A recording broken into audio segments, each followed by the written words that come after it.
listen to this. Bad boy. Time. Come on, señor.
Previously on ESL Pro League. Have to make some changes internally, not necessarily roster, to try and find some success moving forward. Bach, when I said give me your final thoughts, I actually meant like the final things that you're going to be saying on the show because, we're actually done with you at this point in time. You're actually no longer needed here. I get. Come all the way to California. Deal with your terrible weather and your rude staff. Sir, please step away from me before I call HR.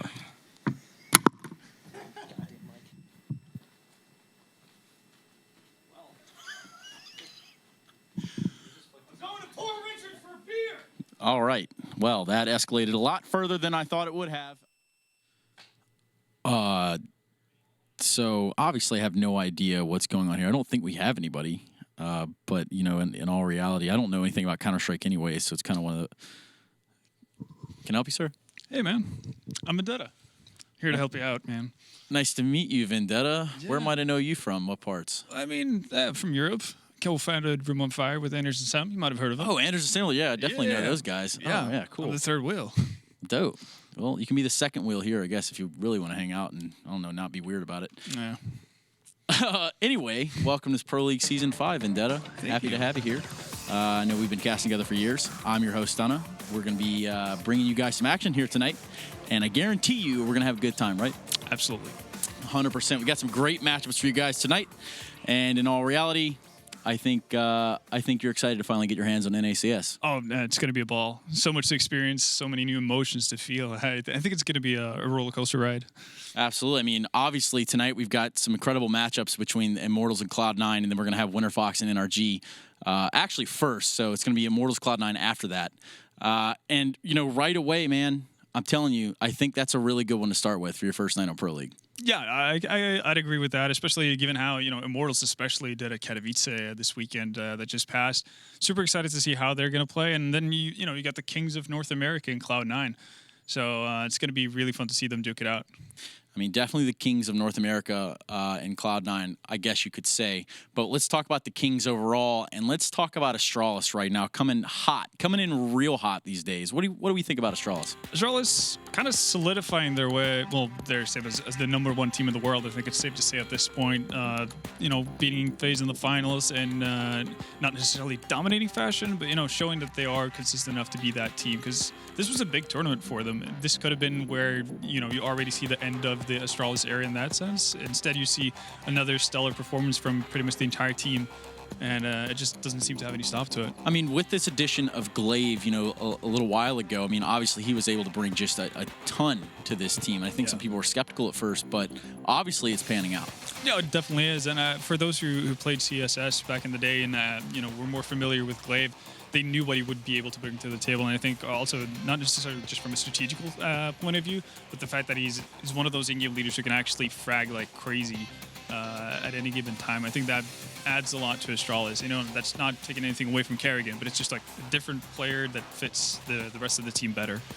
I mean, taking a first look at a team here with a new player, let's talk about FaZe. Let's talk about the addition of Nico. This guy is nuts. Nico is maybe pound for pound the best player in Europe, maybe even the world at this point. That's not an easy statement to make, but with the kind of performances that he's putting in, it's hard to not have him in that discussion. Up with the Cold Zeras and et cetera of the world.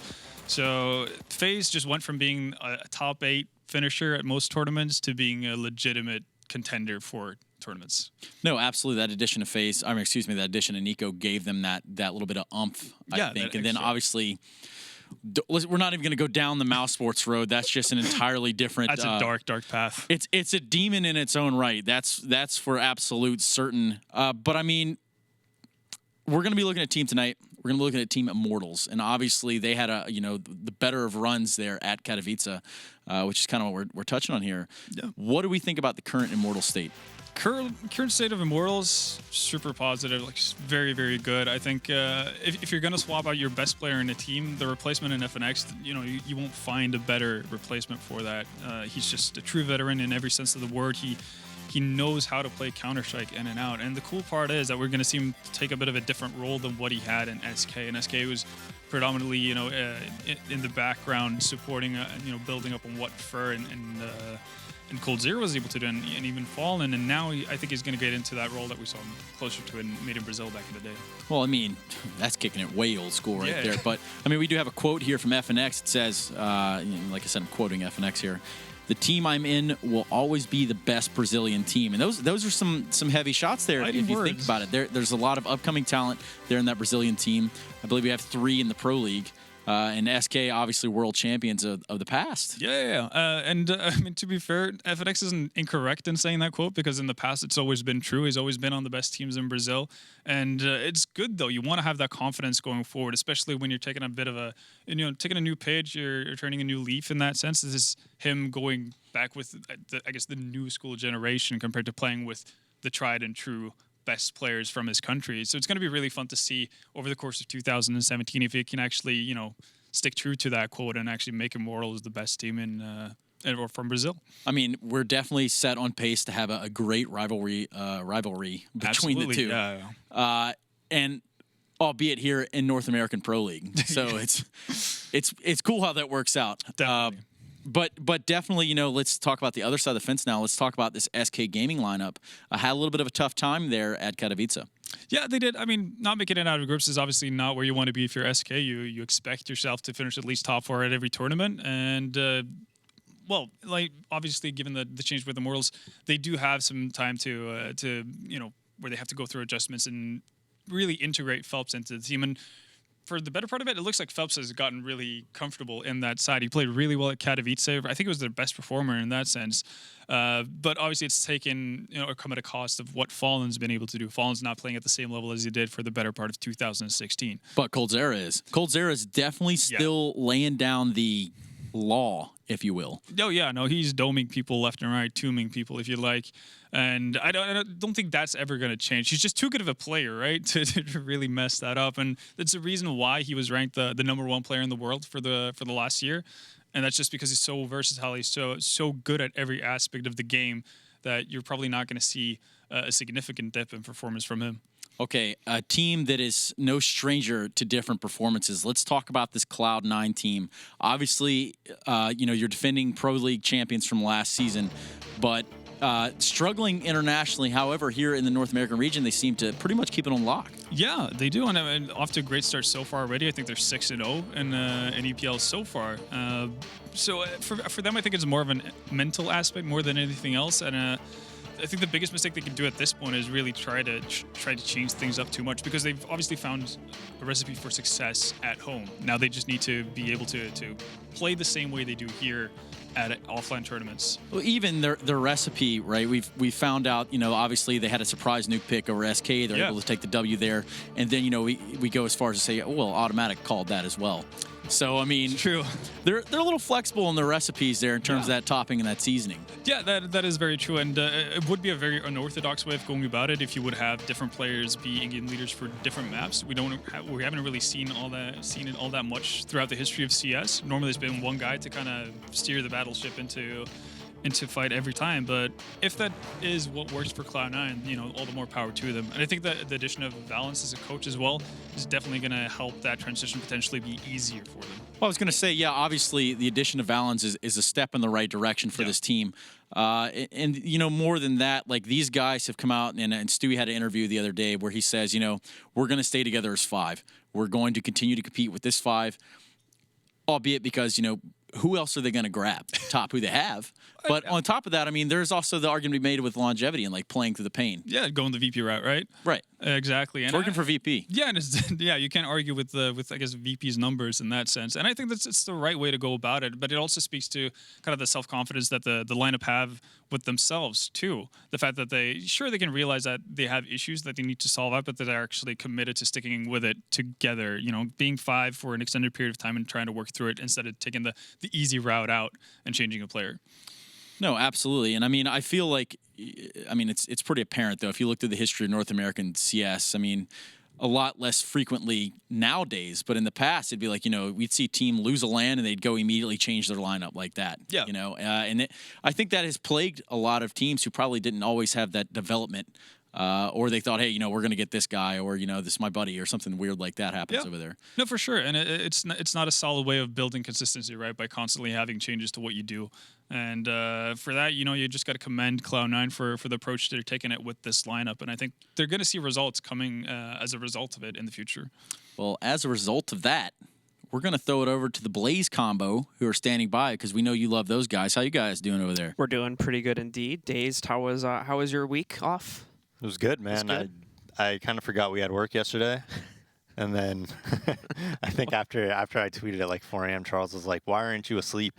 I was like, "Oh, yeah. I forgot we have stuff to do." Yeah, you tomorrow." tweeted out some really bizarre stream on Twitch. Yeah, so like I was. I think it added like an was extra hour spooky. for me to fall asleep because of that. So thanks for that. But anyway, yeah, let's talk a little bit more about Katowice, and let's bounce directly off of their point too.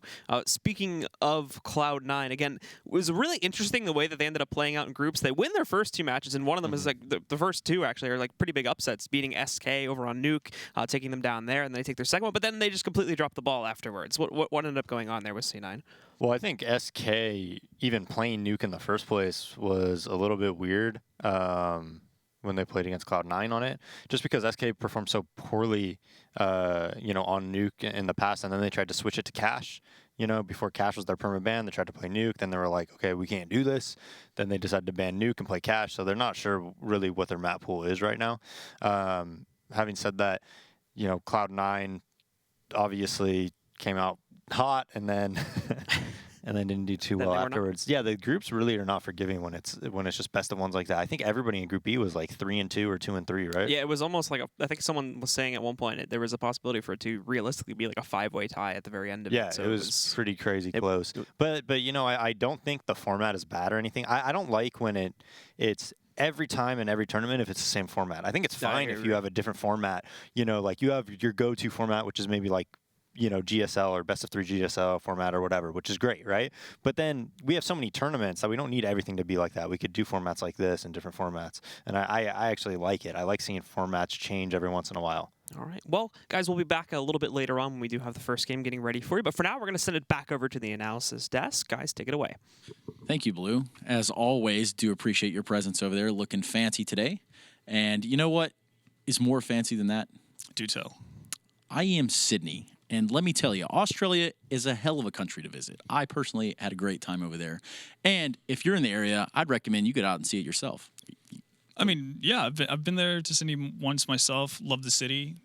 I don't see how I Am Sydney can't be absolutely amazing. Especially when you feed into it with these storylines, right? So SK needs the redemption. You've got Renegades on home soil. Like these are things that obviously should make for a great event. Absolutely. Well, just with the 2 teams announced, you've got home favorites and fan favorites. So pretty good recipes to start, for a pretty good meal. Well, talk about a good meal. Let's take a look at this good trailer. Take it away.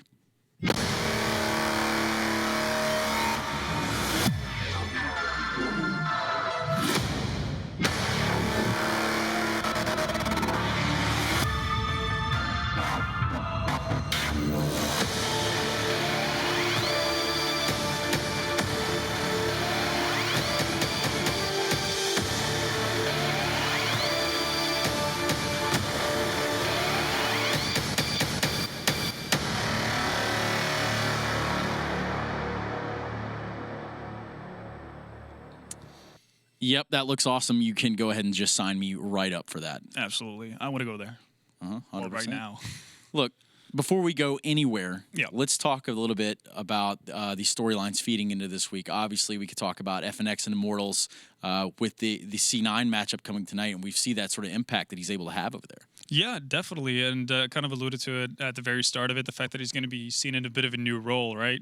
He's not going to be the guy in the background anymore. He's going to be in the forefront. He's going to be Fragger FNX. Hey, Fragger FNX is cool. Now, let's see if Ricky can do the same thing over there at CLG. Obviously, Sub-Ro's out. They just had Hayes filling in for a little bit. Is this a good move for that CLG team? I think Ricky, just pound for pound, is a better player than Sub-Rosa from the little I've been able to see from both of them. But the problem is obviously the fact that Ricky has primarily been an AWPer. He's coming into a team that has Kusta in it, who's, he was meant to be a primary golfer, but that hasn't necessarily been reflected in all of his teams. But I think that could be an interesting combo. Obviously, it doesn't hurt to have two people being able to wield that weapon, but it's definitely going to take some adjustment time for the team to actually figure out how they want to play around it. But I really hope that they stick with Kusta just as the main go-to guy in that sense. But again, that could spell trouble for Ricky, and how is it going to be able to perform with a rifle? No, absolutely. But it also does open up opportunities for, say, double op setups here. And absolutely. This and that. So it's kind of one of these things where if they play their cards right, they could really put together a pretty powerful lineup. There's a chance right now they're not doing so hot in the standings, even globally. All right, well, early season, right? Not, I mean, globally, across the whole board. Let's just not even sugarcoat this one. CLG is not having a good time right now. And then, with these changes, couldn't bring some fresh life into that lineup. I definitely think it's a step in the right direction, for sure. Even if it might be some weird results coming out of this because of the change, I think over the long run of things, it's going to pan out for them better than what they were currently doing. Because as you said, it's no reason to sugarcoat it. It hasn't been going well, and it hasn't been pretty to watch CLG play CS for quite some time. So I think, this is one of the times where they've tried to stick together for a period of time. Didn't work out, so now you just have to go over, start over again, and they're doing that with an Australian. Well, I mean, starting over again is not always the worst thing. No. But starting over again with a PaySafe card is the best thing you can possibly do. Check out this top 5 highlights brought to you by PaySafe.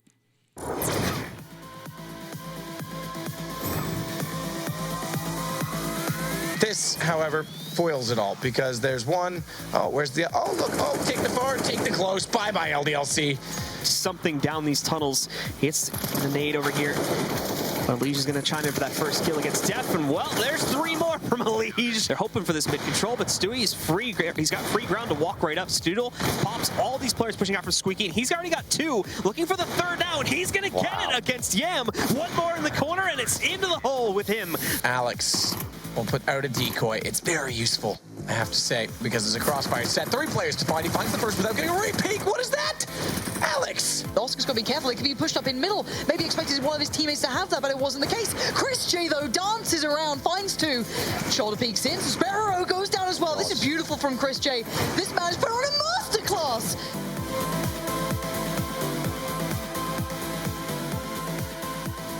Chris J definitely in that masterclass of his own when he's on point and firing in all cylinders. Absolutely, and he's done it multiple times. Obviously, now new iteration of Smell Sports is probably going to have more chances, I guess, to do that. And speaking of the topic of CLG with 2 operas, same thing with Mouse Sports now with Oscar. Well, shifting away from that EU CS, let's take a look at God tier CS. That's NACS right now. Let's take a look at the standings. We pull them up right in front of you. We're going to take a look at the top of the pack.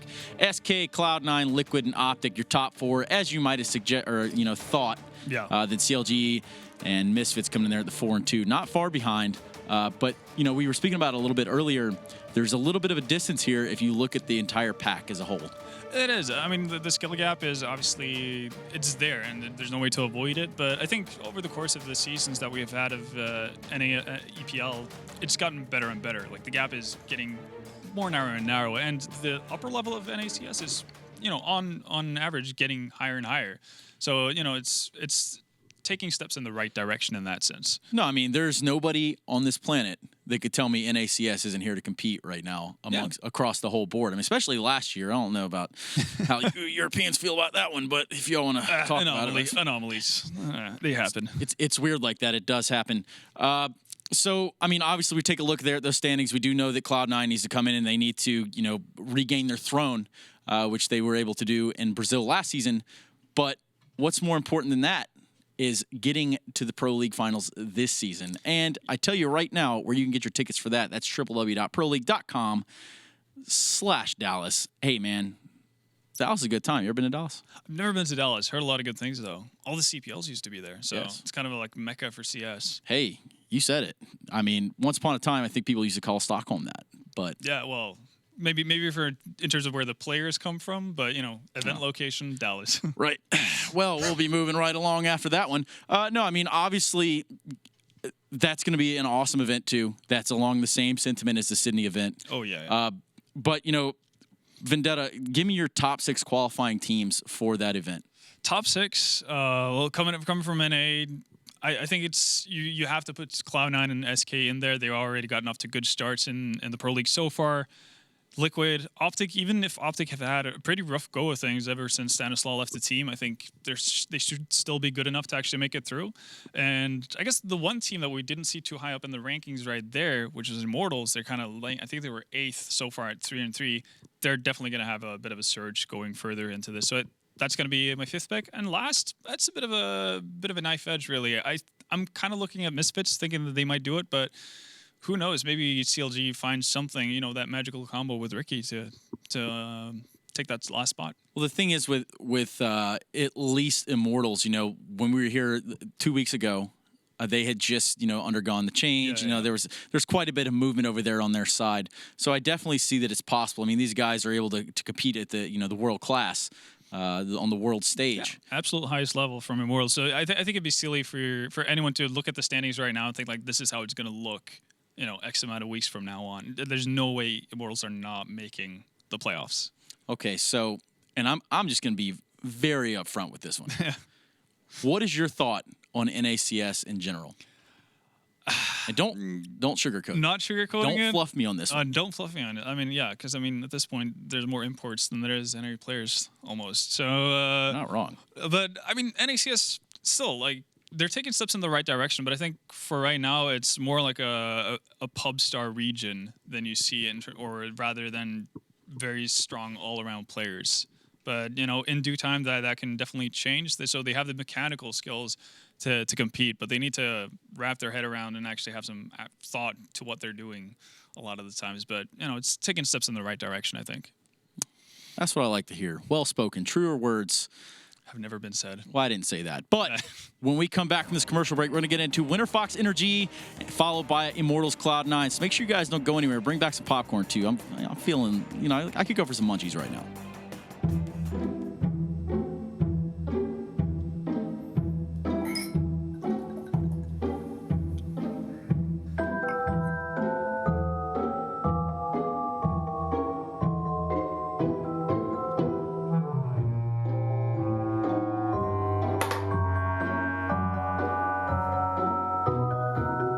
Start your esports career now at play.eslgaming.com.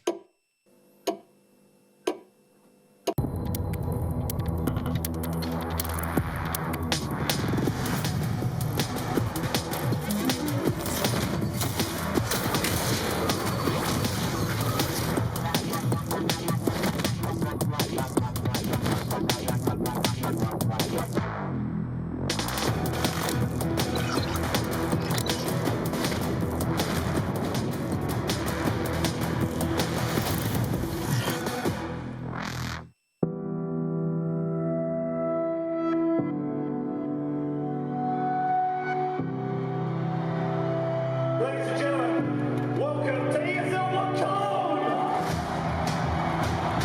Superman shots in a row. Phoenix about to bring it back now. All on Nico. Trying to see if they can get the defuse and Nico. Oh no, Phoenix! Has to keep Brutus Pro alive. Taco once closer. AW. He's looking for a look. He's going to get it. It's a headshot again. Oh my god.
Get your team apparel now at shop.eslgaming.com.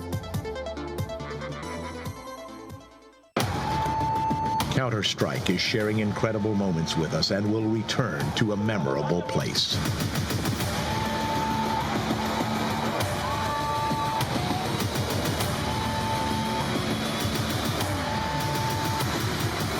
Get your tickets now at proleague.com/Dallas.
All right, ladies and gentlemen, boys and girls, welcome back to ESL Pro League Day, or excuse me, match day number 7. Good grief. I'm joined by our newest analyst, Mr. Vendetta. Welcome to California. Thank you so much. Outstanding. We got quite a few good matchups for you today. Let's take a look now as we do pull it up in front of you guys. We've got Winterfox and NRG. The first part of the day, and our second matchup is going to be Cloud9 and Immortals. And obviously, you know, one of these is going to stick out just a little bit further than the other, which is going to be that Cloud9 and Immortals matchup. So let's kind of get into that now. I mean, give me some initial impressions on that. Initial impressions is obviously you've got Cloud9 kind of reigning world champions of NA, to put it really awkwardly. But yeah, no, Cloud9 and EPL has kind of been a dominant force on its own, right? And then you have Immortals coming back from Katowice, probably, you know, full of confidence after the showing they had there. You know, I think that, you know, they only lose out because they went into the tiebreaker scenario, et cetera. Like, that entire debacle. Well, they even made it through, but still, like that, they had close fought games. They played really well with the new addition of FNX as well. So I think that's just going to be an absolutely insane matchup to watch, especially if we see Cloud9 performing like they do on home turf. That's when you get a really good matchup. Yeah, I mean, Immortals definitely brought the pain in Katowice. Oh, yeah. And let's pull up their roster right now in front of us and kind of like really examine here who sticks out the most. Obviously, when Henny's on with his AWP, he's a force to be reckoned with. But, you know, with FNX now in the mix, That's the thing, right? And it's very true what you say about Henny. When he shines the brightest out of anyone in that lineup. But obviously the big issue is that he doesn't do that at a consistent basis. I think the addition of FNX is going to help with that in a big way. But for me, this team is going to be all around how FNX gets into it. And I think it's going to be really cool to see him in an old school role for himself, really, where he just takes charge, is one of the main fraggers and one of the focal points of the team in that sense. Well, I mean, a really interesting storyline here to kind of grasp on is both these teams coming from Katowice. There's a chance that they're lagged. Jet lagged, yeah. There's a chance they're not even on this continent yet, which will definitely play into a factor. But the cool part is, it's on both sides of the fence. Exactly. Right? It's equal playing terms in that sense. And, you know, I was trying to look at Heather and DJ to see kind of how slouched they were looking, you know, and it's obviously it's the last series of the day in that sense. So still going to be a couple of hours. So we'll see on Heather and DJ how, you know, beat they are from the jet lag and kind of take that into account and remember that when we're going through Cloud9 and Immortals again. But it could definitely play a big part. So what we're saying is when the observer feed lifelines and you're stuck on someone that's dead for quite a while, that means that your observers are also dead. But let's take a look at the Cloud9 lineup right now. These guys are no strangers to North American Counter-Strike. Nothing Shroud, Skadoodle, Stewie, and Mr. Tim Ta. You know, these guys, we've said it before. I'm going to say it again. They're able to do work here in North America. They seem to really not have too much of a contest. But when they get overseas, there is that struggle. There is that struggle, and I think given how they found the recipe for success, within their own region, I think it's more of a mental thing that they need to work on going into the tournaments, because there's no doubt individually just how skilled the players are within the team. There's no doubt they should be able to compete and should make it to playoffs, many times in a lot of the tournaments. And that's where you see, when stars align, they do things like they did in Sao Paulo. So you can't discount them, and the fact that Stewie's gone out and said that they want to stick together, work through their issues, etc. I think that's a really, really good and comforting thing if you're a C9 fan going forward. But yeah, no, there's no reason for them to go into any sort of a slump because of what happened in Katowice. So with these two teams, right, when we go to look at Cloud9 and Immortals, we've got them on Train and we've got them on Cobble. I mean, is there any one team that benefits more so than the other in terms of these picks? Well, first off, the most, eye-opening thing is that Cloud9 doesn't really play Train all that much, and as of late, they haven't played it more or less at all. So obviously, Immortals are going to have a big benefit of that. They got to play it plenty of times in Katowice, especially through the tiebreakers being all on Train. So they probably feel well run on that map. So that's going to be a benefit for them. But if you go back to Cobble again, that's where Cloud9 found, even though when you go across the season, they don't necessarily have the greatest overall tournaments. A lot of their success in the past has been on maps like Cobble. No, absolutely. And, we're going to be taking a look at that as our second matchup of the night. But our first matchup, NRG and Winterfox, not quite, the HBO pay-per-view matchup. This is like the prelim. But yeah, I mean, this is like the fight before the title fight. Yeah. If you will. And we're going to be seeing those two teams going at it. Obviously, today there was an announcement from Daps, I believe, on Twitter and over there on the NRG camp where they're going to be bringing in Professor Chaos as sort of like a standing coach. I think they're going to be trialing that out. Can we expect to see an immediate impact today? Obviously, it's a little early. Yeah, no, immediate impact, I don't think so. But I think NRG should be well-versed enough to be able to take on the task of Winterfox as of right now, regardless of the change. You know what? I think you might be absolutely right. Let's take a look now at that NRG lineup here as we do pull it up right in front of you. Daps, PTR, Fugly, Marky, and Breeze. Man, what name could possibly stick out to you right now? It's that cool breeze, man. That cool breeze. Normally, you'd probably go towards names like Daps, Peter, or Fugly because they've had more of a name. Or if you want to go with, what's in the news, I guess, Marky. But to me, Breeze has been looking like one of the more solid up-and-coming players in the NA region. No, absolutely. I mean, there is a point to be made about talent that hasn't been at the very cream of the crop, but they're in that developmental phase where, if they get under the right leadership, if they get under the right teamwork, and that's coaching, so important. Yeah, I mean, bringing them up and letting them shine could be all the difference in the world. Is this the lineup for that, though? That's the big question, and I think that's where the addition of a coach could help tremendously, especially for newer players like Breeze. And you can see where you try something like that and it doesn't pan out quite the way you want it to, like Kusta, for instance, when he first joined Liquid. So they have to tread lightly and kind of find their footing before they send him out into battle in that sense. But I think this is a nice kind of a mid-tier team to develop for if you're Breeze. Now, a team that's not quite mid-tier at all this season in the Pro League and looking to find that footing we're talking about, Team Winterfox. Let's take a look at their lineup right now. These guys are having a rough one. They haven't gotten off to the best starts. It feels like all of the OC region has had a bit of a rough entry into NAEPL so far this season. But Ofnu, Imagine, Suzy, APOC, and Raz. If you're familiar with Australian Counter-Strike, not unfamiliar name whatsoever. But I think for more newer viewers, it's going to be Suzy that you want to keep a lookout for. He's, in my eyes, by quite a margin, the best player on that team. And I wouldn't be too surprised, even if Winterfox don't find their footing as the season go forward. I think he might find his place in NA and might not go back to the Kangaroos and the Koalas. I mean, we just saw it this past week, right? Yeah. Look, we're going to see these teams come together on Cash and Cobble today. And obviously, I mean, I'm also feeling the NRG is going to be like the more dominant team here. Yeah, but I mean, is there a chance? Well, there's always a chance, right? you can never go full Moses and just say it's going to be 100%. No, 100% blowouts every time. Yeah. 16-0s. 16-0s. Cats and dogs living together. Exactly. No, but I think even with the map pool that we're seeing right now, it doesn't really do any benefits for Winterfox in this kind of scenario. Both, last time we saw NRG play, they played Liquid on both these maps, did very well for themselves, even managed to grab one map off of them in OT. And I think that's something that obviously that's going to be confidence that they can build upon and go further with. So I think the rough run is going to continue in that sense for Winterfox. Right. I mean, and we touched on it in the last broadcast. We actually covered one of their matches. A little bit of investigation over there, kind of wondering what's going on in that camp, right? I mean, they're over here competing in NAEPL. We can only speculate what's going on behind the scenes.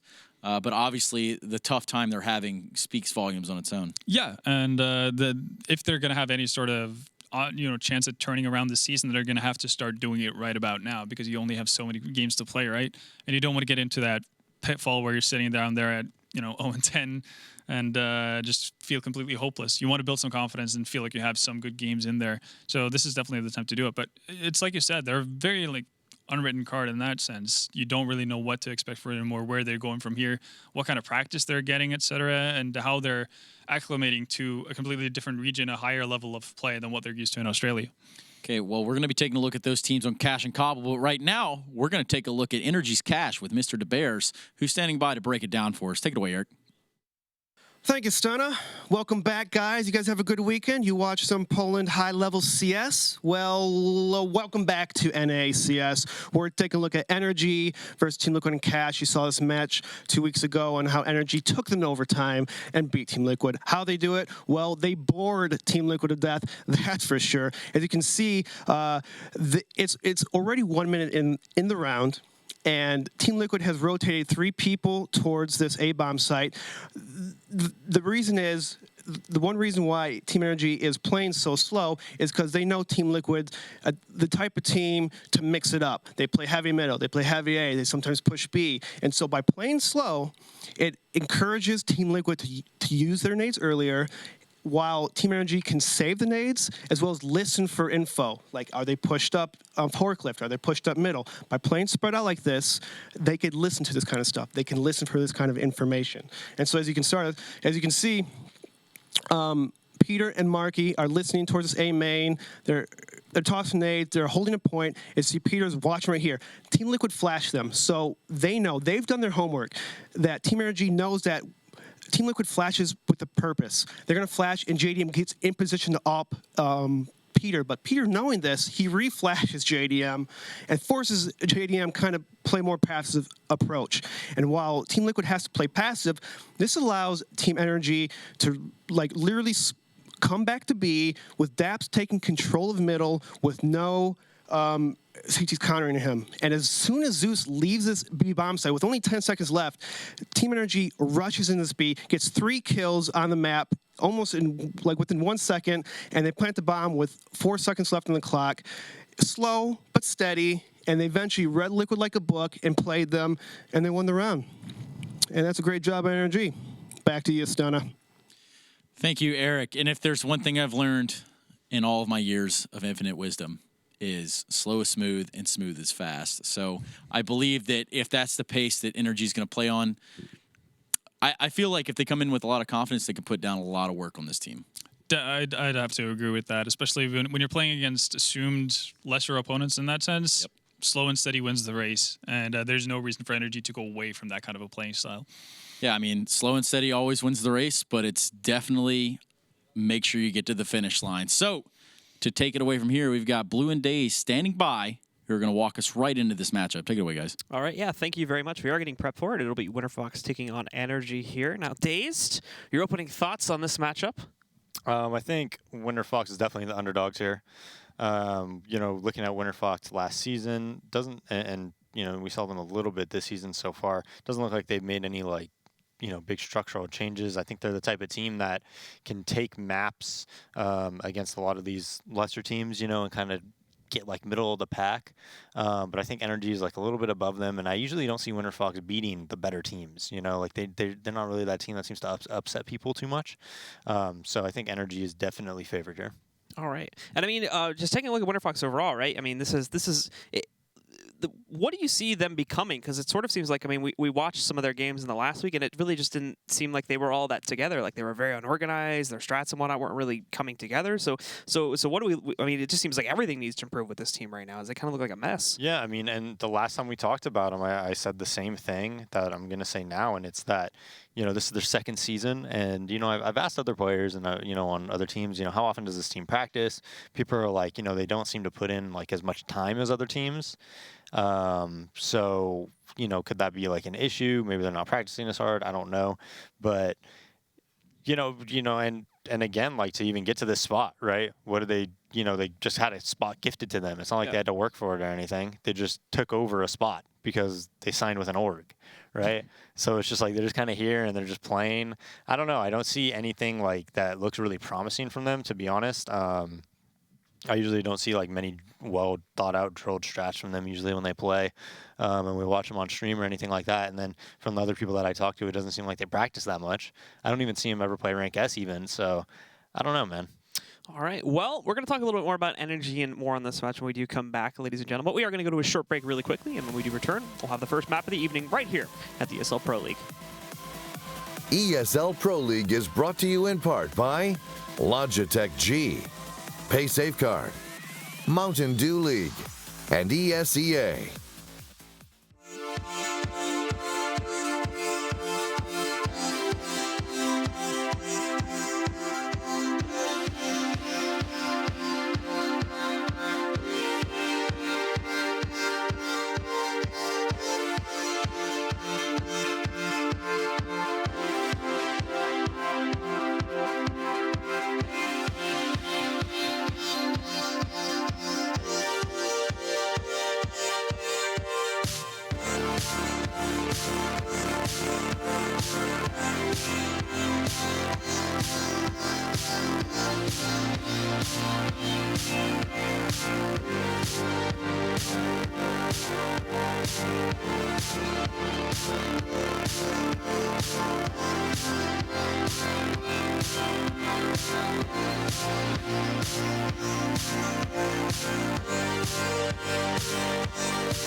And welcome back once again, ladies and gentlemen. It's time to start week number 3 here at the North American ESL Pro League. The season is continuing, of course, and our next match here is going to be Winterfox taking on NRG. We do apologize for the little bit of a delay with getting things started. It's Tuesday, so Steam is down as per usual. We were just waiting for it to come back up. We believe it's up now, though, so the game should be getting started at any moment. But before the break, we were talking a little about Winterfox. Now, though, we can open up discussion a little bit more on NRG. Where do you see them fitting in now? Because they're a bit of an odd team after the departure of the Europeans as they went back to form big a couple months back. I think we'll really see where they're going to end up in the standings in these next few weeks. I don't think they're one of those teams that's just going to win 10 matches in a row or anything like that. So I'm expecting them to be like right outside the playoff spot, maybe taking an upset here or there, ruining someone's chances of getting playoffs. Like if they play Cloud9, for instance, maybe they win a map off them, you know, or something like that. But having said that, we are going live. So I think you know, 7th, 8th place, something like that, just right outside playoffs by a couple matches. All right, well, we are getting into it here now. Winterfox starting off on the T side for Cash, and NRG going over to the CT side. It's the North American hallmark in terms of a map play here, and immediately things will start off very interestingly. Marky trying to hold off here inside of A main, possibly going to challenge Zeusy in a moment here, but it seems they avoid that for right now, and Marky, for the most part, is just going to fall back over to the bomb site. Very evenly split up here across the board for NRG, just doing the usual 2-1-2 split. They're not trying to play retake on A or anything like that. And for the most part, Winterfox holding back and basically the default too, but APOC finds an opportunity to move in there and do some decent damage to Dab. So cross the threshold, move forward there, brings him down to 19 HP, but no significant ground gain, and he doesn't seem like he's going to move forward actually into mid until just now when he does go down into the cubby. And it seems for the most part, Daps has given up there too. He's backed up. He's gone to defend the B-bomb site, but this may prove to be a mistake, because for the most part, Winterfox are going to look in just a few seconds here to try and crunch this over to the A site. So those rotations from B need to be very quickly, otherwise the site may get overwhelmed, since most of NRG's defenses here towards A are still playing in the site. And we can see Breezy looking to challenge that beautiful headshot, but now he's being challenged from highway, so he's got to be careful. Unfortunately, the damage was done too quickly, so Zeusy trades him out, but still brought down to a 4v4, and Peter destroys APOC because he tries to get sneaky there inside of Z. Marky racking up 2 kills as well against Offnu and Zeusy, so it all falls to Raz to clutch 1v4. Beautiful shot to start things off, but there's still a lot more to go, and unfortunately, we're not going to get any farther than that. Daps closes it out, and it'll be NRG that claim the pistol. Yeah, and Winterfox not only got into the site, but put into a 4v4 with one of the players gooshed on NRG, so you definitely favor them there. I think they maybe just started pushing towards the truck, got a little bit too aggro, and ended up dying that way. Not 100% sure, but Winterfox definitely were in position to win that round. When they were crossing, they got caught out. But having said that, the reason Daps moved towards B is because he was goosh, so he wanted to play a headshot angle, which is pretty intelligent in that aspect. So he moves to B, gets that headshot angle. He says, hey, if they come B, pretty much like a 100 HP player almost, right? You see that commonly on this map, and we used to see it on Dust 2, though it's not in the rotation anymore. If you get legged or something, you just go back by to B. Well, Winterfox still go for the usual investment that we've started to see become more commonplace here in the second round. Just P250 is a little bit of utility to try to get them out onto a bomb site and find another plant to work with. But a lot of utility has pretty much already been used up. You can see there's still one flashbang sitting on Raz, but they also lost APOC in the process. Breezy claiming that kill. Offnu is going to try his chances here in mid right now. He spots Daps, but the timing on it's a little bit off, so he's not able to pick up the shot directly there. And again, just holding back, waiting to see if he can grab anyone else. And passing the time beyond that, as Winterfox, for the most part, are still set up in that default pattern we've come to know so much. As we see Raz trying to peek out towards A main. Fugly is going to take him down there. Finally, Offnu finds the shot he was looking for, though. He'll eliminate Peter. And now this goes in with 3-on-3. Again, though, Winterfox have no control to bargain for these trades. Yeah, a little bit of frag hungry there by PTR. Just you're giving them what they want in that aspect, right? As they do come out A, and they might be able to get bombed down. Nice shot by Marky, but another 1D by Offnu. And if he can get bombed down and plant, I don't think he's going to be able to, because Fugly's right on his case. And yeah, so he gets stopped. They need to get in the site a couple seconds earlier. Fortunate for Winterfox that they're not able to do that, but they are going to be able to buy here. They did get bomb plant in that second round. And that's really, you know, what a lot of teams do. They buy a couple deagles, they get somebody on the boost on Cash, maybe somebody door, and they literally just wait for like a minute, just holding like a tiny angle, peeking in and out, just seeing if they're going to give them anything. Winterfox actually opts to save, so that's very odd. I definitely don't really agree with that. NRG very smart there. If you notice, they didn't smoke middle. They wanted to move Pete because Pete was holding it with an off. Pete, because of that, will be able to claim the first kill already here against Raz. Also lines up the angle against Imagine. but he is back away from that boost up position there, so he will not be caught out by Peter there and giving him a second kill. For the most part here, Winterfox, they've shifted up the dynamic a little bit by going for a B play over here, but even so, the defenses are pretty well set up at this point. There's no smoke over there on the T side to allow them to safely cross T main, so for the most part, they're kind of going to get ripped to shreds unless they can get lucky and pick up a couple headshots here. They got one, but it's not the full kill yet against Breezy, and he's just found 2 nice taps there to be able to pick up headshots against 2 more of the players from Winterfox, and Daps will just roll right in with the SMG to finish the job, putting NRG up to 3-0. Yeah, 3-0. They got considerable banks, so they're going to have to win 2 in a row, Winterfox is, if they want to break them. They do have a really, really good buy, though. Op onto Raz, 4 AKs, Molotovs across the board. So we'll see what they opt to do this round. You know, NRG with a pretty economical buy. They still have the ump on Daps and Breeze on a FAMAS. Raz is actually going to, well, he wanted to anyway, try to go for the quick peek there in mid, but it's denied pretty early on by a smoke and a flashbang, so he'll be held back. And beyond this, again, it's what you normally expect for the T-sides on Cash. Winterfox is not going to be trying anything super crazy in this round, just the default spread up. Raz will look for the kill back over here on Boost Up, back by Whitebox. He hasn't gone for the peek against Z just yet, but it's kind of the same thing for Peter.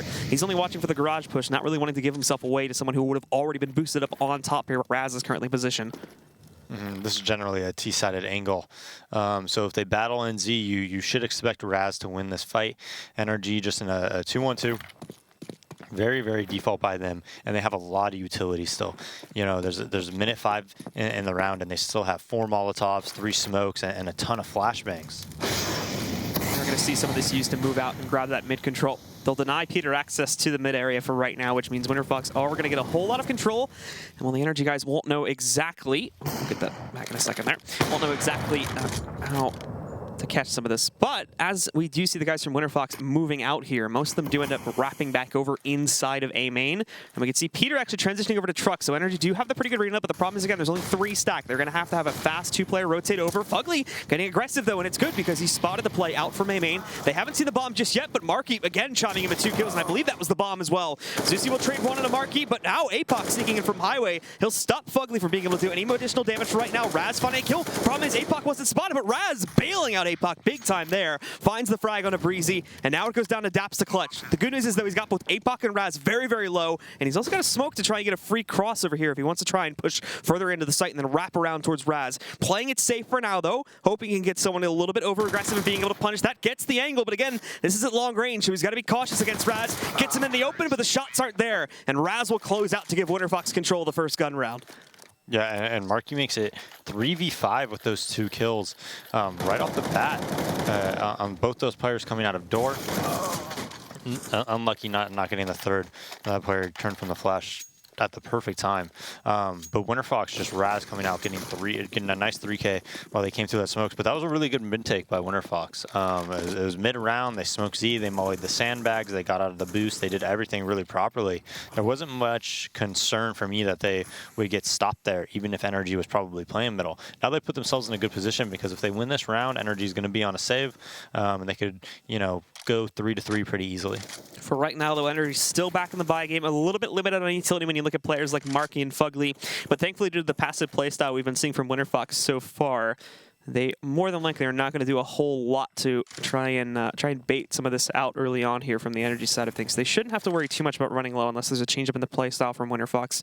And again, same as the last round, they are still playing to that default. You tend to expect 2 players watching for the wide flanks over in the B halls and Squeaky, and 3 more sort of corralling around the mid garage boost up in A main area here. And we can see Raz checking forward again. There'll be no presence in mid this time from NRG, or at least it'll be shifting around a little bit. You can see Peter moving himself out there, but it's imagined on the peak that we'll find the initial kill against Marky. Fugly there for a trade, though. That'll be the end of combat for right now, as most of Winterfox actually falling back since Ofnu got mid control for free, and it seems like they may change the dynamic up to go for a B hit instead. But even over there, you've got Breezy and Daps ready to defend the site, so it's not going to be as easy to take as they would have looked towards.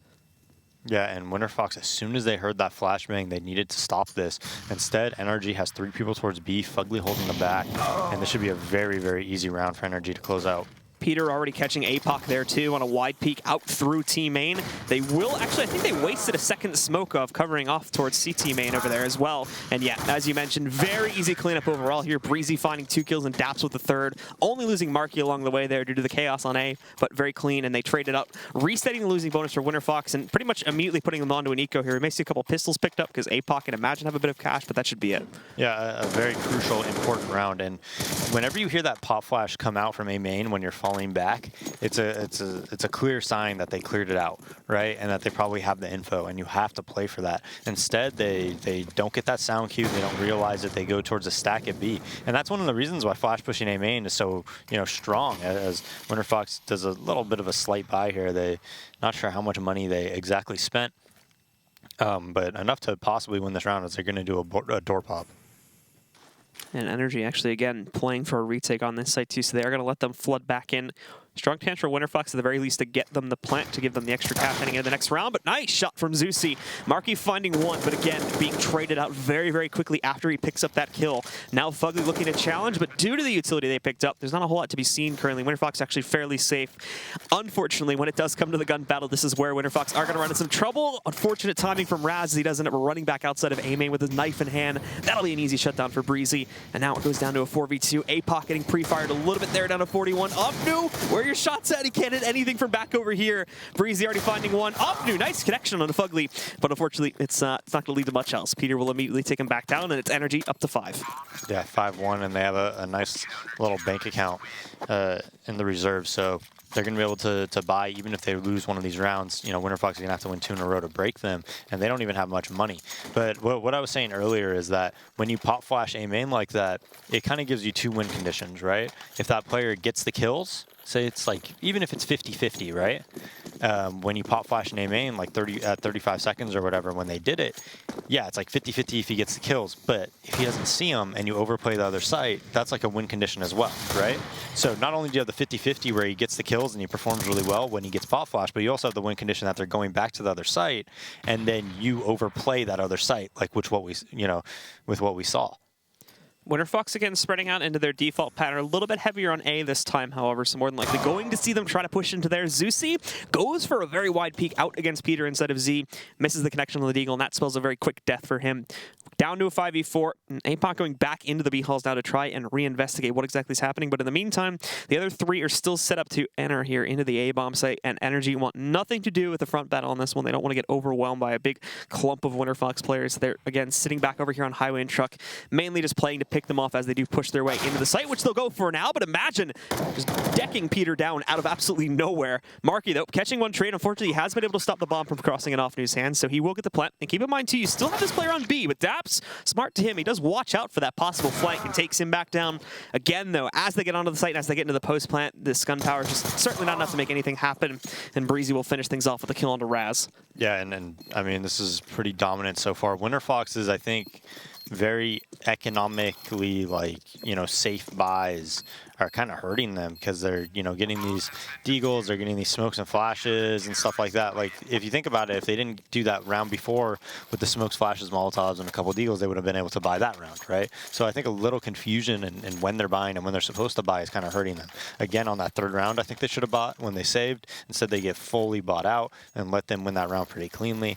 NRG did. So their buys are very passive, right? And I think when you're the underdog, I don't really agree with that. I think if you're the underdog, you want to buy more aggressively. You want to take the chance at winning one of those big swing rounds because it really, if you're an underdog and you win both pistols and a swing round, or you win 1 pistol and 2 swing rounds or a swing round and an anti-eco, you could definitely win. But you are the underdog, so you don't want to be so passive like they are with their buys.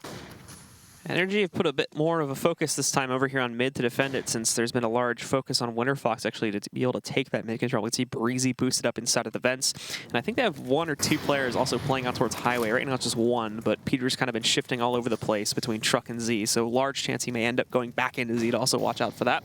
Right now he's actually bypassing it and heading up towards Heaven, but in the meantime, Winterfox still sitting at the cusp of the B bomb site. They'll have to watch out for Breezy and Daps both playing inside. It's a great flashbang, but there's no follow-up currently. There we go. Daps pushing himself back in, and Breezy. That molly, thankfully, just short of pushing him completely outside, where he almost would have been taken down by one of the members of Winterfox here. So doing a great job of holding back this push, and Winterfox is getting no ground at all, and they don't seem to have the confidence to want to push through due to the heavy presence from NRG. They have no choices left, and are running out of time as well, so they do have to try to push into this. APOC getting up to the close corner, but Breezy sees that flashbang from a mile away. It's an easy frag for him to sink. Down will go APOC. Dap spotting more than pushing in. Imagine does sneak off that one kill, as will Raz, but at the end of the day, again, it's left down to him alone in the 1v3, and he's even getting tagged through the garage here. Very little hope at all for him to get into this site. They've even got the bomb sitting down. Spots that one player, does pick up the first kill, but Marky swings right out to catch the trade. Yeah, and really most of these rounds haven't been close. I mean, even the round they won, right, it was a 3v5 where Marky got the double entry that they won. So it's been just all NRG just stomping on. How cool would it have been if like they did the Immortals molly thing at checkers. I don't remember if you've seen that, but they molly the back checkers, they molly middle checkers, they molly underneath vents, and they molly vents. So anybody in that vicinity just toasts, right? And they had 2 players there. So that would have been crazy. But instead, you know, obviously they just end up losing the round. But I was like hoping for it because they were set up so perfectly. Unfortunately, it didn't come though. Yeah, that would have torn it to shreds pretty quickly there too. So the only other thing that would have had to defend the site was that guy on the guy up on platform, and then possible rotation from Peter. I believe it's Immortals that does that, right? We casted them and they were doing that, and it's awesome. Like, I think it's so clever. Well, Winterfox, they still have a bit of cash flow left, so they were able to scrape together a buy here. It's 4 AKs and a Tech 9 sitting on one of their players, but as you can see, it runs the cash pretty much on empty here. And they've got enough smokes and whatnot to try and work for an execute here. Also 2 Molotovs, so it's, again, at the end of the day, it's not actually too bad of a buy. NRG, though, they are getting to a dangerous point where they can lift a stack up an economy, but this time, it's Imagine grabbing the first kill of the round here against Fugly. Market, we've already seen him do great work from around this position before. Picks up one, he's going to bail right out, ready to take the duel if they do push back in. Molotovs will deny the squeaky pressure for pushing itself out, so if they want to go for it, they've got to go in through A-main, but again, another Molotov. It's a little bit off axis, so they can still push through that if they want to, but still, at the moment, NRG doing a great job of holding back Winterfox again on these rounds, and look at Marky, perfect timing on the push. Rolls right out, shuts down Zeusy, overextends his grasp a little bit there, so Offnu will be able to trade him, but now we're down into an even 3v3. Smokes will block off the site, so NRG for now, they've got to hold back. They've let Winterfox in, and they'll have to wait a few seconds here before they go for the retake, also relying on the rotations too. They're already sitting at the gates though, so as soon as these smokes start to fade, you can count on them trying to push back in. Breezy also has a really good amount of utility left too. The first mine is going to go back, it'll burn APOC out. He's camping it, oh, but that's not going to work out. Daps instantly headshot APOC. Now we're down to the 2 hanging out on site flash squad position here, and the CTs are slowly surrounding them. There's Daps with 1. It's up to Offnu, but look at him sticking inside of the smoke. They haven't been able to see him just yet. Rolls out, gets the first kill, but Peter thankfully is looking at the right position, so he will be able to trade it. And again, it's NRG up 8-1 now. Yeah, and just one well-placed Molotov really won that round for NRG. And Winterfox, you know, that's twice now that they've gotten in good post-plant positions. That was a 3v3 on the A-bomb site. We saw it on Piston round and a 4v4 at the A-bomb site, and just the retake comes and they're not able to hold it off. They do get the bomb down, so they can buy here, but still 8-1. They're 0-4 on the season.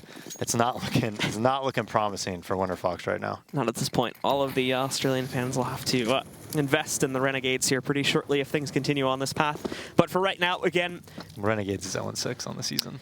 Yeah, it's just not looking good for Australia overall here. They'll have to shape up for IM coming up soon. But Fugly moving in there. Marky with a second one. Now they're just getting blatantly aggressive here against them. I think we can see Imagine actually was doing a little bit of damage. Might have been able to dink Marky down a little bit here as we see him shooting him from the back panels. But after the loss of Zeusy and Raz, well, the reinforcements have arrived, but everyone from NRG is now backed up, and they're just going to be sitting outside. Really smart. I mean, they just immediately go into an A retake, and they're like, hey, we have... There's almost no way they're going to lose this retake, even if they take the site, because they have so many Molotovs. If they just use their utility properly and intelligently, I don't know how Winterfox could win this. And we can see the CTs now getting prepped to pick up positions to even deny them the plant at this point too, which since they're on 5 losing bonus isn't even going to be that big of a deal. But as Offnu moves in, he will be able to take down Peter. Nice headshot. Unfortunately, they allowed Peter to catch another one of their players, so now they're down to a 4v2, an even worse off situation. Fugly spotting Offnu there. APOC again picking up an additional kill, and a second one as well against Fugly. Finding some nice headshots here, which may give him a chance. Again, keep in mind how low Marky already was from being dinked through the garage. There's one more. Can we see the kills here from APOC to clutch it out? But no! He couldn't find that last shot against Marky, so Marky barely comes out on top in the end, but again, it's NRG up ahead 9-1. Yeah, and I mean, again, though, you know, it's a 3v5 right off the bat, and it takes heroics, right, from APOC to almost win that round. And the only round they did win was, you know, Raz just really coming out and getting a lot of multi-frag kills in positions where you wouldn't have thought that they would win the round in the 3v5. So now they're back onto, you know, an eco, got a couple of eagles, and that hasn't worked out well for them at all. So 9-1, NRG looking to get double digits really early on. The general strat, again, is the same exact thing that we've already been seeing from Winterfox, too. So NRG, I mean, if it's not obvious by this point, NRG have gotten the complete lockdown in terms of what Winterfox is doing. They seem to read the strat, you know, 10 to 15 seconds before the execute even comes in on almost every single round. So there's no surprises at all being thrown by Winterfox, and it's making it very, very easy for these CTs to shut it down 9 times out of 10. Yeah, definitely. They're looking completely outmatched and outclassed here on this half at least. Just anything NRG is doing has worked, you know. Anytime they pushed, any gun battles they took, any risks they took, all of them has worked. Mark again playing back in the corner. Raz being able to try and spot out the player in the corner there, but not actually connecting onto the shot. And with still plenty of utility to be utilized here by NRG, mainly looking at Molotovs at this point. 3 of them stacked among the remaining 5 players who are still alive for the NRG side. Daps, not sure if he saw the legs from APOC swinging back in, but he is expecting mid-pressure. I'm not sure if he sees it to this large of a degree, but they almost stack up and line up. He only gets decent damage onto a few of them, though, but now he's going to be challenged. He's got to be careful of flank, too. He's being digged through it. Come on, Daps! We need to see some of these kills. Imagine finding one. Meanwhile, over there on the A-bomb site, Zeusy does take down Daps before he can get any kills. Thankfully, he wastes so much time. The cavalry's here in the form of Peter. 1-2. He'll be taken down by Zeusy, but now he's alone in a 1v2. He has acquired an op, but they already know which way he's going, and in a moment here, he's going to have to watch out as shots from above will rain in, and Breezy will finish the job. Yeah, and with bomb down, not much he could do there. NRG getting a little bit aggressive. Daps, you know, probably should have gotten a couple of those kills. I think he was trying to call for a flashbang from one of his teammates instead of really focusing on, like, being by himself and trying to frag out that way. You know, if one flashbang comes like in front of the sandbags, that's actually a really good setup. Sometimes you have somebody hiding sandbags. He waits for him to come towards the white box, and if he doesn't get mollied, especially on like a pistol round, and a team flashes in front of the sandbags, it's just really, really easy frags. Well, again, at the beginning of the round here, Winterfox going for a very, very similar setup as we've already seen many, many times. And due to this, NRG will have no reason to fear them. In fact, for the first time on NRG side, I do believe in this half, we are going to see them try to go for a counter boost. However, it does appear as though Offnu may be looking out for this currently. He's sitting on the other edge of that, and Breezy will just bide his time, as there is still plenty of it left remaining here in the round still. Daps, as he does retreat there from boosting up his teammate, will fall back over into the corner. So run down the timer a little bit and defend here as well, even transitioning into the vents, just to try and make sure they don't go for some sort of a rush play through B. He's available there to add additional support, but all remains quiet on the battlefield as Winterfox at the same time are also really not trying to do that much here. Breezy finally pushing through, and it nets him the kill just as Offnu had moved away. Unfortunately, backs into the Molotov, so he'll go down pretty quickly. And APOC, with a nice swing shot there, takes down Daps. Raz is also trying to push back in, but there is still pressure from the CTs coming in for Maymay. They may have to change that soon, though, as there's going to be a whole lot coming up highway in a moment here. And Marky's your man to try and stop it. He gets one, he gets the second, shutting it all down again. And now it's down to Raz. We've already seen him put in these 1vx situations 4 or 5 times in the half, and I don't think he's been successful even once here. Offnu got pretty close the one time, but for as far as Raz is concerned, he's usually just got one and then been traded out the kill after that. So we'll see what he can do in this occurrence, as the bomb is also down back over there at the edge of highway. Not a whole lot of ground for him to work with here either that's safe. He'll just sneak his way back out, not watching that right side where both of NRG's players could peek him at any moment. And we are going to see Fugly possibly just getting it right there. Has the lineup, takes him down nice and easily. Man, it's NRG past double digits and up to 11 now. Yeah, and again, man, Fugly was even in door there, so if Marky even trades 1 for 1, they probably win that round pretty cleanly regardless. You know, when they're crossing sight, I'm sure Fugly would kill 1 and probably stay alive. So NRG just, you know, even though the boost comes out and he times it perfectly, that's the thing. A lot of people, when they get counter boosted, they just immediately peek and just hope somebody's not watching it. But how Breeze played it is how I think you should, right? You just kind of wait and wait and wait until you hit that right timing where you're pretty sure you can get out there undetected, maybe when they're, you know, start moving towards their execute. Pop flash animation comes out, Zeusy dies right away. Another 3v5. We saw this happen earlier, and now imagine in the door. I think even though that's not the best battle for you to take when you're in the door like that, it's pretty CT favored. I think you have to take it, because I really think that's one of the only ways you win the round. Even if you only kill them 30% of the time, you know, if you do get both those kills, you know, you could definitely win the round. And now what do, right? You're relying on APOC just running into B with 2 players there. You know, I think sometimes sometimes you got to just take those gambles and those chances. And now the last two Ts here are going to be completely split up. It's down to one now. And Marky with a well-timed nade will just finish things off. NRG continue to press forward, having a complete lock on what Winterfox is doing in every single round, and even being so bold as to just being able to push back in here and handle all of this aggression from Winterfox without any problem whatsoever. Everything, as you said a couple rounds back, anything that NRG tries, it works. Yeah, and you know, JW was talking about it a little bit. I watched, like, he did a little bit of a Q&A, and he was talking about, you know, Device and when he opts, how, you know, like takes a lot of like high percentage, low risk, high reward type shots. As Winterfox looks like they're just going to do a fast A and just go into the. Never mind. Marky whiffs the shots. The highway smoke is up, and now it's another post plant. And you know what? They have 4 Molotovs during this post plant. 4 Molotovs. So they should be able to delay them for a very, very long time and make this really difficult for NRG. Flashbangs of overall that's coming out. A few Molotovs being deployed now. One over to highway. Daps is connecting some damage into the player and AMA in there. Again, just pre-firing at the moment, though. Still with 2 Molotovs to use on the Winterfox side. So they've isolated off some of the good angles for right now. No sign of a flank or anything like that from NRG either, which they do have APOC keeping his eyes on. So they'll be falling back for the time being to wait that out, but they still have to worry about even more of them being deployed. Offnu, though, he does get pushed out by one of the CT's mollies. Breezy will catch that kill, but now they're very low on time. Unfortunately, Imagine whips there with the big rifle, and oh my goodness, NRG finding so many of these kills, but they're still low on time, and there's still 1 Molotov left. It goes over the bomb. They try to stick it, but it's not going to work out. Finally, a round for Winterfox goes up on the board, but no one stays alive at the end of it. Yeah, it's okay because it is the last round and they're going to be able to fully buy here. Both teams really are. I think PTR, he should be able to get a drop from one of his teammates. But what I was saying, Blue, is, you know, it's like, for instance, on B on Mirage, right? If somebody works 1v1 at B on Mirage, right, and they take that battle, maybe they're not favored, right? But if they win that battle, they almost certainly win the round. You know, like that's why you see somebody like JW work beyond Mirage like so aggressively, right?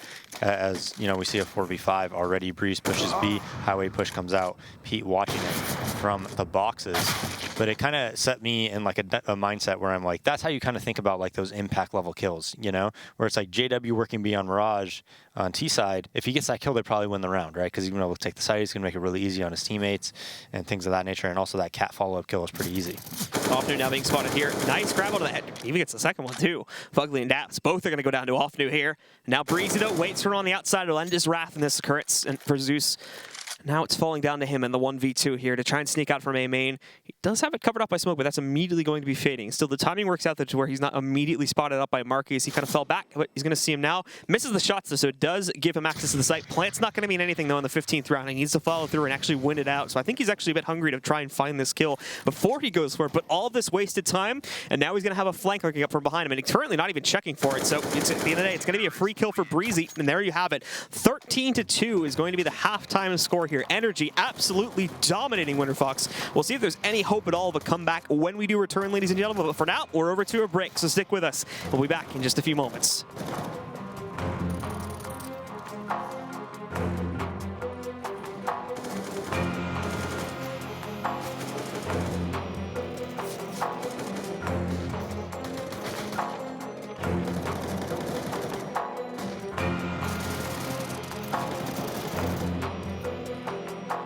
ESL Pro League is brought to you in part by Logitech G, Pay Safeguard, Mountain Dew League, and ESEA.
And welcome back again. Ladies and gentlemen, we are in the midst of our first map of the day here. It's NRG taking on Winterfox, and unfortunately for Winterfox, they're not putting up much of a fight at all. Just fresh off of their T-sided half on cash, they only claimed 2 rounds, and for the most part, they tried to do pretty much the same thing then every single round. It was just like the default setup that led into a pretty straightforward execution pretty much every single time. Yeah, I think they had an impressive mid-take that we saw, you know, the Molly sandbags. I believe there was a Molotov event with the Smoke Z, and it was kind of mid-roundish, and it opened up a lot of things for them, and I thought that was impressive, but besides that, I mean, everything was very telegraphed. You didn't have people dodging flashes when they need to, and NRG was just a couple steps ahead in almost every facet of that game. We saw crisp rotations coming out of them. We saw them pushing, you know, at the right times with the right calculated decisions and risks being made. Breeze 20 and 7. I mean, really everybody on NRG did their part. They didn't really have anybody, you know, not really pull their weight. I think Marky especially did pretty good.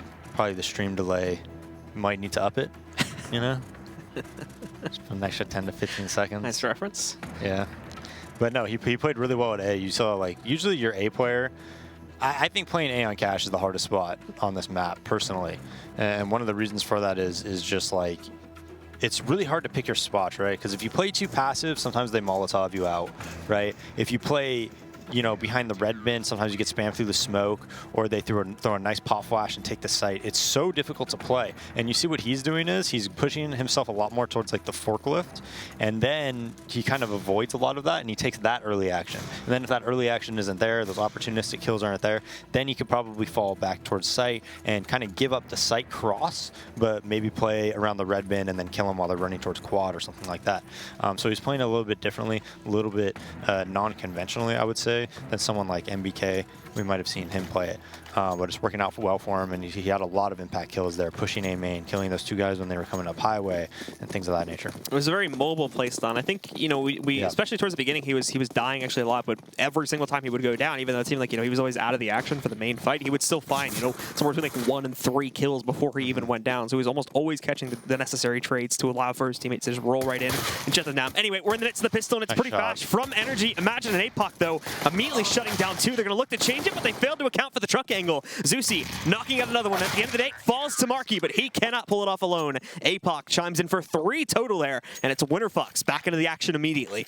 Yeah, and that was basically a perfect crossfire. I mean, they're coming up highway, but they have no smoke to really cover off any of the angles. And when you have somebody forklift and you have somebody white truck and quad, it's like that triangle, right? Anytime you could have like a triangle in Counter-Strike, if you think about like the upper bomb site on Nuke, right? If you have somebody heaven, you have somebody maybe top hut or silo or Mustang, and then somebody like opposite vent, when you have that like triangle setup, it's really, really good. And that's like the general setup. If you could have that where you have that 3-pronged defense, that's usually what you want anytime people hit a site on cash and a lot of other similar maps as well.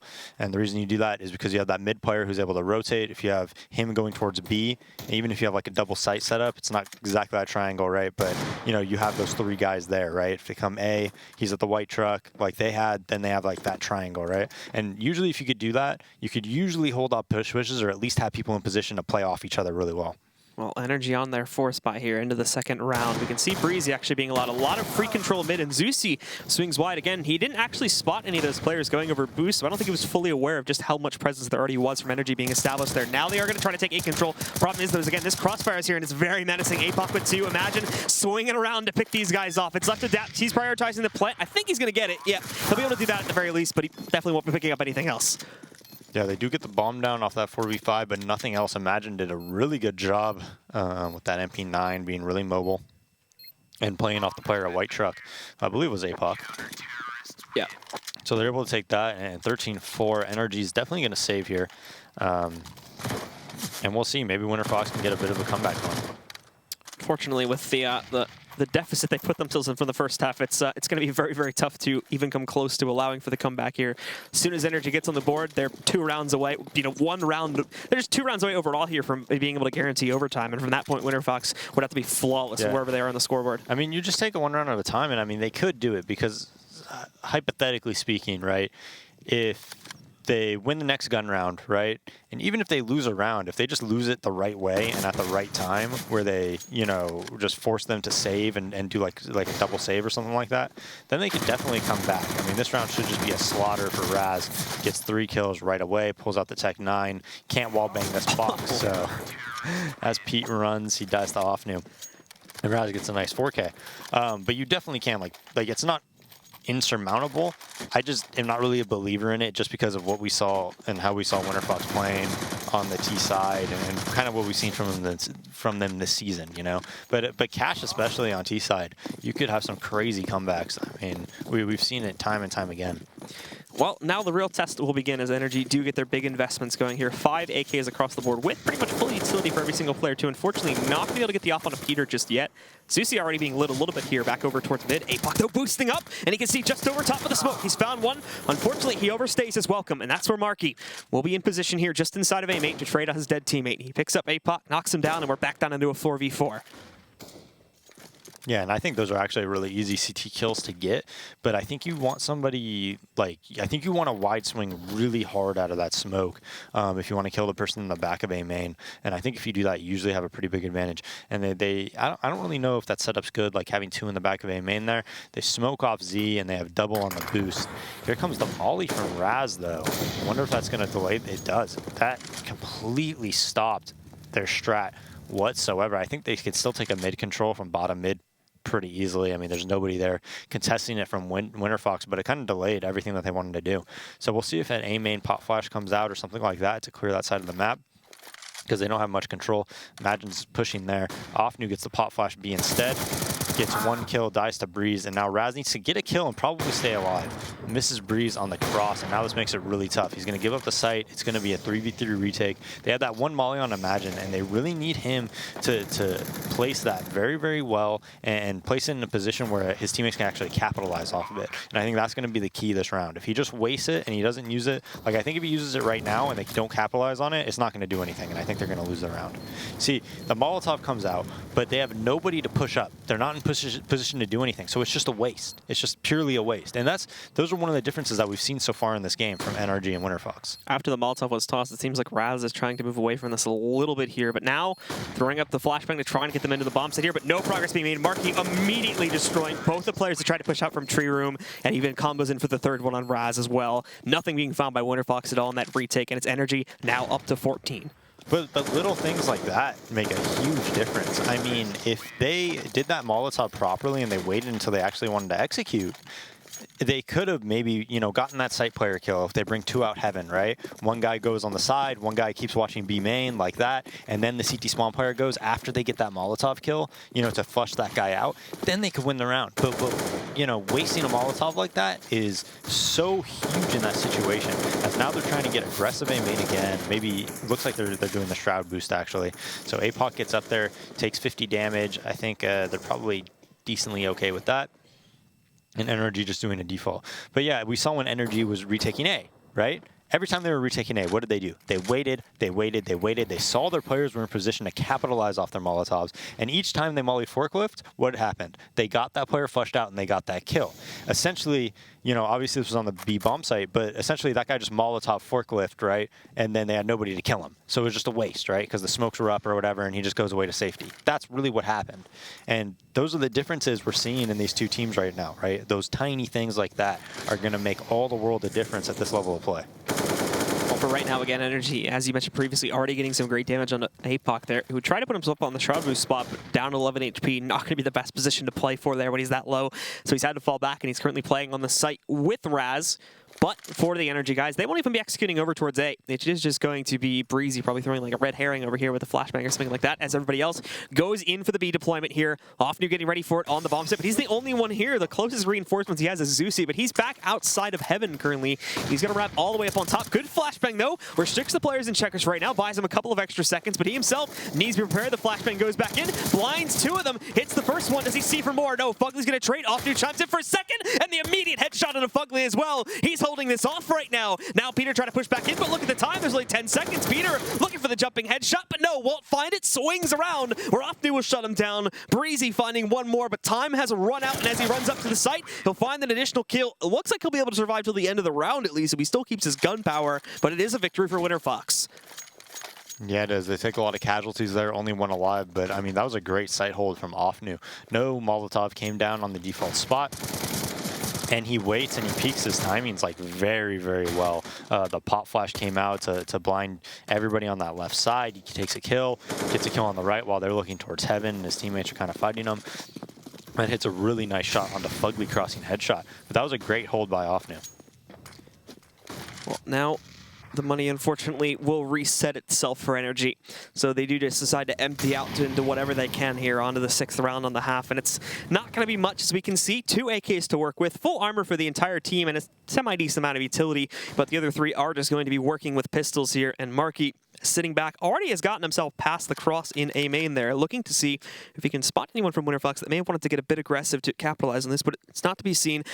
Winterfox, again, are playing pretty safe with the exception of over there towards B, where they have pushed into those halls. There's no presence from the T's, so they will be able to get this intel. Now we can see the mid player also moving back in to support this. Imagine, though, getting hit by a Molotov down to 40 HP, and not only that, too, but Breezy, he's gotten the first kill. The CTs will have a pretty early flank being opened up. Nice shot from Zeusy as well, but again, trades galore as Fugly rolls right in there, finds Imagine, gets a decent amount of damage on the Zeusy, but as he realizes, no, he doesn't. Zeusy's just going to roll right up past the forklift there and take him back down. So we're even again, down to a 3v3. Peter as well, still only on a P250, so he may not be able to support as much as he would like from back in this position, as he's not been able to find an upgrade just yet. But Winterfox running a bit low on time, and no, they don't even expect Peter to be in A main, so he sneaks one off for free. Offnu did trade onto Marky, though, so we're down to just Peter and Daps, and now they're going to chase down Peter, but his teammate did so much damage that it's easy pickings for Peter. Raz is the only one left here alive now, but Peter's armed with a rifle. He'll get that kill into Daps, but does he have enough time? He'll throw the smoke on the ground and just try to go for the defuse. Did Peter see him? Yes, he does. He'll finish it off with a headshot. It's NRG up to 15. Wow, and that A main pop flash, it came out, but it was behind the box, so it wasn't a good one. You want to throw it higher in the air so it can get Pete in that situation. And then the player turns to the left. He thinks maybe he's on the left there. As soon as they got that kill on the forklift guy, when Zeusy got that, they should have been able to leverage that into a round win. They just need to be a little bit more patient, though.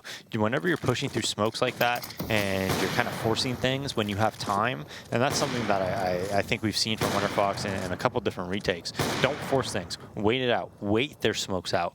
And then finally, when you're in position, then strike. You know, you have 40 seconds now. It's a long time for that retake to occur. Now they're on pretty much just an abysmal buy. I mean, you got 3 P250s, a scout, and a mag 7. So this is going to be really difficult for Winterfox to win. They don't have head armor on anybody but APOC. I mean, Raz is going bare bones, just mag 7, nothing else. So, you know, NRG just taking it slow, seeing if they see any aggression. Big nade comes out on Raz, takes over half his health off. And they're just waiting. PTR gets a kill at middle, kind of working in a little bit. And just, you know, just seeing if they give him anything. And now they're just going to group up towards B and probably take this round pretty clean. Yeah, and for Winterfox here, we'll try to hold Raz again, as you mentioned, already down to half of his HP, so in theory should be a pretty easy target to take down around the corner, but with the reaction times right with a shotgun, he may still be able to pick off 1 or 2 kills, depending on how ready for this he is. In the meantime, back over on the site, you do have Offnu waiting, but all he has is a P250. He goes down very quickly. Raz, though, is doing the best he can with his 45 HP. He brought one down very low. That's Fugly at 23. Also killed another one. Fugly will finish the job, though, against Raz here now. Oh, calm down. That's your teammate. But still 4v2 in the situation. And we can see the scout from Zeusy trying to work his way into heaven, but there's really no safe route for him to get back into the site. They've gotten the bomb in. It has yet to cross. Keep that in mind, as APOC is watching out for that. And Fugly's hands is rather low. Zeusy actually finding Dap, surprisingly, up from heaven there, but in the chaos of that, they do allow Fugly to get past the tree room there and get himself up onto the platform to look for a plant. Still no upgrades for either of the remaining CTs, as they are stuck behind the heaven and tree room walls currently. And APOC, since he has a little bit of a hole in this smoke to look through, I think he's waiting as well to see if anybody else from NRG goes for the cross up to the platform. Won't be happening, but again, they feed Zeusy another peek. So now Peter looking to trade it. Him and Marky will finish the job off, and there you have it, ladies and gentlemen. It will be NRG pushing forward, and they'll close out the match. 16-6 is going to be the final score. The Australians try their best to make a comeback on CT side, but again, they had forged their fate already in the first half, going down 13-2. Great debut of NACS for Vendetta to witness there. I'm sure he's he's chomping at the bits to analyze this one. So with that said, we're going to immediately send it back over and get Vendetta's thoughts on his first taste of NACS here. How about them chomping on the bits right there? What do you think about that NACS that you did just see? Oh, that was NACS true to its form, I guess. In many ways, we saw a lot of things, not all of it that pretty, I'll admit, but we did see some positives that I probably want to focus on instead, because otherwise I might lose my mind. But no, like for the better part of it, I think it was pretty evident that NRG just were the better team overall into this, and which is kind of what we alluded to in the pregame as well. I mean, NRG coming out in that first half, ending the half 13-2 is CT. I mean, obviously it's pretty damning there if you are that Winterfox lineup. I mean, they were able to put together a few rounds towards the end, but a few rounds too little, right? It wasn't coming together for them. And I mean, if they don't get that pistol on the start of the second half, then you look at, well, obviously, I think it looks as ugly as it was pretty much for Winterfox, because there wasn't really too much to take out of it from that. I think for the better part of it, it was one round that kind of worked out for them, and that was the first buy round they ever got to. No, absolutely. We're going to take a look at that here in a second. But I mean, at this point, NRG takes the first pistol, loses first gun, and then after that, they just run away with it. Yeah, like it's really all in their court. Yeah, and a lot of that comes down to the fact that we never really saw Winterfox in a situation where they could actually, one, take map control, or two, set up for an execute. Let's take a look at round 4 right now. Walk us through this one. Yeah, well, there you have it. So pretty much you're seeing one of the things that actually worked for Winterfox. They're going to take delayed control over mid here, and you can see Peter, who had pretty much played passively the entire time through mid, plays passively, so they're able to get a lot of ground in mid without having to use too much utility. You can also see the 2 delayed smokes that they put up from outside of Garage that lands towards CT spawn, which cuts them off, which again allows for APOC to walk up towards highway completely uncontested, and he's going to be able to pick off rotations as they come running through the smokes, because NRG in that kind of a scenario, because it's early rounds, it's the first buy round, oftentimes CTs are somewhat limited on economy. Not necessarily the case for NRG right there, but oftentimes if you don't have too much utility to play for the retake like we saw in the later stages of the game, you don't want to miss the control of the bomb site without getting anything in return for it. So you can't be as patient as we saw NRG be at the later stages, where they constantly had Molotovs to clear out forklift or delay the bomb plant for even further to make the smokes dissipate from the Australian side.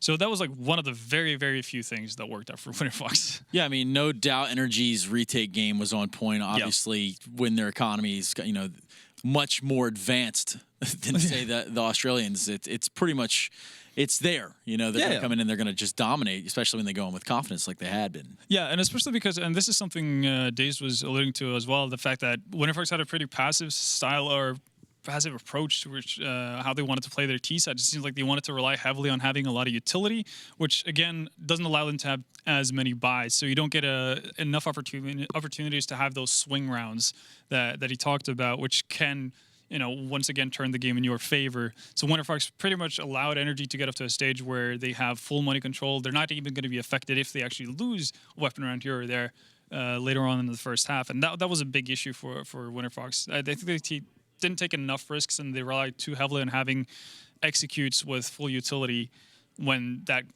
obviously didn't work out. Well, obviously didn't come together there for Winterfox, but they will get another chance here as we do see them take on NRG in another map. We're going to go to Cobble when we come back from this break. Stay tuned.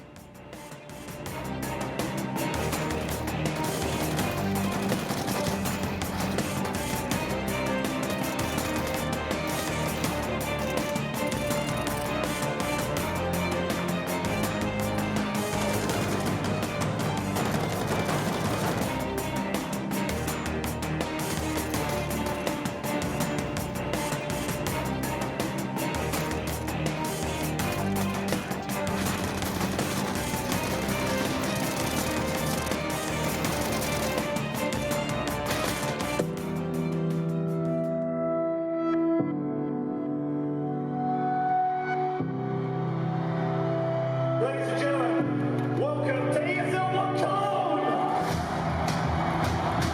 2 big shots in a row, and Phoenix about to bring it back now. All on Nico, trying to see if they can get the defuse, and Nico, oh no, Phoenix! Has to keep Brutus Pro alive, Taco once closer, AW... He's looking for a look, he's gonna get a hit by headshot again! Oh my god!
It's important to be part of the Pro League because it's sort of the premier league for all the North American pro teams, and also it gives you the opportunity to make the LAN finals and play against some of EU's best as well. With the sponsor Mountain Dew, can be really good for up-and-coming players.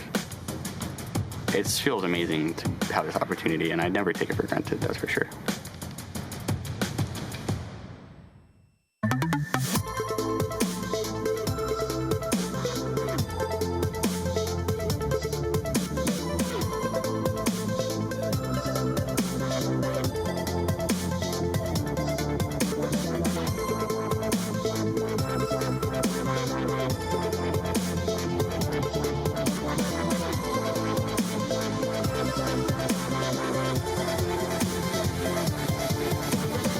Get your team apparel now at shop.eslgaming.com.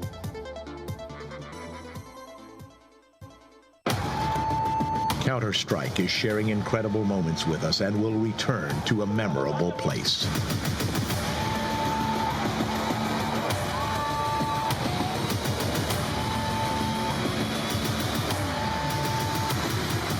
Get your tickets now at proleague.com/Dallas.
All right, we're back here at ESL Pro League Season 5, Match Day number 7. My name is Stunna. This is Vendetta. It's his first day on the job. We're going to take a little easy on him, but not quite as easy of a work as NRG had there over Winterfox. I know. Yeah, because you want some resistance, right? I mean, I like to squirm a little bit. Yeah. Hopefully, there's going to be more of a match going into the second map there. I think it's Cobble that's going to be the matchup. Sadly, though, I don't think it's bodes too well for I guess the Australian/New Zealand team. Yeah, I mean, Winterfox is on the 0-5 L train as it it is spoken right now as of that last match. We're gonna see them on Cobble going into this one, and to kind of break this one down for us, we're gonna take it there to Mr. DeBear, who's gonna walk us through Winterfox's Cobble. Thank you, Stunna. We're going to take a look at Winterfox versus Bees Money Crew on Cobble. Bees Money Crew is a premier team. They are 5-5 as I looked at the record. As you can see, Winterfox is down 0-5. And the thing to take note is that Winterfox has 2 ops. This is the second time in this match so far in 6 rounds that they had a double op setup. Now, a little tip for teams that want to become a pro team. Double op is you either pick up an op in the game to have 2 ops, or you use the double op setup if nothing else works. Because if you have a 2 op setup so early, so often, your money's going to be bad. It's just a hard uphill battle. You're going to have less utility throughout the game. It's never a great thing. As you can see, Raz and Zeusy, they're the A players. Razzie here, a second gun around the row. He's going to try to take a fast op shot. This time through middle, he misses his shot. He gets picked off. He's died 2 times in 2 gun rounds within the first 10 seconds with an op. That is not good. That will not work in a pro league. It's obviously not working against a premier team.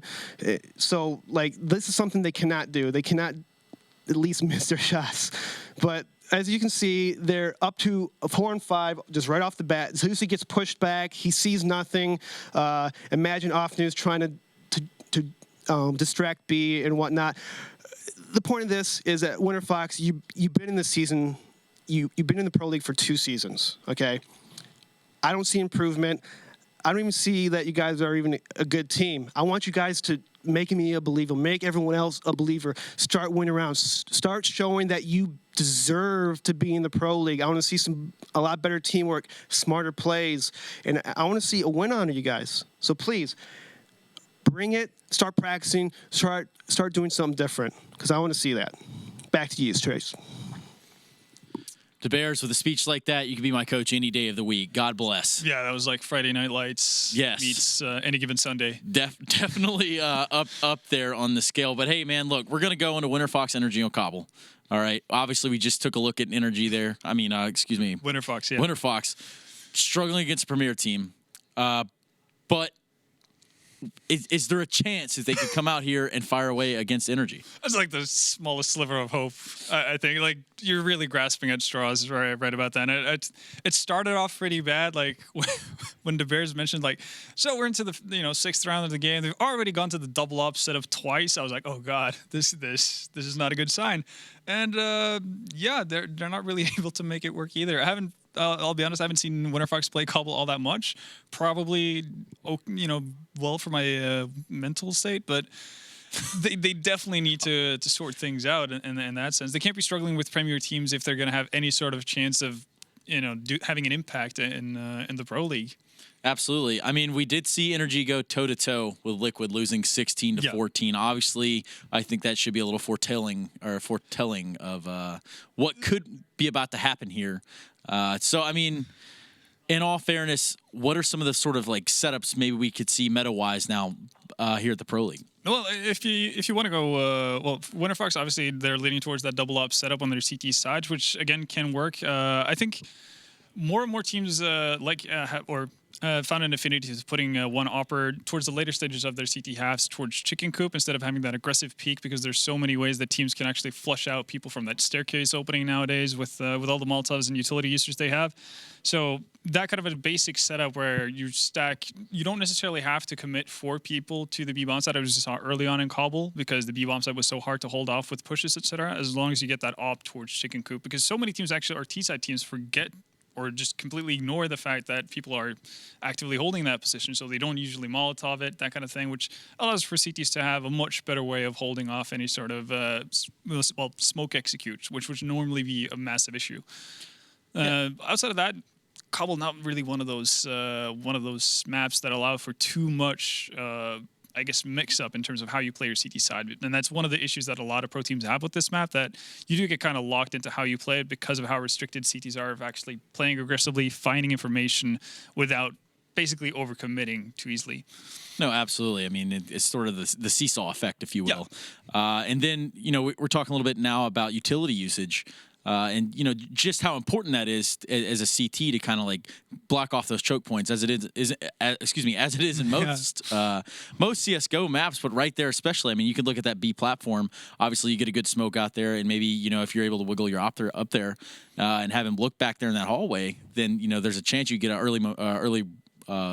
ahead early in the round. Yeah, exactly. And I think that's going to be a big thing for Winterfox on both sides, really, because on Cash, it was just a constant uphill struggle with them actually getting forward anywhere on the map with even numbers. So that's going to be easier to do on T-side Cash, so hopefully that's going to bode well. Well, let's look at an easy side, hopefully for us, our commentators who are standing by to take it away on Cobble right now for Winterfox and NRG. Take it away, guys. All right, yeah, thank you very much, Stunna. Cobblestone is coming up here in just a few seconds as soon as we have the teams prepped and ready to go. But judging from the performance there that we saw from Winterfox and the way that they were struggling to really get anything together in their T-side on Cash, that's probably not going to reflect too well now moving on to Cobble. No, I just don't have much faith in this Winterfox team. I really don't. I think Cobble's a map that you could definitely upset people on. It's pretty open. A lot of time you could really get like momentum going. Especially on like T side, if you can win, even force buying too, you have a lot of opportunities to win rounds just because of the close range combats and drop, pop flashing out of being, really getting in people's face, pushing statue. But lately we've actually seen teams, I would say in the past few months, get a lot better on their CT side Cobble. I mean, especially like a team like Virtus.pro. I think Cobble used to be very, very T-sided in general, and now we're seeing it shift a lot more to evenness, a lot more to CTs even getting the better of Ts in a lot of scenarios. I think when they changed the stairs, so it was, more up, and now people are aware of that. And also they made the flowers, you could hide more there. I think it made a big difference as well. So I think it's becoming more and more CT-sided. But again, I think it is a map that you could upset on. I just don't have much faith in this Winterfox squad, just straight up. Well, for Winterfox, at the very least, they do get to start up on what was in the last map, their better half here, as they'll jump onto the CT side. NRG will be jumping on a T side. Marky there as well. A little bit prepped to kind of jump into the phrase. He works himself up to the suicide steps, and they'll be swinging in very quickly here. Raz tries to challenge it directly there in the alleyway, but no, he's taken down just seconds later by Marky. They find that kill. There won't actually be any follow-up, though, as most of NRG actually fell back instead of going through with Marky. Got that kill, though, and now the bomb is shifting its way through the B halls to work its way over onto this B bomb site. And in the meantime there, we can see actually Winterfox seems to have gotten a semi-decent read onto this one. Well, obviously, since there is no presence on A, we are going to see Offny starting to move his way back over towards kind of a shifting position in the site connector here. But still, they've got two sitting in the site. And at a moment's notice, Offny can also jump back in, but he is sitting outside, currently watching the window in case they do try to go for an A-split. APOC actually finding the first kill, and imagine firing off almost this entire clip here, but not being able to impact onto a single kill. Peter and Daps combo together two on their own. Imagine stuck in the corner here. There's nowhere for him to run anymore, and they're trying to bait him out now, and there you go, Breezy finally taking him down. There's only one remaining, and he was trying to work for a flank, but his teammates on the site, unfortunately, were not able to hold for long enough to allow for this to come to fruition, so it's just going to be Zeusy challenging out multiple players from NRG without any success at all, and Peter will close things out to give NRG the pistol. Yeah, and that is that's just rough if you're Winterfox. You really want to get off to a good start. I mean, like I said, when you're the underdogs, you just need a couple of those swing rounds, and pistol rounds, are definitely rounds that could do it. But, I looked back at last season, and Winterfox ended the season with like 4 losses in a row. They started out this season with 5 losses in a row now, and if NRG makes us their 6, that's going to be 9 or 10 losses in a row that they're going to start out with, and they just haven't been, playing well lately. And again, with these conservative buys are something that I just really disagree with. I think, if you're Winterfox, they use their nade stack at B. I think we saw Virtus.pro do this actually. So they tried that, but doesn't land. They see that 4 B nades came out, so they're just going to run up to A. Daps in a position to really farm some frags and get some money on the board. Not able to get anything out of it, but they do have the A site completely free. Winterfox just has some P250s. That's really it. They got a Mac 10 on APOC, but they're not going to get much from this. So they're going to lose this round pretty easily. And like I said, man, I really think you should buy there if you're Winterfox. Whether you practice buying or not, I mean, in those scenarios, it's just one of those situations where, that's a swing round. Second round is a swing round, and you need those rounds if you're Winterfox. And that's one of your best chances to win it, is to force up with the pistol, maybe, play something off a pop flash or overstack a site or something like that, and take your chances. And I believe they even dropped the recovered SMG that Winterfox managed to pick up now. So Winterfox will be escaping with essentially nothing on this round. Imagine with a P250s even. It's not really anything to write home about. So NRG get through this one relatively cleanly. Daps will be the only one going down more than likely with that one death, which means they're already off to a good economical start here too on the NRG side, assuming they can follow through with this on the 3rd round. Yeah, and whenever I played, I would play practice, right? And when I practiced, I would always kind of not do like leans like that, force buys and just like huge stacks and things like that, because I wanted to, practice like your normal spots, your normal setups a lot more, so you get that, and then just add it in there a little bit during practice. But when you play matches, even if they practice, right, where they always save on the 2nd round, I think when you're playing against teams that are better than you and you want to have a better chance of winning the match, I think sometimes you go outside of your practice zone, right? You probably don't take, huge risks on certain rounds and important rounds, right? But I think you need to do that if you're Winterfox in order to beat NRG. Winterfox this time have put essentially everyone inside of the site connector here, not committing it to either bomb set. All 5 players basically just hiding out around the pole there. So NRG are going to start to move in, mainly investigating towards drop right now as they move to clear things out there. And even the guys that are out over there towards the A courtyard are even going to move in and I think commit to this too. So in a second, Winterfox is, I mean, they're going to have to shuffle over towards the B bomb site, but with the current positions, if NRG does push back out, then Winterfox are just going to end up getting boxed out and they won't really be able to do much on this round. So they'll have to fall back and basically just try to position for exits would be their best bet at that point. And we can already see Fugly moving forward at challenges, catching a few of them with nades in hands too. Imagine being the first one to go down. More gonna leap it. There's 2, there's 3 for Fugly. They'll only get 4. Unfortunately, no. APOC will finally shut him down, but the remainder are sitting outside here, and it will be a relatively easy cleanup as NRG will get themselves up to 3. I mean, it's decisions like that I just don't understand, though. Like, you know they have the B site. You're trying to flash into drop room when your players aren't even really that close. Like, they were still, like, you know, a second. Even if that flash landed and people were in drop room, they would have gotten unblinded by the time those players actually went into the drop room. You see that flash happens, they weren't even, like, next to the thing. Look at how long that took for them to get that. Even if that flash landed, he still would have gotten unblind by the time they ran in and tried to kill him. So it's like all you want to do in that situation is just sit there and just wait and look for anybody who chases you, essentially, because you're just gifting them money at that point. Like, you just kind of gifted, you know, Fugly over there, you know, $1,800 or whatever, right?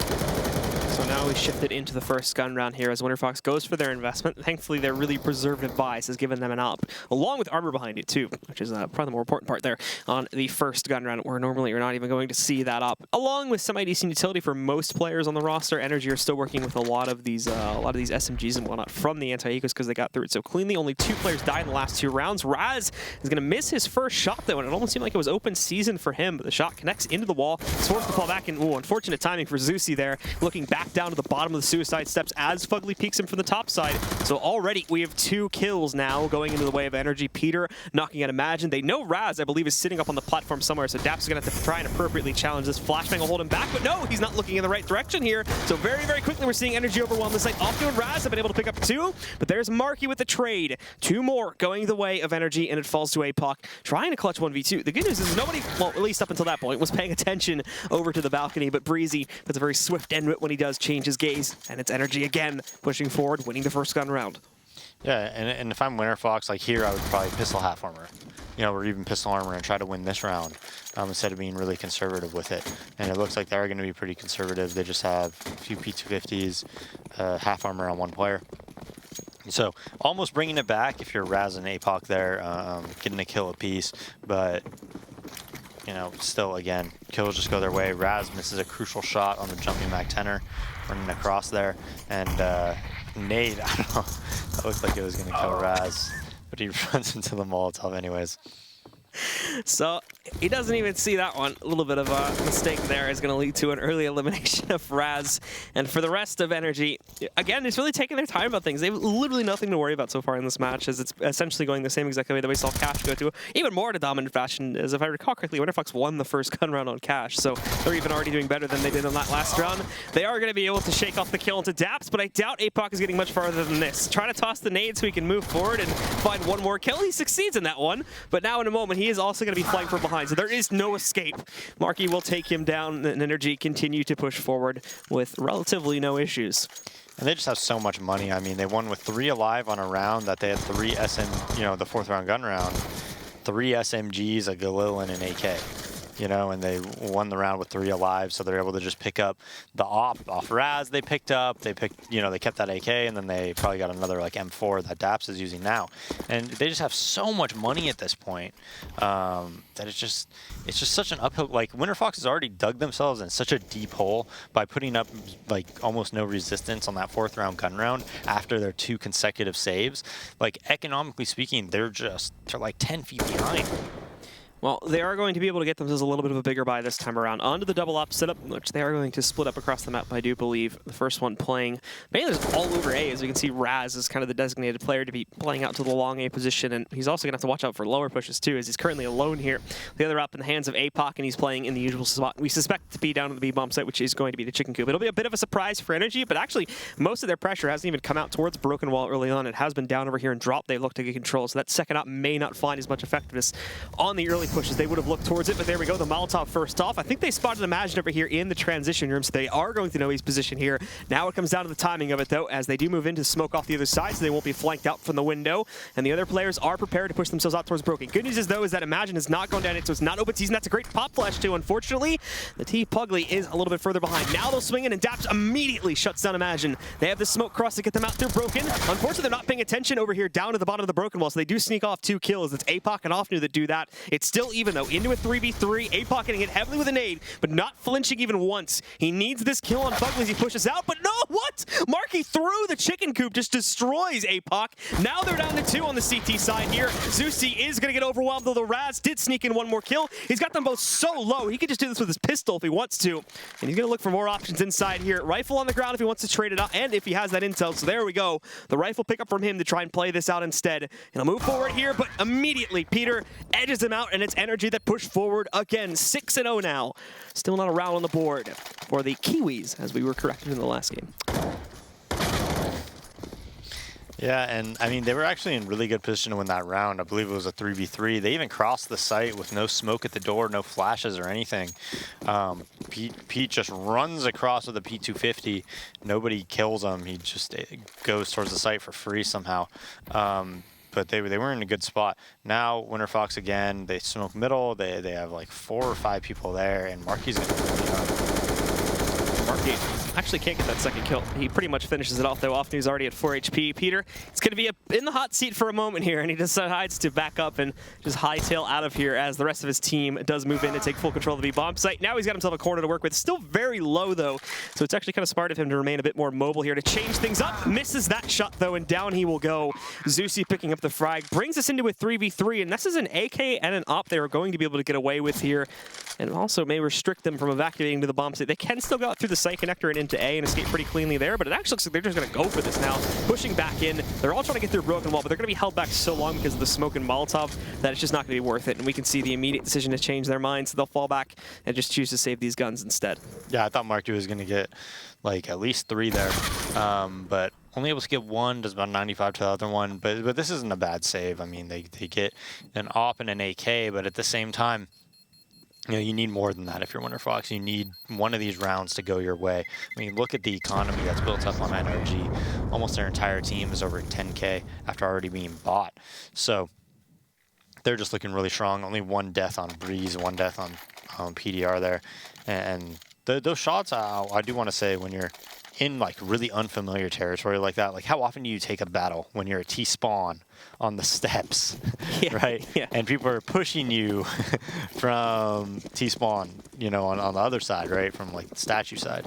Or it's like they're really unfamiliar shots, and sometimes, you know, things like that happen where you think like, oh, you're going to get this kill for sure, but then it's just such unfamiliar territory that sometimes you're not able to capitalize off that. So a decent molly early on here is going to splinter NRG to a certain degree if they wanted to go for a fast execute, just roll out on B. So held them off for that, but again, still plenty of plans to work with on the NRG playbook here. They even already have the smoke on Broken Wall that they can use to go past this Molotov and through the cross, but there's a bit of a mystery, as if someone from Winterfox is sitting up behind that box there. Marky, though, is just going to leap right through it, going in. They haven't spotted that player behind the box on platform yet, and it's 3 fast kills for Winterfox. Breezy trades 1, Fugly with a second, but it doesn't matter, as now Fugly's alone. He's got to clutch this one, already up to 2. He needs 2 more to finish it off. The bomb's gone down, still a minute on the clock, though. Time's not really a big issue at the moment, and thankfully he has smokes covering off most of that site, but still, falling back, and it'll take him an extra 10 to 15 seconds here, even being cautious as to watch out for a flank over boost or something like that too. So he'll fall completely back and just be really, really cautious about the way that he proceeds here, making sure that Winterfox have not flanked him so that he can go back on the site. Problem being, he is going to lose the advantage of having those smokes in the cross, which would have allowed to get him free clearance over to the plant position and at least start the timer in his direction. Now though on the peak, Raz will be waiting if he continues up this sidewalk here, although I actually think he's going to edge it out and he'll be able to find Zeusy, but no, he misses the opportunity, and on that repeat from Raz, he'll finish off the job, finally putting Winterfox on the board here. Yeah, and I don't like how Winterfox played that. I know they won the round. I never like it when you actually stick together in those 2v1s like that and play like that passively like that. I think on Cobble you can kind of get away with it, especially if you're in the connector. But myself, I always see teams do that now, and I really think it's the wrong way to play in those 2v1s on CD side. I think if you have really good players, especially who really know how to play like a site like on Mirage, for instance, you could split up and you could have somebody A and have somebody B. behind as we look for early aggression by APOC. And now this round, of course, is super important because NRG lost their round, but they lost their round in the right way. They only ended up with 2 alive. So if they are able to win this round, they're going to force them on onto an eco, and it's going to be really difficult for Winterfox to even get double digits on the tap. Winterfox again, though, putting a lot of utility pressure over here at Breezy. Again, that smoke does not spread in the right direction. It does now, though, but he has that smoke to try and fall back through. Still taking 50 damage from it as it does spread himself back out. So it's still not the best situation here for Breezy. He does have to shift away from it. But at the end of the day, it's still somewhat evenly traded. APOC was also brought down to 40 HP at some point during this round, too. Thankfully, though, it seems Winterfox have finally found a good enough combination of utility to be able to actually hold off energy from just rolling directly into that B bomb site. The plans are now going to shift, as we can see. The bomb falling back through the B halls and just to the outside of the mid connect there, but they are going to change up the game plan a little bit and try to go for what I believe is going to be an A split, as you still have Daps and I think Fugly going in for drop control here in a moment.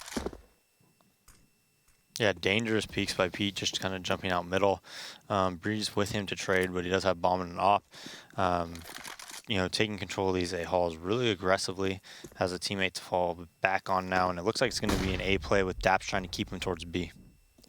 And as they do move in towards it here, Zeusy first at the bat to challenge it. Gets the first kill, no problem at all. Peter also getting hit by a flash. Zeusy, though, trying to challenge his own aggression. Looks away, though, over there towards the ramp position. And that's going to allow Peter to roll right in. 2 quick kills for him. Daps even finding another one here in the drop. That's going to hold off the rotation. APOC is focused 100% on taking down the player in window. And Breezy, well, he's going to spot Imagine. But oh, no! Imagine's actually able to hold there. In addition to APOC grabbing the kill on a Daps, so all of a sudden we're even. But both the remaining Winterfox players are both heavily lit down to somewhere between 30 and 40 HP each. They'll both move out through the doorway here, but Fugly has them lined up, gets the first one. APOC now down at 23. Peter misses the shot, so we're in a 1v1. And as we can see, 7 bullets left in the chamber for Fugly to try and work with here now. But APOC, again, also trying to peek out this at the right time, and he is going to be able to find the shot. He shuts down Fugly. However, time getting low, but with the kid on the ground, I think he's just barely going to be able to squeeze this one through and pick up a second round for Winterfox. Yep, 4v2, and APOC is able to get that 3K and end up winning the round. A round that NRG had really no business losing, but at the end of the day, I mean, they have another opportunity here in order to force them into, a hard eco double save scenario. And again, just playing it very cautiously here. Both of them at the end of the day were in very high stakes scenarios here, but APOC ends up winning it out at the end of the day. Gets the right angle at the right timing there, peeks it back out and shuts it down. Energy, though, still not even close to running low on cash flow here, so we will see another full investment coming out from them. 4 AKs and the op still to be seen on Peter as well, but it is a lot more passive than some of the previous rounds have been, where before they were pretty quickly trying to get themselves in a position to try to push out towards Broken Wall within the first 20 to 30 seconds of the round. This time, it's spread out essentially into a default as they just sit back and try to play for picks against Winterfox. Yeah, and a nice V push is coming out. Breeze getting mollied out. Aggression coming out. This is really, really nice stuff from Winterfox. So they have that plat control. They know nobody's on the left. And now what does NRG do from that? Do they want to retake it? Because Raz could be positioned there with an op. They heard the umps, but that could, of course, be an op, backing it up. Imagine sitting back down in the corner here. He will look to challenge his aggression, but Daps already looking out for it, as will Fugly. Wow. Fugly gets the better of it here, immediately taking him down. That was a great pre-fire. Normally people don't check that spot. Meanwhile, over there on the B-bomb, so they did boost up APOC to try and play up on top of the rock position there. Often getting the spot on the players on boost, and again, just essentially using utility to hold them back, which is the way that they've been playing these past 3 rounds, and it's actually been working out very well for them to hold energy away from these B plays. Now their time is getting low, and there's nobody watching out the transition room right now, so Daps just rolls right out. APOC has his back turn. It's easy frags for him. Now it's down to Zeusy on this site. Raz had rotated in, but now he's got a 1v4 and a very expensive gun, which is going to be worth more to him at the end of the day than an attempt at a 1v4 clutch. Yeah, but, it's a worst-case scenario for Winterfox. The rounds they win with 1 or 2 alive, and now they're going to be reset. Raz getting a nice little exit onto Daps, but he only had about 10 HP, so I think the hunt's gonna occur right now. And Raz, I think you gotta really hope, if you're Winterfox, that he's able to save this gun, and it's gonna be a difficult save. Pete's coming behind him. He's in middle right now. And Raz has a lot of angles to look at. Not only danger, but long haul, and also, you know, coming up from connector. Danger's going to be flanking him in a second, and Peter will indeed get the easy closeout. So the op gets dropped. No saves at all for Winterfox, and now as we take a look at their money, it's all over the place, but for the most part, everybody's sitting below 3K. Definitely not going to be enough for an investment here, and especially considering it where we are in the half, going into round number 11, I believe, in a second here. It's not going to be good, as now they have to rebuild it all over again after they lost the losing bonus. Yep. They just, I mean, it's bare bones, right? So they just got some P250s, a couple flashes, and a deagle, and I mean, it looks like Winterfox is going to have a disastrous half.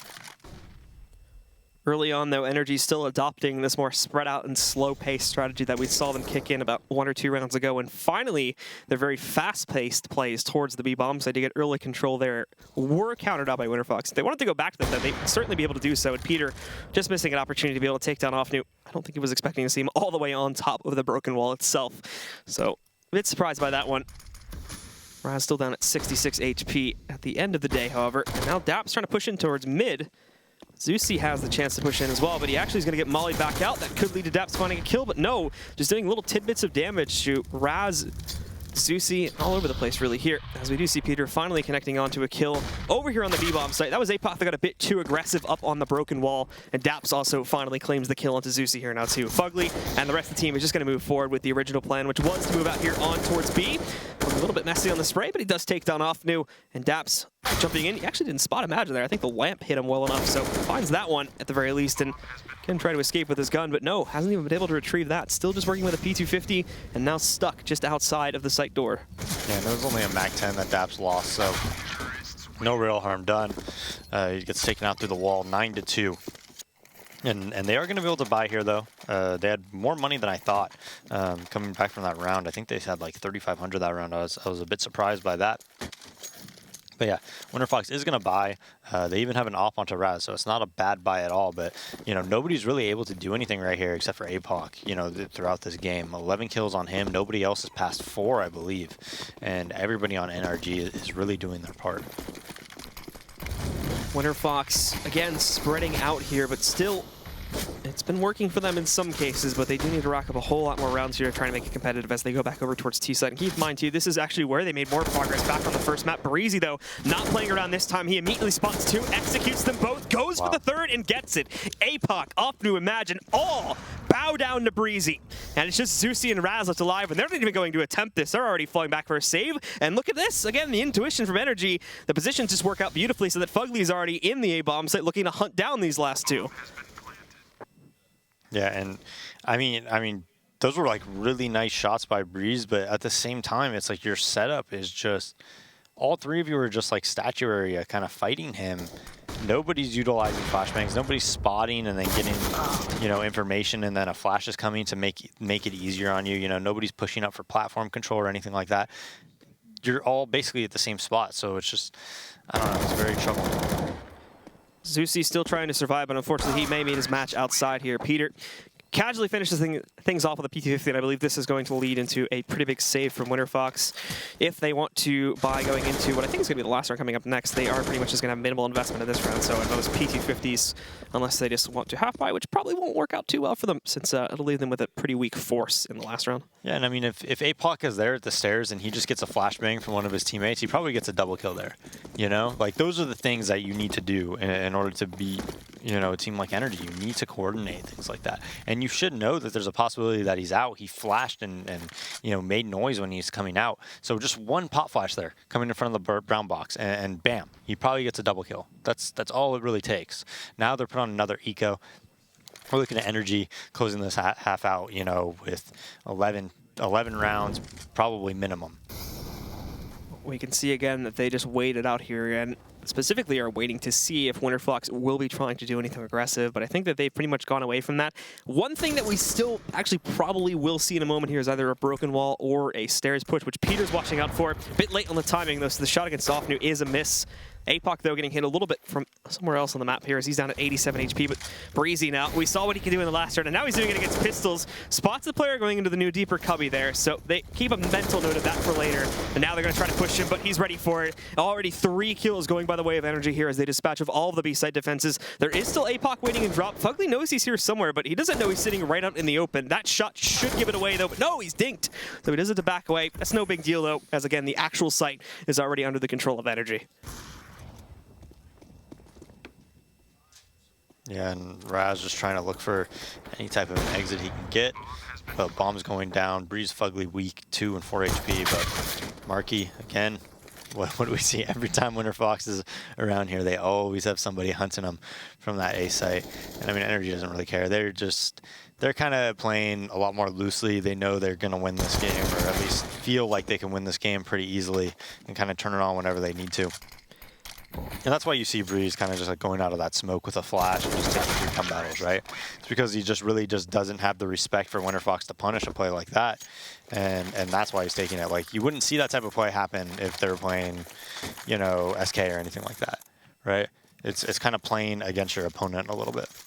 Well, we go into our second last round of the half here, and the last big investment, unless they win out this one here, is going to be rolling in for Winterfox. And we can see it's not even full rifles for the entire team. APOC is going to have to downgrade himself 2 and up to try and work with here, whereas NRG, they are rolling on the cash at this point. No problems at all for them.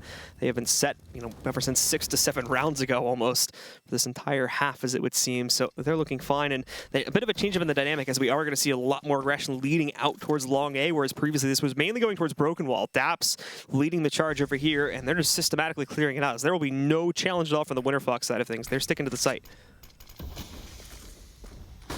Yeah, and NRG, 2 players towards B. They're taking that slow A control. Throw some utility to take control, but they still have they just have 1 smoke, 2 Molotovs, though, to do any type of a take. So it's not going to be something that's like a full execute. It's going to be something that's pretty bursty when they actually hit this A site. As they are getting in position, they're going to have 5 players here, nobody lurking towards B. Raz should be able to get an early spot, though. And if the rotation comes properly, APOC should be there very, very early on. And Ofnu, honestly, should be able to rotate very quickly as well. Raz playing a very aggressive position up on top here. He spotted them going over towards ramp, but he couldn't find the shot himself, and now he's going to be flashed back out over here to the corner, so he's got to focus on the long push, which he knows nothing about this right now. Peter immediately shutting him down. In the meantime, here comes Marky, pushing his way back past the APC. He'll take down Zeusy. That's destroyed. All site control being held by Winterfox. APOC closest to being able to push himself back in. Lofnu has been eliminated. Marky spots the push from APOC a mile away. He wasn't trying to be quiet about that one at all. And with Imagine being the last man standing, again, this has to back away, as unfortunately their money's not going to support the best of buys going into this next round, and having that rifle will be a little bit more of a boon for them to work with.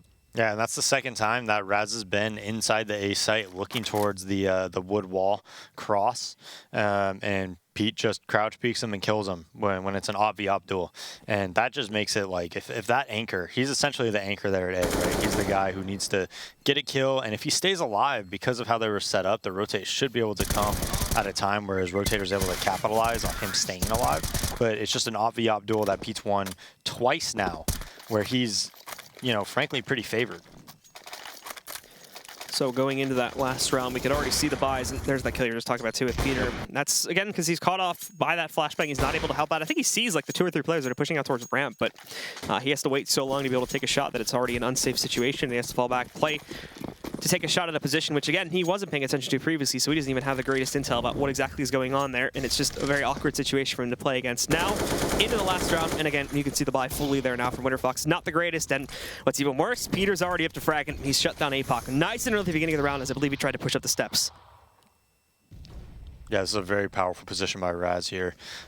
Breeze, especially if he throws his flashbang, it's going to be that sound cue, and that should allow Raz to nope. That's not 2 HP. 2 HP, man. How does that happen? So a little bit unlucky, as he's not going to get that kill. In the grand scheme of things, though, even with that kill, it doesn't seem like it would have mattered all that much, since now we're down to the 5v2. It would have been a 4v2 if he picked that one up.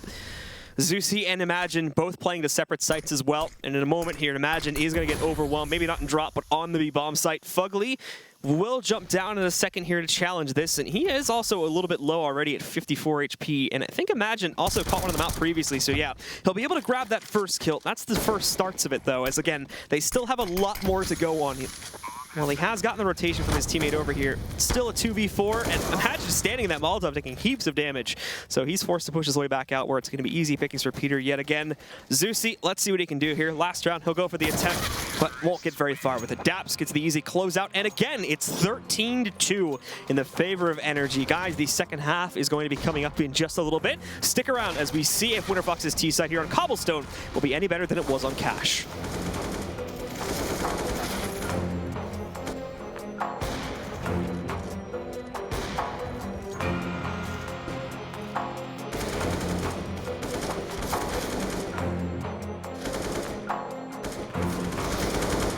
ESL Pro League is brought to you in part by Logitech G, Pay Safeguard, Mountain Dew League, and ESEA.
All right, we are back again here, ladies and gentlemen. It's a repeat of what we had on the first map, just with the sides flipped a little bit there. NRG do dominate their first half yet again, 13-2. Now on Cobblestone, and unfortunately for Winterfox, there just wasn't a whole lot being shown on their CT side. Now they're going to have to try and round the comeback yet again on their T side, and based on what we saw on Cash, it's not going to be the easiest task in the world. Yeah, I mean, the one thing I saw from Winterfox that was kind of like a nice spot, or a nice thing that they did was, you know, their upper B push. I thought that was a nice little wrinkle that they did, but they didn't really capitalize off of it because they just kind of gave up positioning and they didn't position the op there to get any early info. And then NRG just kind of walked up and executed on B. But, you know, besides that, they really didn't put any pressure on NRG. They didn't take any calculated risks, any gambles or anything like that. They played very, very default, very, very static, kind of let NRG do whatever they wanted. Didn't challenge B plat, didn't, you know, really challenge A halls too much. They usually ended up back in the site. They didn't show them any wrinkles, right? They didn't make it difficult on NRG. They didn't never give up drop and then retake drop control or anything like that, which is what we see successful teams on, you know, the CT side do. They did none of that. They just played a very static setup. NRG just read them every time. It was very, very basic. It was kind of like they were dry running everything they needed to, and against like a very static, you know, defense setup. And you know, they paid for it. Winterfox paid for it. As we can see, they're the stat leaders again for NRG this time. I believe it's Fugly is the one we highlighted. Breeze again up at the top of the scoreboard, though, at 15 and 5. And pretty close to those two was Marky, I think somewhere around 12 and 8. So let's get into it. The second half, as now NRG sits on the CT side. What is quickly becoming a bit of a stat pad match for NRG here. And we'll see if they can make it a quick closeout without allowing Winterfox to grab the pistol or any of the following rounds like they did back on the last map here. But immediately they push back in. Breezy ready to challenge him, but it's Fugly! Oh, and Breezy just dominate those three players back to back to back. Peter with a fourth, and we're not going to see much else beyond that. Zusi snuck in one kill on Peter, but that is it. And NRG just completely destroy any attempt from Winterfox to try and get control there. I don't even think they got a single player past Broken Wall or the drop room. Yeah, and Optic used to run that setup all the time with Daps in the E-box. And, you know, he just brought it to NRG. Very, very common setup that we see now a lot on Cobble because Optic ran it so much and people liked it. So a lot of teams, you know, mimicked it, and they're able to win that pistol round 14-2. Winterfox do just decide to go for the aggressive force here now as they go for Tech 9 investments this time, though. Peter, also a lot more aggressive back over here on A-Long. He does have to pay a cost for it, though. Down at 12 HP as he gets dinked, and I think Breezy suffers a similar fate. He's down at 4. So ultimately 5v4, yes, but some heavy damage done to the energy players, which will make a side take a little bit easier when they do regroup here on the Winterfox side of things and decide to push back into it. Daps, though, giving up his position further back out, and is just going to be playing close to the A-bomb site, close to the mid-connector more specifically. And actually, that will be Peter's role, excuse me, as Daps sits back and plays into the doorway as kind of the shifter between the two bomb sites. The rest of Winterfox, again, really spread out here still. Possibly some kind of drop split going to be working its way in. As you still have these two guys trying to push their way through long A. The bomb is now going to be moving back. It will be regrouping with the players out through long A right now. It is still looking towards Imagine. And one more here, Raz, trying to move out for that control, which they've been unable to do. And time is getting lower. Yeah, and with no utility, just Tech 9's, I don't know, man, it's pretty tough to hit A, but they are going to be able to take out Pete. They knew exactly where he was. It's still a difficult task, though, because you have no smokes to block anything else, but that makes it a lot easier. Now Daps waiting in the corner. They'll check that one as well, though, and this is actually like a pretty systematic cleanup here from Winterfox. It's down to 2 now. I don't even think, we'll see in a moment, I don't believe they're actually going to attempt for this retake. Better since they still have the 2 rifles to kind of fall back and save those and try to recover on the next round. But for right now, it's Winterfox that will actually control the situation there. A couple mistakes on these gun battles by NRG does cost very dearly positioning and allows for Winterfox to basically just flood back in and overwhelm that A site. So they'll get control on this one. We'll go to 14-3, but still with these 2 saves, you could probably bet that NRG will go for a more aggressive investment into the 3rd round. Yeah, I would assume so. You know, all the spots that they played, though, with PTR and Daps were kind of like those spots where they're not getting that early info or anything like that. They're just kind of chilling there. And, you know, a lot of that is just because they had low HP. But the real kill that mattered the most in that round, I think, was Fugly dying to, you know, the player that came out of that connector. Or not connector, but drop room. I think that was like the real frag that mattered the most. Because had he gotten that kill, he could have still played around Heaven. You know, even though it would have been a 3v3, they really would have only had SMGs and Tech 9s. And I think they could have definitely been in a good position to win that retake. So there goes the investment there from NRG. We're going to see shotguns picked up, upgraded pistols. Marky's even able to get himself a UMP to work with, along with the 2 saved rifles from the last round there.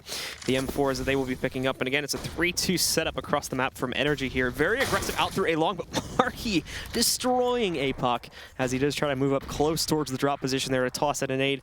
The nade gets thrown, and again, Marky has some damage traded onto him, but it's nothing in comparison to what he just did to APOC. Along with this, Raz also has been dropped to 74 HP. Not the best start, and they're going to have a flank to worry about there too. Peter actually, I think the player down the hall there was trading on a gun at the time, so Peter is a bit lucky to survive that encounter, but still gets the intel and is just going to back away really quickly as Daps as well, waiting on the outside of this one. If Winterfox try to change up the game plan a little bit, head back out towards A and split here, Daps will be waiting below the window and may be able to grab this kill. He spotted Imagine. I'm not sure if the same is true in the reverse situation here, but in the meantime, Fugly getting up and close there in the transition room outside of drop. He's found Zeusy. He'll be able to knock him back out. Daps does get good timing on this push, but Imagine's able to react swiftly. Unfortunately, when he does go out into the open, Marky's there. Raz actually finding 2 more kills. May open up an opportunity here for Often to try and clutch. The problem being, though, is he's in this site and he's alone. He gets the angle against Breezy, but actually misses the chance to get a kill, and now has to swing away from this one and run over to A, where he should be able to get the plant. But again, it's going to have very limited options in terms of a position to play from. I will say, I think this is a 2v1 that he could definitely win. The players on Winterfox, though, all of a sudden just started lagging horribly. But this is a great position right now. He's going to be able to pick up Breeze right there. He sees PTR, so he has a really nice spot, able to close out the round and get that. And that's going to force NRG on a save. But yeah, lagging pretty badly as Winterfox. So pause will probably get called in a few seconds here since Winterfox really can't play currently unless it stabilizes in a moment here. But yeah, they kind of gave him the time that was needed to get into that position, unfortunately. If they had caught on to what was happening a few seconds before, they may have been able to crunch him and limit his options, but giving him that nice angle to play around the tree, and he is able to shut down that 1v2. So keeping Winterfox alive a little bit here. Still 10 rounds to go in a row, I should mention, to be able to pick up the tie still.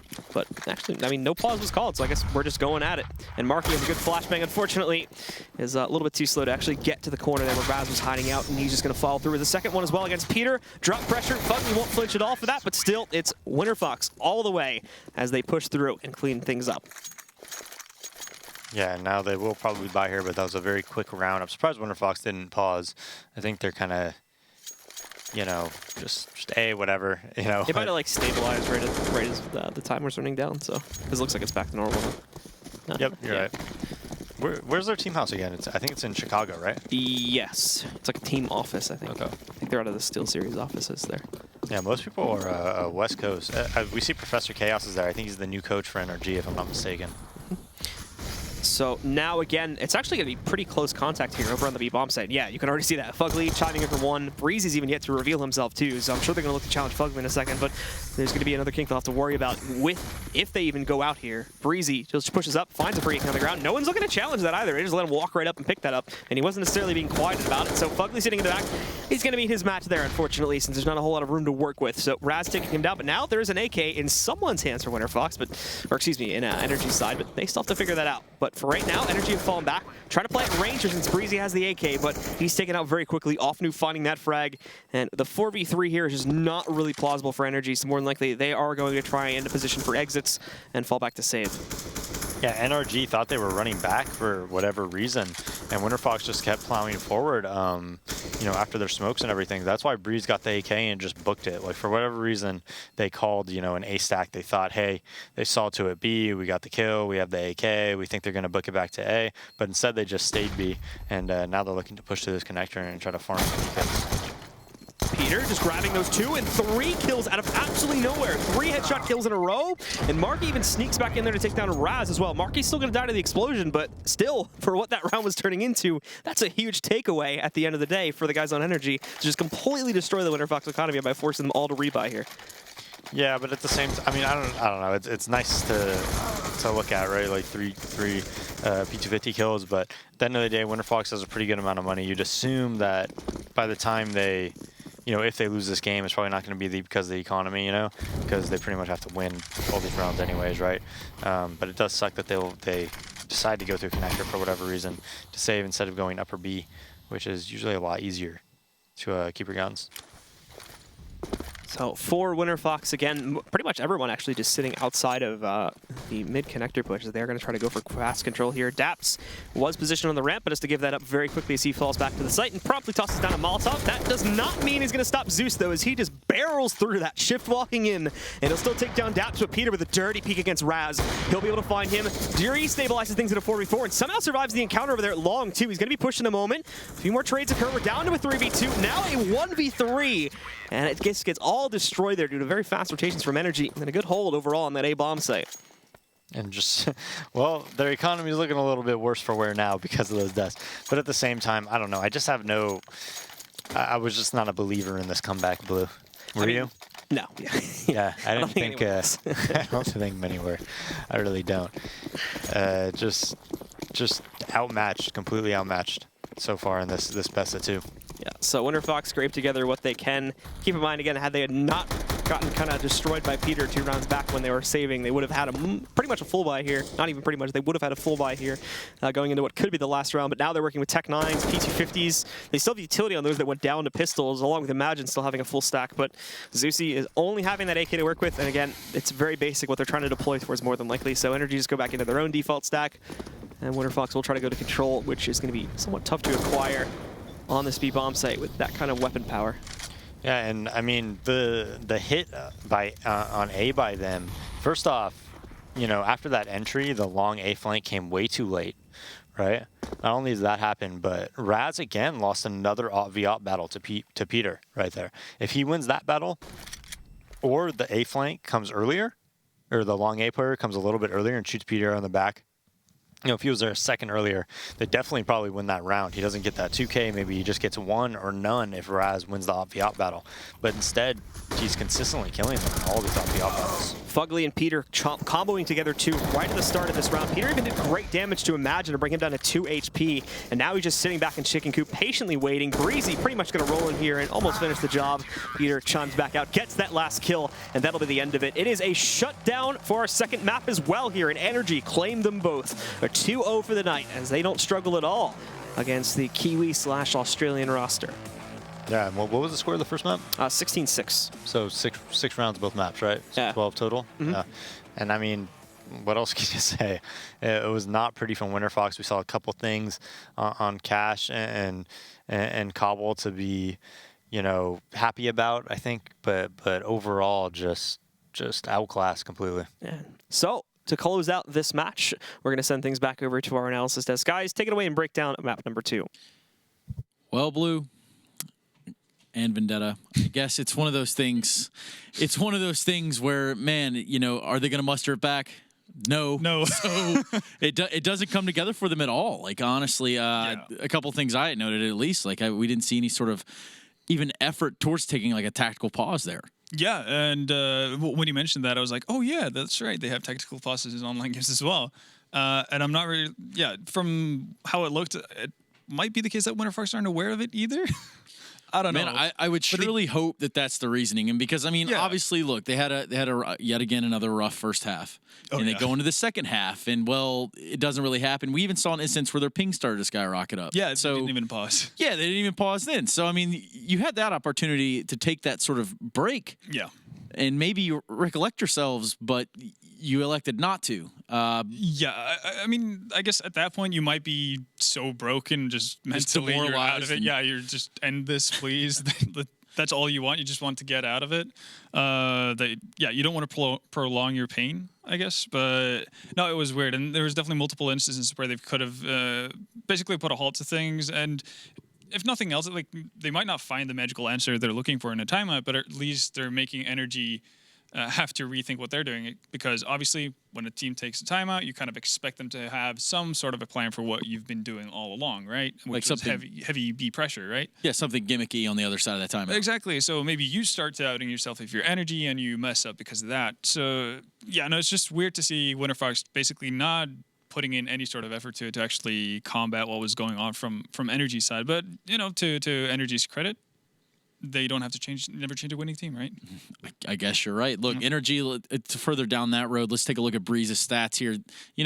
This guy, he's been good. Yeah. Even when he was playing under Slimmy, like when they had that sort of team. Like this guy, he was there. He was right on the cusp of making it to the Pro League. We see him in the Pro League now, and he's doing work. Yeah, he is, and he, like I said at the pregame, he's one of those players that I look to be like in the future one of the more common names that you hear of from NA, to kind of just go through those stepping stone teams and eventually end up with one of the better ones. And the kind of performance he had here on Cobble, definitely shows that he has the potential to come up big in games. Even though level of play is going to be higher versus the opponents, but he's showcasing what he's able to do. Speaking of showcasing, we're going to take a look at round 10 right now. We've got NRG loaded up, and they pretty much come in here and do work. Walk us through this one, Vendetta. Yeah, but the one reason why I wanted to highlight this round is because Winterfox actually do something different than playing extremely passive like they did on the A-bomb set for the better part of it. And you can see that's them utilizing a lot of utility. That's 2 of the Molotovs that they have on that B-bomb set, plus the smoke to actually get off into a forward position on B, but they leave it, which is the big question mark that I don't really understand, because the initial idea is really good. From what they're doing, they're grabbing map control on, I guess, an orthodox part of the map, because normally you'd see people play aggressively on the A-bomb side. Instead, they do that towards B. But it doesn't make sense to use so much nades and mollies to grab that space if you're just going to give it up within 10 seconds of the round. Because what you've done, you've weakened your defense towards drop room as well, which you can see that NRG, after just kind of getting Breeze out of dodge at B long, they go back to drop. They have a double peek with Fugly, and can't remember who the second guy was from NRG, but do a double peek towards drop after using their utility, managed to find the first frag, and at that point, if you're Winterfox, you've lost control over drop, you've lost control over B long, and to just make matters even worse, you don't even have any utility on the 2 remaining players left on the B bomb site. So you're strangleholding yourself in so many ways without getting any sort of return for it. And is off the back of their own decision-making. It's like they have a plan that's, in theory, pretty decent, but they end up just doubting themselves midway through and then making matters worse. Absolutely could not put things together there. Like, it just was, it was not going to happen. It was so even if they had like a good initial idea, they managed to fumble it up for themselves. Right. Which is, normally you're supposed to let the opponent do that for you. But yeah, no, in that sense, Winterfox were doing it all. When we say it like that, let's look at another young man here, Fugly, as he's able to bring up. quite a bit of firepower on his side of things, right? Yeah. So we talked a little bit about that DAPS, PTR, Fugly trio right there being the more veterans on that squad. And as we take a look now, 36-29 on the KD, but he definitely played his role. He did his part there. Yeah, exactly. And I think that's one of the things. Obviously, like a lot of the focus has been on what Winterfox hasn't been able to do. But again, you have to give credit to NRG for playing the similar style. Like De Beers was talking in his Telestrator videos about how NRG on Cash, for instance, bore their opponents to death by playing an extremely late, slow style. Like they're true to what they do, and they have an idea of how they want to play and how they want to approach the game. So obviously, depending on how your opponent plays, you're not going to be in a position where you necessarily get to jump on all the frags and all that kind of stuff, but every player has a purpose within every round, and you can see that by how they're executing. Let's look at that purpose. I mean, obviously, we spoke a little bit about PTR during the game. What are your thoughts on him as an opper? That's the thing. Like every time I watch Peter, it's he's really quick with the op. He's fairly accurate with it as well most of the time. So every time I watch him, I feel like he should be doing better than what he is currently doing. So I'm not really sure what hinders him from taking that step up once again and becoming, one of the prime operators in NA that is basically the people want on his team, right? Or people want to be on his team, or he wants to be recruited, right? But it's hard to put a finger on, but he definitely has the potential in him, and you see it every now and again. I think this game he ended up with something like 25 frags and 9 deaths or something, and it was constantly just making Raz's life a nightmare. Which in that game, if they weren't living in their own nightmare by that point, you got Dirty Peak Pete. Over there on the A site. Exactly. Dirty Peak Pete. But that's what, those kind of peaks, like the way he picks off Raz, holding off on that A take, for instance, like it's super quick. Like it's really tough to actually deal with if you're Raz in that situation, or any other operator. So Peter does have that potential in him. So I'm not really sure what he can do to find that consistency, but you could definitely tell that his absolute top level is really, really high. Well, speaking of top level, we've got the cream of the crop of matches coming up on the night when we come back from this break. We've got Cloud9, we've got Immortals going back-to-back on Best of Ones at 7:30 PST, though, so make sure you're there. We'll be right back.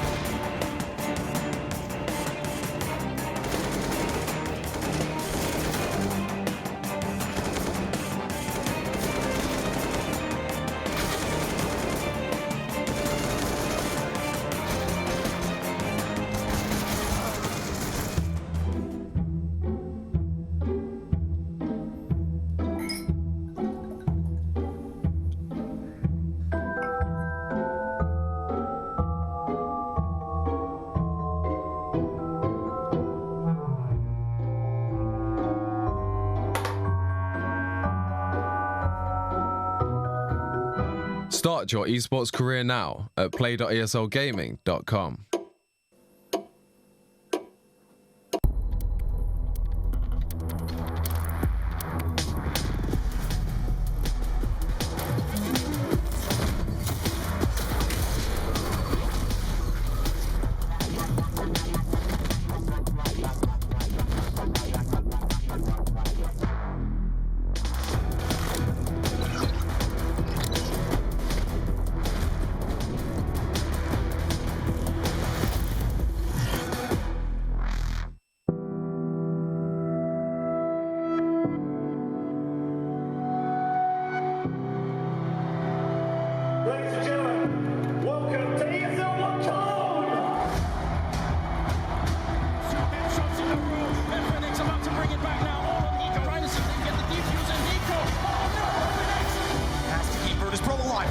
Closer, AW.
Get your team apparel now at shop.eslgaming.com.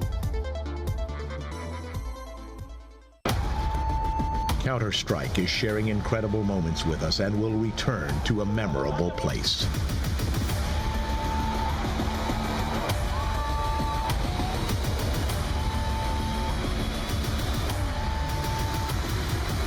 Get your tickets now at proleague.com/Dallas.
All right, guys, welcome back here. Match day 7, the ESL Pro League Season 5. I'm Stunna, this is Vendetta, and we got a real barn burner for you guys. We've got Immortals, and we got Cloud9. What do you think?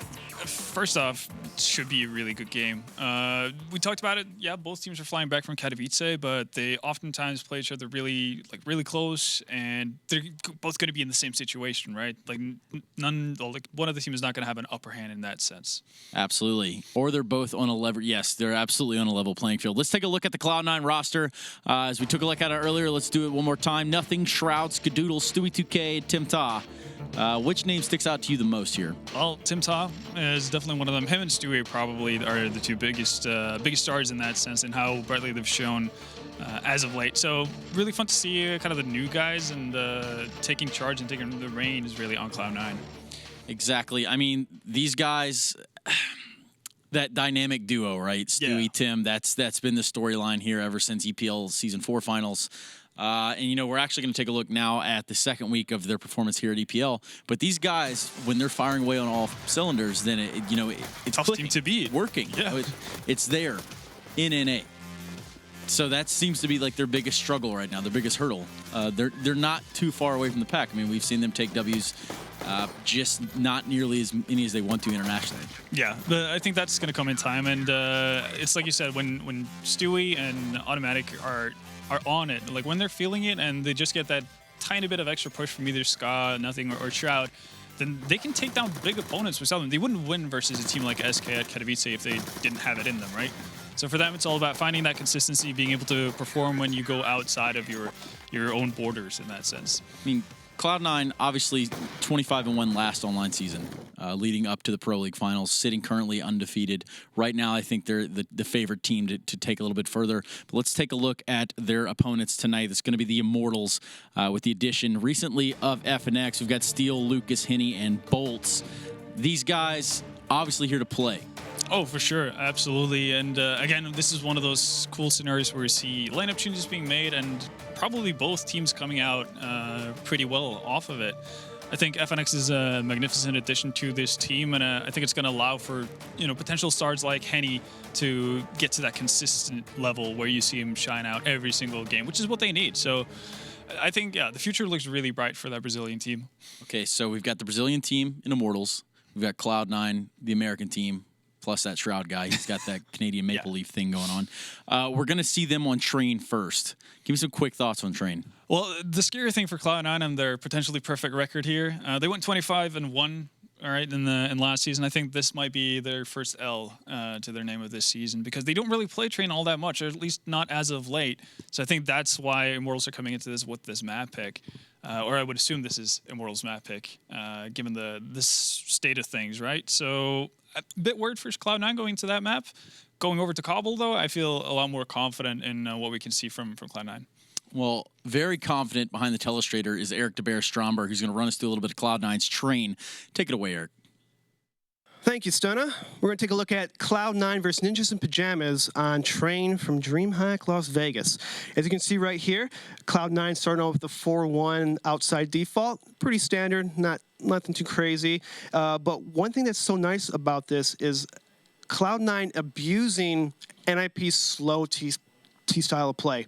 As you can see, Nothing and Ska are literally going to be pushing in middle with a nice crossfire angle, or actually a bait set up for Nothing, as since NIP is playing so slow, they're able just to walk right in with no hard problems. And this allows a little peace of mind for Shroud, who's watching Ivy. He doesn't have to worry about middle too much. And this also allows Automatic to fall back inside. If NIP watch any of Cloud9 demo, they know that Stewie likes to play inside alone a lot.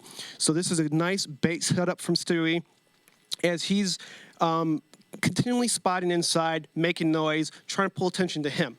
Now with low time coming, any nade, any footstep sends clues that they're probably going to hit inside. So after Automatic hears his pop flash, he's going to toss a really nice Molotov on lower ramp. And this forces NIP to smoke off that Molotov and makes them run through a smoke, as you can see. And this allows Stewie to to push, have a kill, automatic, nice kill exchange with Scott picking him up top, and the automatic's able to finish the round. It's a nice bait and switch setup. Cloud9 end up losing the match pretty bad, but you see some moments of brilliance in their play, and I think if they have the confidence and the will, I think they can really do more damage against international teams. Back to you, Stunna. Thank you, Eric. Duly appreciated. Now, we're about to get into this match. It's about to happen real fast. Give me a quick prediction here. Quick prediction is Immortals is going to be able to fend off any sort of shenanigans from Cloud9, at least on train. So going with Immortals for that one. All right. Hey, there it is. I'm going to have to pull for the boys in light blue. I don't know, for obvious reasons or whatnot. But standing by eagerly are Blue and Daze, who are going to deliver you this match. Alrighty, yeah, thank you very much, and we'll just bounce right off of their topic and talk about Daze. Let's get into who your favorites are. Looking at these two maps that they're going to be playing here, who do you think has the edge on these two? So it's Train and Cobble, correct? Yeah, I believe so. I favorite Cloud9 actually on Train, but I think Immortals is not just a better Cobble team. I think they're quite better than C9 is on Cobble. But I actually do favor C9 on Train. I think their train has kind of been a little bit worse than it was just a few months ago. But having said that, I am very confident in their train. I think, especially on T side, if they can get like momentum going and they can win like a pistol, I think Stewie's really good at really abusing the outer bomb site with just like 5-6 and E-box smokes and taking gun battles if he knows like they don't have an AWP posted back 6 and things like that. I think he can do some good damage on that T side. Well, of course, guys, as we can see here, the players are getting ready to go now. But, I mean, overall here, what are going to be the key things for Immortals to try and do? Since you're favoriting Cloud9 here, what do you think that Immortals can do to try and counteract that? What are the big key things that they need to look to and try to counter out here to be able to take a victory? Well, I think they're going to have to stop the bursty type strats that Cloud9 likes to do on this map. They're a little bit like SK, strategical wise, where like they're not afraid to just bulldoze down lower ramp with one flash and get an AWP posted, at Z and try to get that pop dot kill. Just trade on that guy, even if you make it 3v4, they could have Skidoo easily win that round. From just a position like that, he really knows how to be successful. Having said that, though, FNX being on Immortals now, I think will make their train a lot better. I think overall they're a lot better with FNX actually, because before they used to rely on winning rounds purely off Phelps doing things where like it usually didn't translate to success against really good teams. Like he had his moments, but a lot of the time he would be on Mirage and he'd just like walk through a smoke or get boosted window in a smoke, and it's just like if anybody's watching it, he's gonna die. But if they're not watching it, he's probably going to win the round. But obviously, when you play against teams, that are like tier 1 teams, they're usually not going to, they're usually going to be ready for those things. They're going to punish them more often than not. And now with FNX, they kind of went away from that with just like relying on Phelps to open things up, and they're doing it more in just a team atmosphere.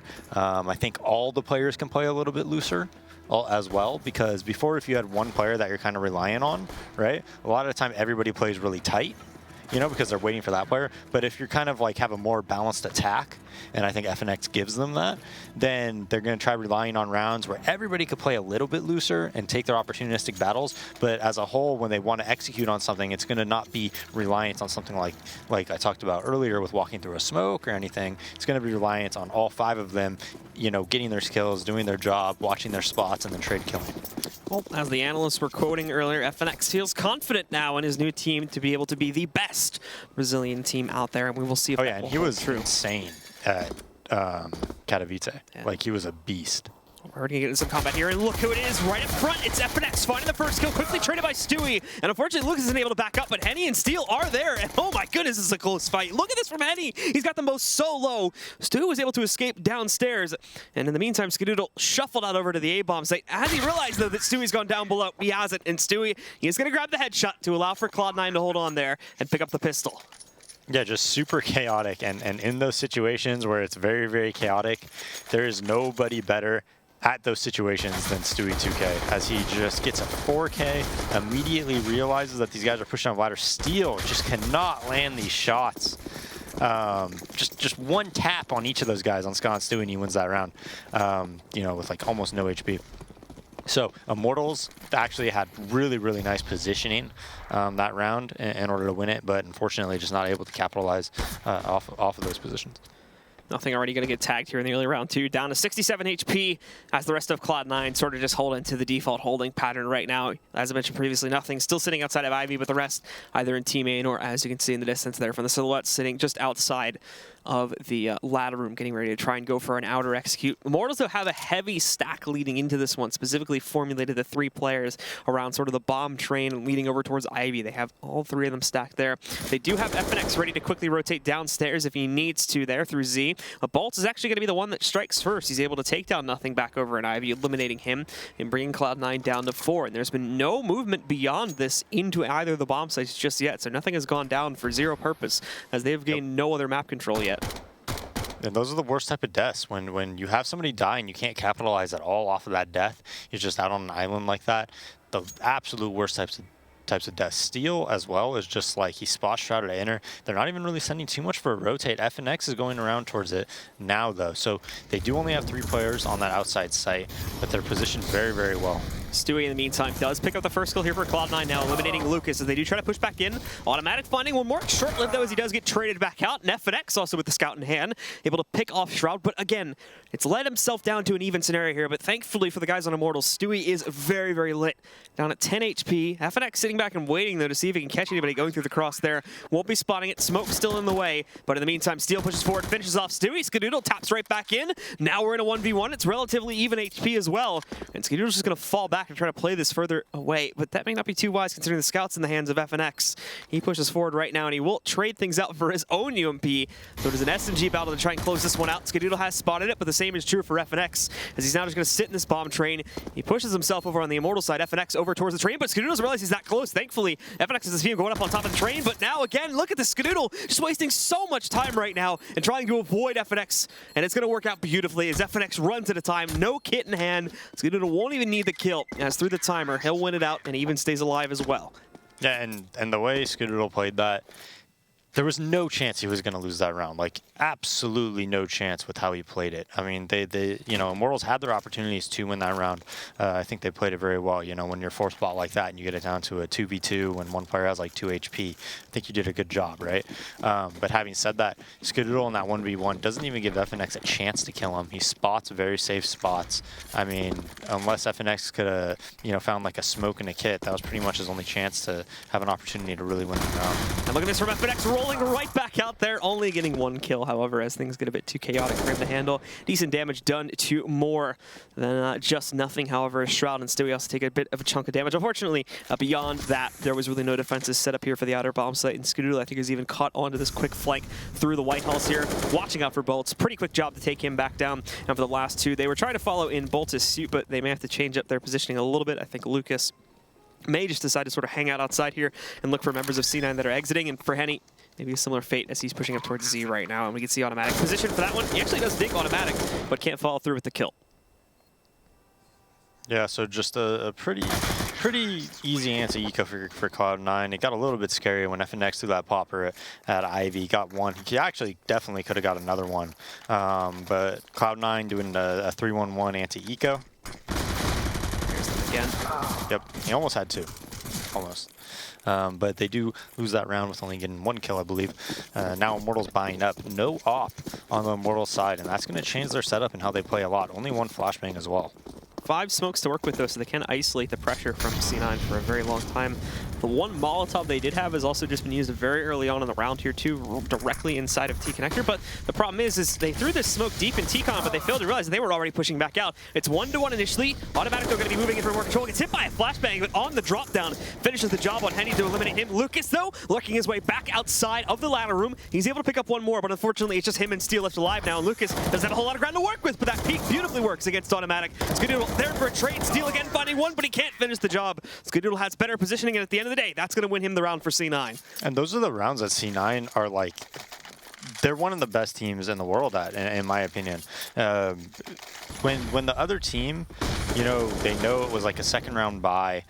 They know they don't have like a ton of Molotovs and flashbangs and smokes and utility. Cloud9 is really, really good at exploiting that and winning their gun battles and having a game plan to play against, you know, M4 half armors and limited utility. They're really, really good at winning those rounds, and that's one of their best strengths.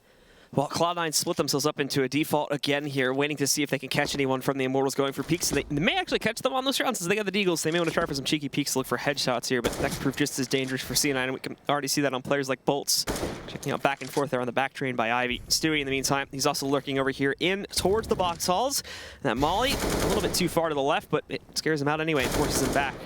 Again, Stewie forcing these guys back one by one, and he does the same thing that he did that player in the back of box halls, do the same guy at the bottom of ramps. Right now, it's working out great, and unfortunately the Deagle peaks from Immortals is not finding the impact that they would have liked, so not being able to pick up any kills just yet, but they may have an opportunity for some here on automatic, but he plays the angles perfectly. Down will go Henny. Lucas and FNX don't follow too far behind. Bolts will sneak in one there against nothing, but already 2 are live for Immortals here, and they're up against 4 from C9. Not really in a good position to work against here either, and with Bolts being isolated to that back corner, it's not looking likely that they'll be able to recover here. Yeah, not hitting any of the 1Ds. They had a couple opportunities, but they were very, very low chances. I mean, automatic was barely even jiggle peeking at middle. Steel had a little bit of an opportunity at lower ramp, and Bolt's tiny bit of an opportunity at Ivy, but Cloud9 played that very, very well. You know, getting that Ivy push and then pinching towards hell with automatic here. And, you know, just not getting 1D, keeping their economy, you know, pretty high after that round. But now Immortals has, you know, a ton of nades, they have the flashes, the smokes, molotovs. So now it's a lot more difficult to do like those bursty type of strats that Cloud9 really wants to do on this map. Stewie's going to go really quickly, though, up through Ivy and immediately shuts down Bolts. Shroud follows through with the same thing there to be able to take down Lucas. Henny, still alive and well, but he's close up on the bomb train, and this is where it's going to get too close for comfort. Tries to go for the quick scope, but fails on it. Stewie picking up that kill there, but FNX will be there for a trade. Unfortunately, it's the only one he's going to be able to get. And Steel trying to lurk his way back out. I think Skadoodle is going to be watching for this, so the second he goes outside of that smoke, he is a dead man, and he even throws the Molotov into his face a little bit close up there, so it actually diffuses itself because he goes back into the smoke, but Steel, out he goes with the flashbang. Skadoodle is ready for it, and he'll grab the kill again. Last kill on the round to finalize things as Cloud9 showing no signs of struggle here at all, up 6-0 now. Yeah, and these very, very fast shots. You know, I thought with that utility on Immortals, they would have been able to stop that, but the Ivy push just came so quick. They get their eyes towards team mid, and Stewie just, there's no stopping him. He flies through Ivy, throws a smoke on the Molotov, runs as fast as he can, and gets that kill with backlanes. And that just causes so much confusion on the Immortal side. Like, you don't know where to look in that scenario. Stewie gets taken out very early at team mid there. And Immortals, you know, if Steel could pick up this kill, he doesn't. So Shroud gets that. That's going to open up the B site. They take it extremely quickly. They're going to be able to get, you know, post-plant positions really fast. But what a shot by Lucas. Lucas and Henny both finding some really good shots at pretty long ranges. Henny's, more importantly, was with a P250, and he somehow managed to get a running headshot there against Stewie very early on, so knocking him down, and Nothing is going to try to make up for this with some kills over here on the outer bomb site, but he's going to watch out to his left side there too, not spotting Bolts originally. He is given time to adjust, but unfortunately neither one finds their mark. Nothing will be rough down to 25 HP, but he corrects his situation, knocking up Bolts, and I believe he should have been able to realize that there was someone hiding in the Ivy tunnel there. Skadoodle also now waiting a few moments here to try to bait these guys out. They will lose nothing, so it's evenly down to a 2v2 here, but they've also got control of the outer bomb site. However, in comes FNX. He's going to waste no time and gets the free kill basically on the Shroud. They know where Skadoodle's hiding out at, but we've already seen him go. He's yet to die so far in this match, but that could change right here, right now, as we do see FNX challenging him and finally putting him down to the ground. I mean, I'm telling you, ever since FNX joined Immortals, this guy has been just such a beast. I mean, even in this match, I know they're down 6-1 right now, but even in all these rounds, like a lot of these rounds have been really close because of how well he's, you know, played like on the anti-eco or on their eco rounds and whatnot. Just consistently getting frags, consistently putting his team in a good position, in a manageable position to win the rounds. Even the rounds, like most of them that they've lost, right? A lot of those, you know, eco rounds came down to 2v2s and whatnot, especially like when he had that scout, and Skadoodle played it really well. But now, you know, they get a full bot round. They get to, you know, pick up that gun. And again, they have the utility to stop this fast Cloud9 play. Cloud9 opts for Stewie on the op, and they slow it down, pretty much just a default 2-1-2, it looks like, from the minimap. And Stewie's going to look for an Ivy kill here. Flashbang rolling in, and he does have a player peek back out. Unfortunately, the flashbang connects onto him too, so he's not able to spot it appropriately in time.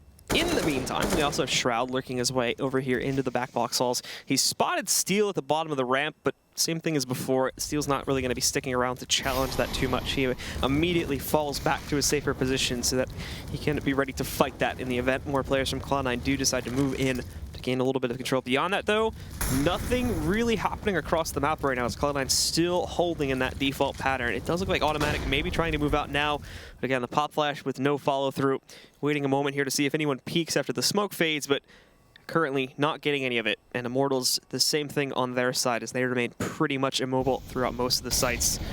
Bolts, Henny, FNX, pretty much everyone on the team is staying constant in their positions with no rotations to be seen anytime soon, as Cloud9 really hasn't given them anything as they're having the same issues as well. But as they push back in, nothing. We can see he's struggling a little bit here. He manages to push his way through, but he's instantly put back down by FNX. They find that kill against him. Automatic is trying to shift his way in through T-Con here as well, so they can get a little bit of control. Lines went up, but he spotted the second one, so down to another even 4v4. But still, all this control is for naught. They are going inner, and Lucas is going to spot this to call for the rotations. There's one for him too. He almost gets the third one, but Stewie puts a stop to it. However, the damage already being done. Steel's rotated back in. Stewie was able to get through the cross. Thankfully for Stewie and the rest of C9, there was no one else really close enough in this bomb site. So when he gets that trade, he does guarantee himself the plant. But now, Automatic needs to help out big time. As Stewie is already lit. That doesn't mean he's not going to be able to grab kills, though. He sinks one, is then traded out by Henny. Now it's up to him to 1v2 this. He can't remain safely positioned here in the back halls. He has no Molotov to throw over on top of the bomb. So he will eventually need to jump back in. Henny currently watching for it, but I believe he has his eyes gazed on upper right now. But Steel watching for the bottom. He's got to jump onto the bomb, though. And are we going to see that peek at all from Automatic? He goes for it, jumps off the bomb for a second there, and no, he's not able to get the kill.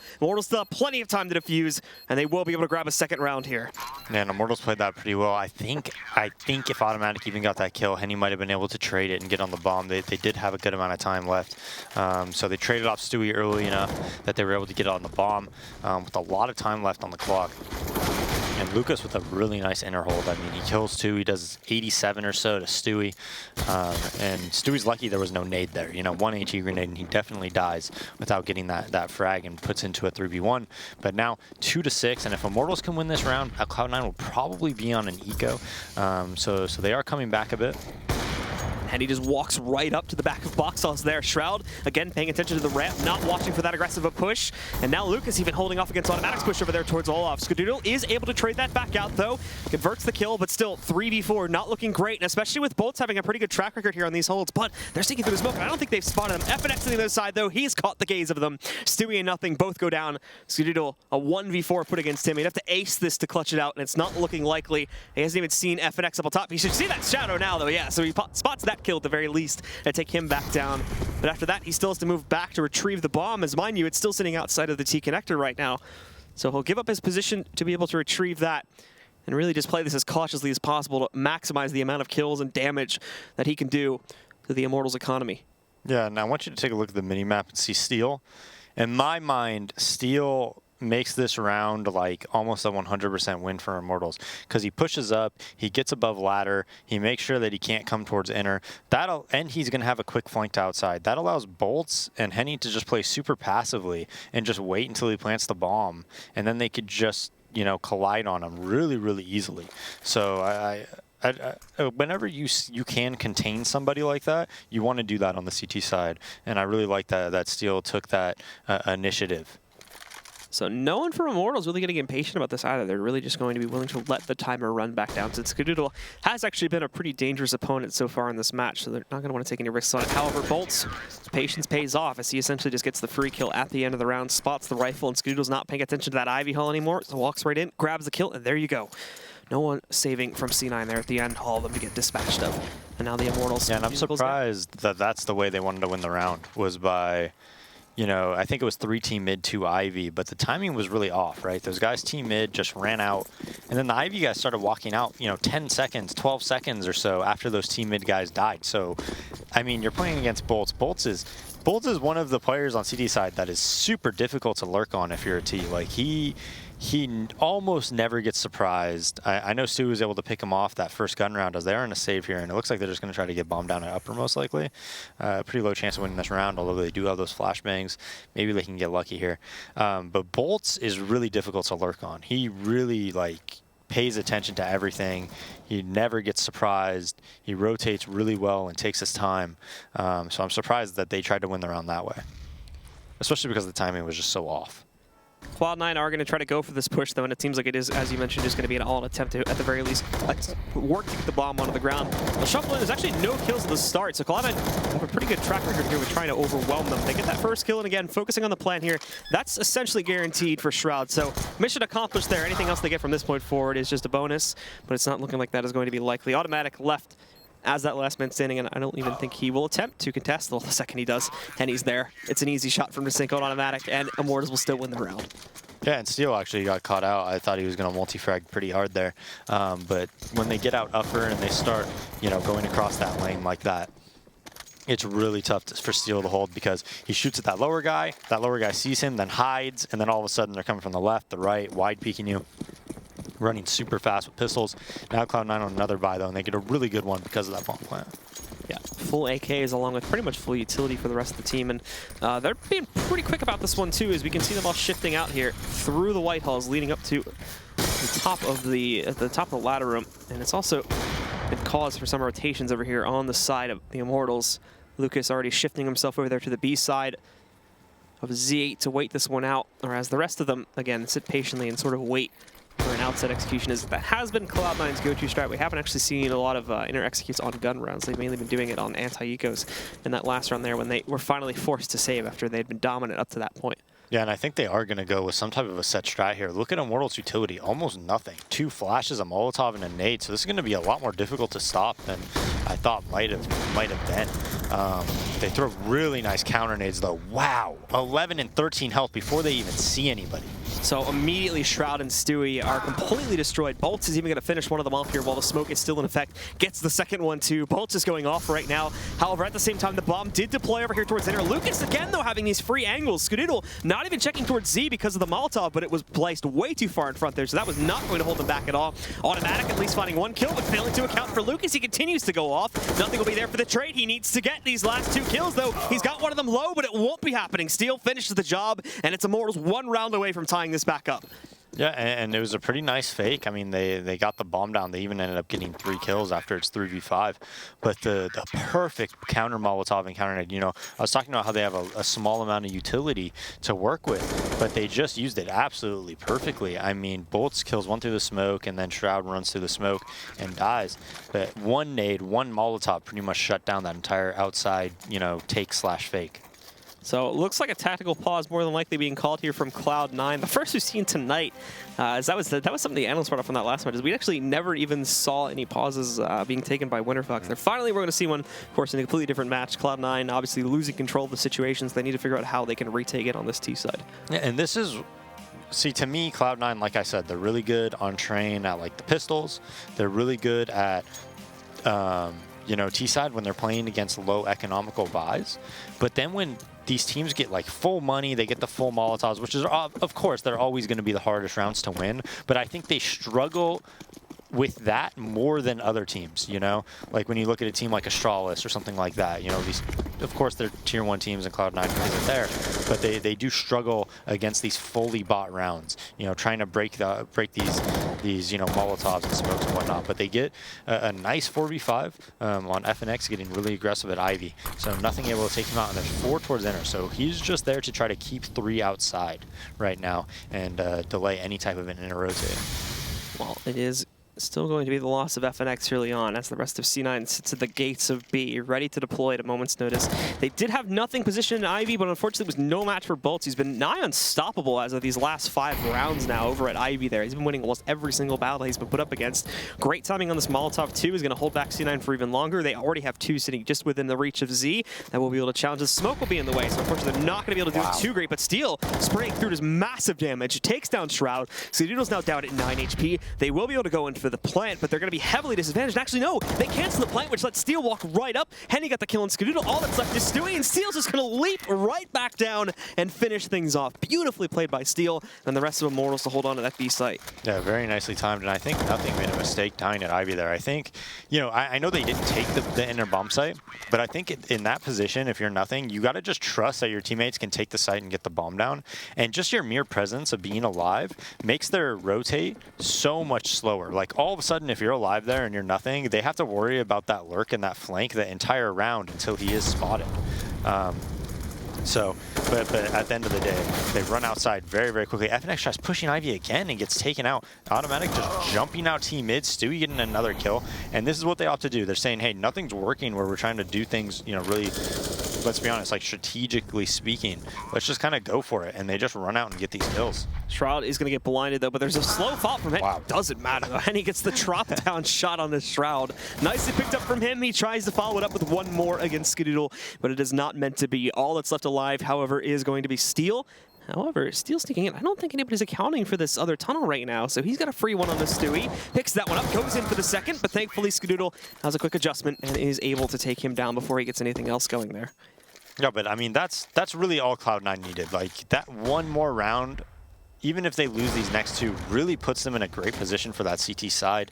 Just winning, you know, the pistol, you'd have to favor them. Immortals is able to get a nice buy-in, pretty much just an absolute force buy. But FNX's pushes, the last 2 rounds have been, you know, punished by nothing. That's been really big. Now they go for more of a default. I think it's a 2-1-2 right now. Might be 2 team mid though. So just 1 box all, I think. Steel is going to be trying to push forward again here over in the back box. Automatic in the meantime is meeting some of his own troubles here. And there's pressure working its way out through Ivy. We can see nothing finding that first kill there. Trades back and forth. It leads us into a 3v3, but look at how lit everybody on C9 is. Are they going to see Stewie over top? They will. FNX is able to easily punish that. And now nothing. Well, he's got the only one left, the only position left over here towards Ivy, but it's 7 HP. It's not likely that it's going to be able to do much. Shot in the back to end things, and it's down to Skadoodle now at 4. And with them already having pressure on both sides of Ivy, more than likely the second he walks into the open, he'll be a dead man, and Immortals will tie the game up again. Yeah, they will. Skadoodle only on 4 health, but he does have the bomb. So he will be able to pick up that first kill actually very easily against Henny. And now the bomb site is relatively open. Unfortunately, Steel drops down pretty quickly and corrects that before it can go any farther than that. Skadoodle knocked out, and indeed, we do end up in that tie scenario described previously. And Steel has, like, slowly, I mean, I don't want to say transformed because I'm not, I don't know what type of position he played on before Immortals, but I know when he joined Immortals, he was talking about being out of position and just kind of learning things because he went 1-to-1 to Zeus's spots. But from what I've seen from Steel, especially lately in this past month or so, it's that he's slowly transitioned himself into like a pretty stellar solo site player, like consistently being able to play, you know, inner on train and getting kills without dying and getting info and playing really, really smart CS. And it's been very impressive. Bit of a messy spray from him, though, in this case, as he is forced to fall back. He does a little bit of damage to Stewie, though, knocking about half his look HP. at the minimap. There's 3 players towards Enter right now, you know, because FNX has such a quick rotate from Z. They've done nothing on the other side of the map, so Henny and Bolts are just spotting outside, and Steel spots him Enter, so they're in great position right now to win the round.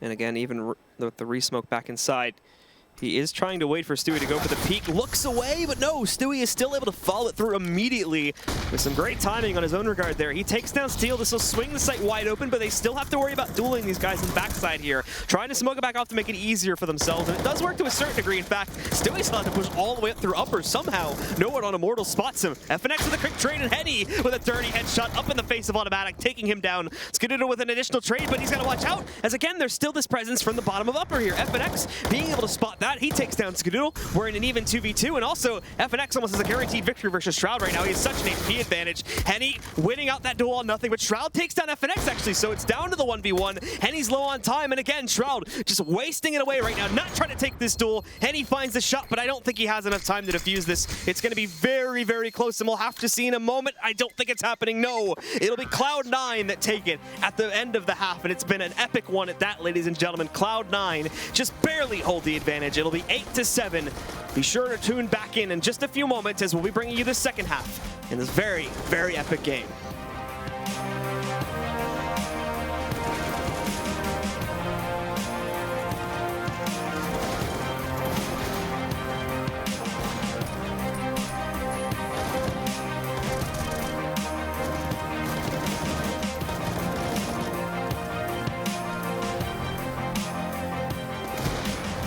ESL Pro League is brought to you in part by Logitech G, Pay Safeguard, Mountain Dew League, and ESEA.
All right, and we're back, and it's a much different tale from our first matches if you were watching those as well. Very, very close indeed between these two very high-tier teams in the North American scene. It is the Immortals taking on Cloud9. Cloud9 just barely took the edge in a very close down to the wire, missed a fuse by Immortals there, so they have the advantage now 8-7 coming off of their T side. Yeah, and those two, you know, after they went up 6-0, they won 2 rounds after that. But it was like these very, very gritty rounds, right? The one where they kind of just jump out team mid and Ivy, and they're able to get those kills. And then that very last round where they just do a hard inner push. And Immortals was set up really well. I think that was a little bit of like a brain fart by Steel there to be pushing upper in that situation after he spotted. Don't agree with that at all. I think he should have dropped down oil because you don't need that, right? You have them cornered. You know what they're doing. You have 3 people there. You don't need to do anything crazy. As long as you just hold your spot and you get, you know, your 1 kill and stay alive, round probably over, right? So just a little bit of a mistake by Steel there. And at the end of the day, you know, Cloud9 had a great half. 8 rounds on the T side. As Bullets just gets gooshed through. That's from outside the site as well, I think. So already getting taken down to 36 HP because of that. There's basically nothing you can do about that, unfortunately. So Cloud9 will have a little bit of an early edge because of that. But still, the defenses here on B are a little bit weak, so they do need to be fast on the rotate here. And you can notice that the guys that are actually in the site, well, again, they get smoked back out for the most part, so they really can't do anything. FNX pushing right back up. Stewie did find this 1 kill, but then he's been traded up by Lucas. Goes 1-1 at least, but now the flank working its way back in. Nothing pummeling on Henny there, ticking him back down. But the other issue being is that they allowed Immortals to move in for such good control that now they're going to have trouble even getting outside of Z. That won't be trouble apparently for Shroud, though, as he does move back in. They're already on the bomb, and they just dispatch of everyone from the Immortals. It was looking so good at first, but they can't hold any control or win any of the duels when Cloud9 decide to push back in. Yeah, and this gives C9 like a pretty commanding lead now that they took the second half pistol after winning that first half pistol as well. And, you know, Immortals, again, I thought they were in great position to win that round. If nothing doesn't win that duel versus Henny, if FNX, you know, gets you know, those 2 guys coming there when he was shooting them in the back, this round could be just so different. And that's quite a few rounds now that could have went that way. The pistol round on T side, Steel probably should have won that. If you ask him, I guarantee you he's like, I messed up, man. I definitely should have had that kill. He's the man guy, by the way, so he always says man. If you saw that thing on Reddit. But, you know, that round they kind of blew. You know, they had a couple rounds here that they were really well in position to win. The round at Inner when they had 3 people, and then Steel's up on the upper ramp. Remember, and Stewie kills him. So a couple of different situations where Immortals is very favored positionally and should come out with a dub. Doesn't go their ways, and those are big swings when you're playing against a team that's you know, whether we're talking about C9 being better than Immortals or Immortals being better than C9, they're pretty equivalent, right? They're like, when they play each other, it's pretty back and forth. It's always very close. I think Immortals won the last 2 best of 3s versus them, but it's always so close. So they're very evenly matched. Well, here in this round, it seems like Cloud9's holding pretty good control, possibly not even going to lose a single player. It might be likely for Stewie to still get knocked out since he's at 1 HP, but actually nothing should put a stop to this. And indeed, it is a clean sweep from Cloud9. Not a single guy goes down, and they will push forward here 7-10, already being able to build up a decent bank. But now the Immortals on the 3rd round, since they did get the plant, they are going to be able to force into this one early on. Yeah, so they do get a buy. Pretty good buy at that. They don't have any Molotovs, but all 5 of them have smoke. So we'll see what they opt for if they want to do some type of an exec. With 5 smokes, I would assume that they would set up for something like that. But it does look like they're just going to go off a default for now. Maybe they'll show map control and then go back and do something like that. The Henny lining up for smoke. And they have 3 players towards ladder, 1 player towards Ivy. Yeah, and the rest of Immortals here now.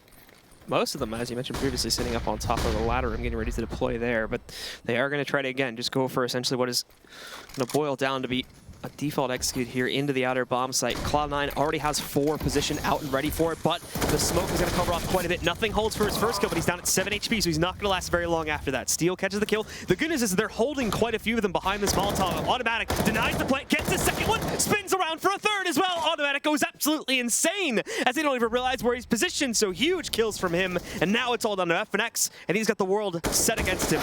And he's not even, oh my god, Automatic even gets that 4th kill as well. That was beautiful. beautiful. That was so well done by Automatic. The team mid-smoke is down, so he's not afraid to put his back towards it. He knows one cross sight. He just systematically knows like exactly who's going to peek him and when. He sees the player. He saw that player's gun that's in ladder, and he doesn't panic or anything like that. He just walks around, he takes his time, and just plays that to perfection. So now Immortals back onto another, essentially a full save here, just upgraded pistols and a Tech 9 sitting on Steel. Very quickly pushing their way down to the bottom of the ladder room, but Henny just rolls right on his own, and that seems to be it. There's nothing else following that up. And not like he's just going to continue to spray into it, see if he can get some extra bonus damage onto these guys. The rest of Immortals are kind of shattered between box halls and the bottom of ladder room, so it's a bit interesting to see where they're going to go after Henny just kind of dived down in the zone and nothing followed up that. Yeah, and they're just hoping to get a plant here. Automatic set up very well once again. Basically a crossfire with Stewie. They can do a little bait and switch all day there. FNX gets a kill though at outside. So 3v1, but he is going to be able to wrap around and maybe, you know, salvage something in this round. If he could get to CT spawn and get lucky enough to shoot somebody in the back, if Cloud9 doesn't adjust their setup to account for it. But it looks like they will. Nothing's watching that area of the map. But in about 10 seconds, he's going to have to worry about the long way from CT. So, you know, Automatic has inner cut off. They have to worry about 3 spots, right? Nothing holding it though, so he actually had that cross. I wasn't aware he was holding that entire angle. Makes easy work of FNX. And so Cloud9 continue to push forward with a heavy advantage. Now 5 rounds in front of the guys from the Immortals here now. They will get another investment going, but depending on Henny's choice here, if he goes for glass cannon, obviously he's not going to have a lot sitting behind that, which it does appear to be the decision he makes. So he'll go for the risky buy now, and the rest will just be picking up AKs for this one. Yeah, and they start on a 3-1-1, 3 towards Ivy, so they might opt for him to like post up, try to get, and then try to let FNX and Lucas, you know, kind of push up. So we have the Twins and FNX right now. And Henny getting ready to possibly go for this peek. The flashbang following it up first, but no, there is no one else to distract. So Stewie immediately finds the shot. Down goes the op. Lucas will be able to pick it back up and actually catches Stewie as he peeks out from the corner there. So a good trade indeed. That will give them access to Ivy. They want to push for it, but Shroud will just kind of panic mine that one back off and even goes for the spray. So close, and he does actually finish off the kill into FNX. Re-equalizes things and gives Cloud9 the advantage here now. And they'll go ahead 4v3, and Immortals again, still no control. No one's pushed out. Well, they dab now. Steel moving himself out from the ladder room here. Finds that first kill, looking for more, but no, there's too many players set out against him. Shroud will be able to take down Steel, and now it's just down to Lucas as he also found the kill onto Bolts. Lucas is just going to go for this too. He knows Shroud is sitting in the corner here somewhere, but Shroud already dinked him, and with a follow-up flashbang, he'll have no problem finishing him off with his USP. Yeah, 4K, back-to-back 4Ks on gun rounds, right? Automatic gets that 4K, now Shroud gets this 4K, and that was so nice when he's just running through the smoke. I mean, he shot like 20 bullets, and his crosshair was just on FNX like the entire time. Just Shroud things. Doesn't seem like many other people could do things like that, but that was very, very nice by him. Well, we do see the pause being called here now. The tactical pauses this time obviously coming in from the Immortals as they're falling behind by quite a large margin here. And we can see the fall off from some of these big players too. Henny, I think, was sitting close to about 110 ADR at the beginning of the half. You know, we're like 6 to 7 rounds in now and he's fallen to 88. Also, I don't think he's gotten that many frags. He was sitting at a pretty similar KD back at the half as well. So not a lot of improvements on his own end. Meanwhile, Automatic just dominating the playing field right now. 21-13. Stewie following pretty close behind, 19-50. Pretty much the usual suspects you expect to be leading the pack there. And with a quiet 21-15, I didn't realize he had 21 frags. If you asked me who looks like he has the most frags and has the most impact on Immortals right now, I would have definitely said FNX. I had no idea that he had 21-15 and was really just miles ahead of everybody else on the squad. Wait, why did I say 21-15 if he's 16-14? Don't know. An error, I guess. And Automatic isn't 17-12. Didn't it say he was more? Didn't it say he had more frags? Yes. I think it said he had like... We need QCs over there, Blue. We need some QCs. You gotta quality check the stats. Maybe it counted like some of the frags at halftime or something like that. Anyway, back to business, as Immortals are trying to force this one up a little bit here. They've got a scrounged together buy of AKs, upgraded pistols, and whatnot. Decent utility, I think, for pretty much the whole team, but the gunpowder is what's really going to be lacking here overall. But they are trying to just go for a default execute. Again, like I said, I'm pretty sure they have like the smokes and whatnot to try and deploy for this. It's just when they actually get into the site, it's going to be finding those entries that'll be the tough part. My question is, where does Immortals live? Their ping is incredible. Don't they live in California? They're in LA, yeah. Is Cloud9 in LA? I think they may be I think they're spread out now. They're all over the place, really? right? I don't know, Stun is signaling to us, but I can't hear him, so. They have the best ping I've ever seen, man. That really good internet. Well, Immortals are going to be trying to push their way over here towards Outer now. We can see Skadoodle sitting back, waiting for this one. Sinks the first kill, no problem at all. Automatic also holding with a Kobe shot there. He's going to be able to take down Steel. Skadoodle with another one. FNX trades, but it's of little consequence at this point in the round here. Bolts finally gets a good angle to take down Skadoodle, but Automatic trades him out almost instantaneously. And I think he dinks FNX too. FNX will chain together one more, but nothing will pretty quickly shut him down after that. Cloud9 up to 14, 2 more to go, and they get the win. Yeah, and Immortals on another pretty poor buy. And it's just been all Cloud9 this half. So Cloud9, so they got rid of the team house pretty recently. So really? So they're spread out. Yeah, so they got rid of that like a month ago, I think. I didn't know that. And then Immortals, we're pretty sure they're somewhere in Orange County. Maybe they're like one of the few people that actually, they're one of the few neighborhoods that like actually has like a FiOS or something like that. Dude, it's so much fun to play Counter-Strike when you have 5 ping, though. It's honestly the best. It's that LAN ping at that point. It's the best. It really is. I think I can get that to MM servers, actually, if it's in LA. Where you belong, Blue. Matchmaking. Right? So Shroud's going to be able to find the first pickup here. And again, it's just Cloud9. I mean, it sort of just seems like, to be honest, that Immortals have sort of lost all of their steam. Even the pause hasn't really helped out much as Cloud9 continues to dominate this one. Although they do get into inner relatively free. There's not a lot of resistance at all. Stewie's held pretty far back with that second op, and he's not able to do a whole lot of work with it. Molotov's even going to go back too. They should send a few of them out. Nothing picking up Bold. Still no trade kills at all. Finally, there's one from Henny to be able to take down Stewie. But now nothing. Oh, he actually runs out of ammo, so Henny's going to be able to capitalize onto his second. Here comes the big flank, though, from Automatic. He actually doesn't spot anyone outside of ramp as they are holding more forward positions here. But he's going to roll forward. He grabs Henny, and now all that's left is FNX. He's already down at 14 HP. Doesn't have a molly. They actually toss one out at him, but it goes a little bit too short, and they're already defusing it here too. And the second he walks too far out of that smoke, Skadoodle's going to shut him down. Cloud9 up to 15 now, and they're not showing any signs of struggling. Yeah, unfortunate for Immortals, but I don't even think, they don't have one round even in this entire half. And, you know, losing both pistols, losing a couple rounds that you're really well positioned to win, and, you know, just giving Cloud9 those advantages has made this pretty lopsided.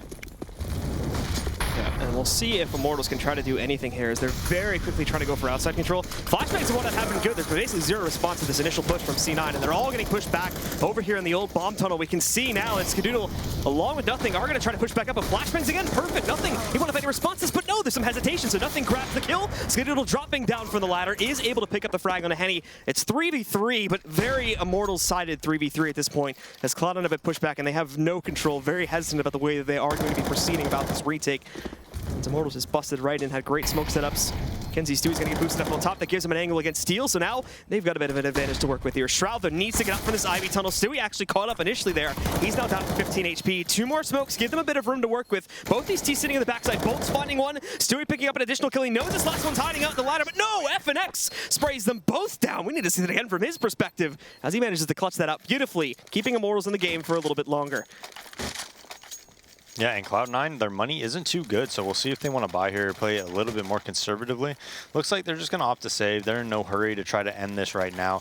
I think they're confident that if they just get the utility needed to stop any type of a rush, like Immortals just won that round with, they'll probably be able to close it out pretty quickly. So nicely done there. Again, the clutch comes out in the 2v1 scenario. And Cloud9 now, as you mentioned previously, go on to an eco here. Not a whole lot of investment for them. And Stewie's actually going to be rather aggressive sitting over here in the box halls to try to get an early spot and give them the best chance to flank and rotate into this one. He spots the pressure. Seen at least 2 of those players. Nothing I think is just going to camp out, though, to call it out if they do fall back and try to go towards outer. Do a bit of a 1-2 switcheroo, but as Steel pushes himself, or excuse me, as Nothing pushes himself back up, Steel's going to have a quick shutdown there. Skadoodle looking for this angle. Can't find it. Stewie, along with his teammate there, trying to double team over at the bomb train, but none of this is working.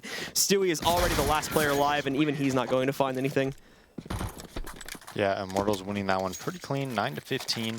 But this is still a very uphill climb for Immortals if they want to win this game, because Cloud9, you know, after this round, they're going to have a good amount of money bonus. They're going to be able to buy every other round a half buy and probably still buy the following round. So it's a tough hill to really climb for your Immortals here. Cloud9 gets a pretty decent buy right now. Just Skadoodle on the op though. No double op setup. for C9. Molly's come out towards Team In. It looks like it's just a full rush.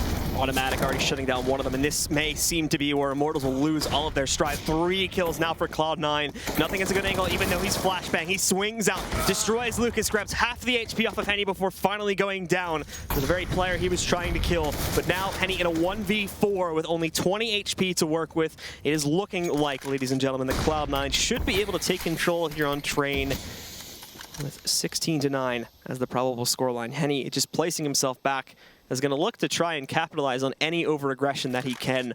But Cloud9 don't want to throw this away, so there will be none of that from them. They'll just sit back and they'll wait for Henny to make the move, and, well, we'll see Skadoodle being the one to actually fire the shot off there. There you have it, ladies and gentlemen. 16-9 will indeed be our final scoreline, and it'll be Cloud9 taking really great control, especially towards the middle to closing rounds here in the second half. Yeah, and then, you know, winning both pistols, like I said, winning 2 rounds on T side that I don't think they were necessarily positioned or you know, really had Immortals outplayed on that T side. And, you know, like I said, these teams are pretty evenly matched, in my opinion. So when one team gets that type of an edge, you know, winning both pistols, right? That's a big swing just right there, right? And then also winning that one gritty round at Inner where they had those 3 people, that's a big swing. That's enough to put you over the hump against a team that you're pretty close to. All right, so for right now, guys, we're going to send it back over to the analysis desk. Guys, let's break down map number 1.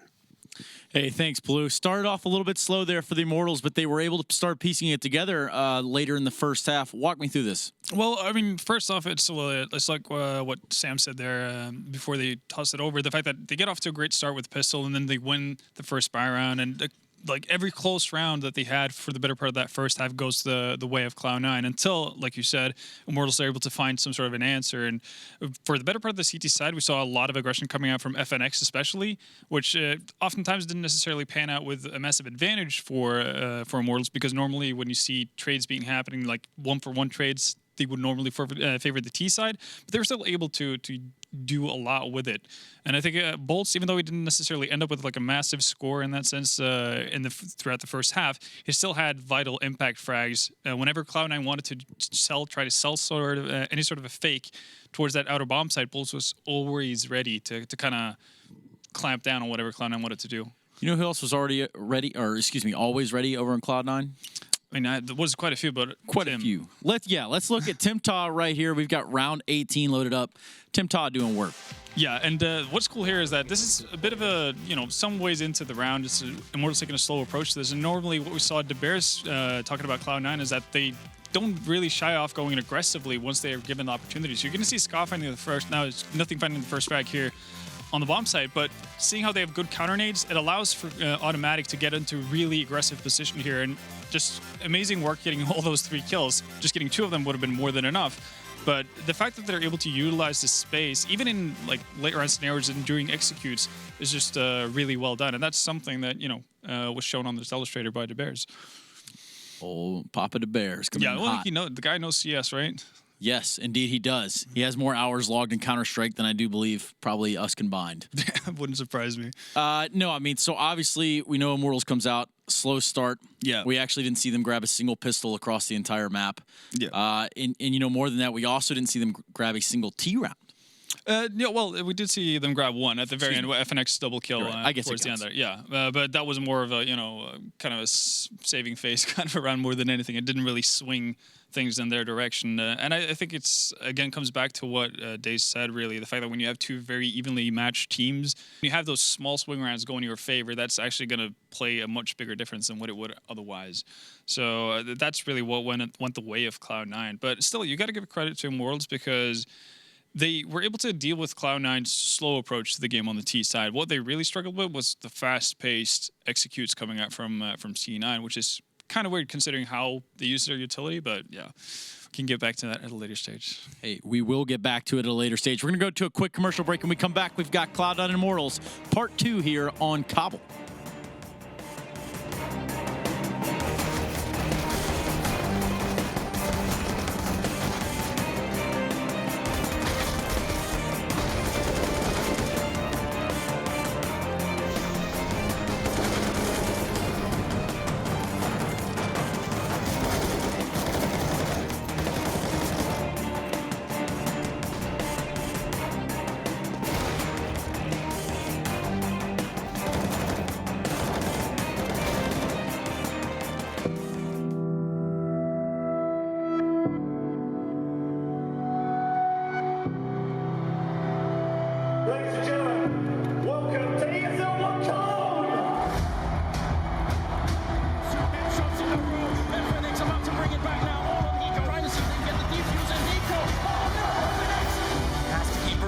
line. Taco once closer. AW. He's looking for a look. He's going to get a hit by headshot again. Oh my god.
It's important to be part of the Pro League because it's sort of the premier league for all the North American pro teams, and also it gives you the opportunity to make the LAN finals and play against some of EU's best as well. You know, with the sponsor Mountain Dew, can be really good for up-and-coming players. It feels amazing to have this opportunity, and I'd never take it for granted, that's for sure.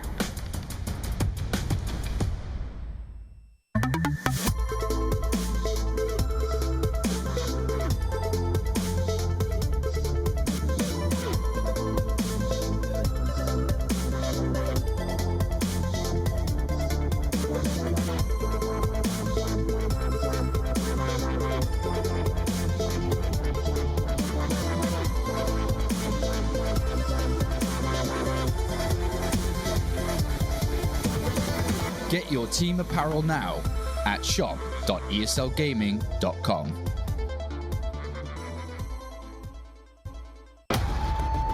Counter-Strike is sharing incredible moments with us and will return to a memorable place.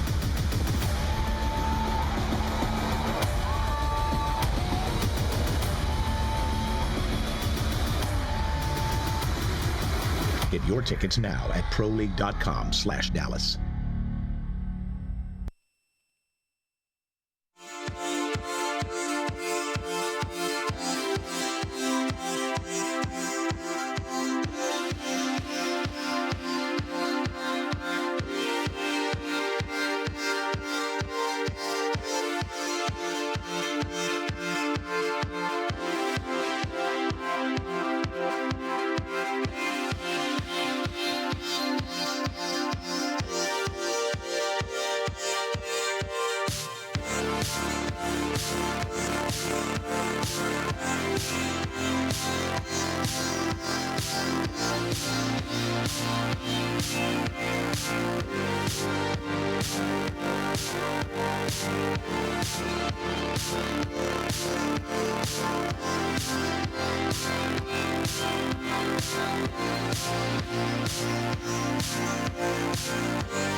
right, everybody, welcome back. It's time for the final map of the night here at ESL Pro League Season 5, Match Day number 7. My name is Stunna. This is Vendetta. It's his first day on the job. We're trying to take it easy on him, even though he did predict Cloud9 to lose that train matchup, which he will be paying for dearly after we turn the cameras off.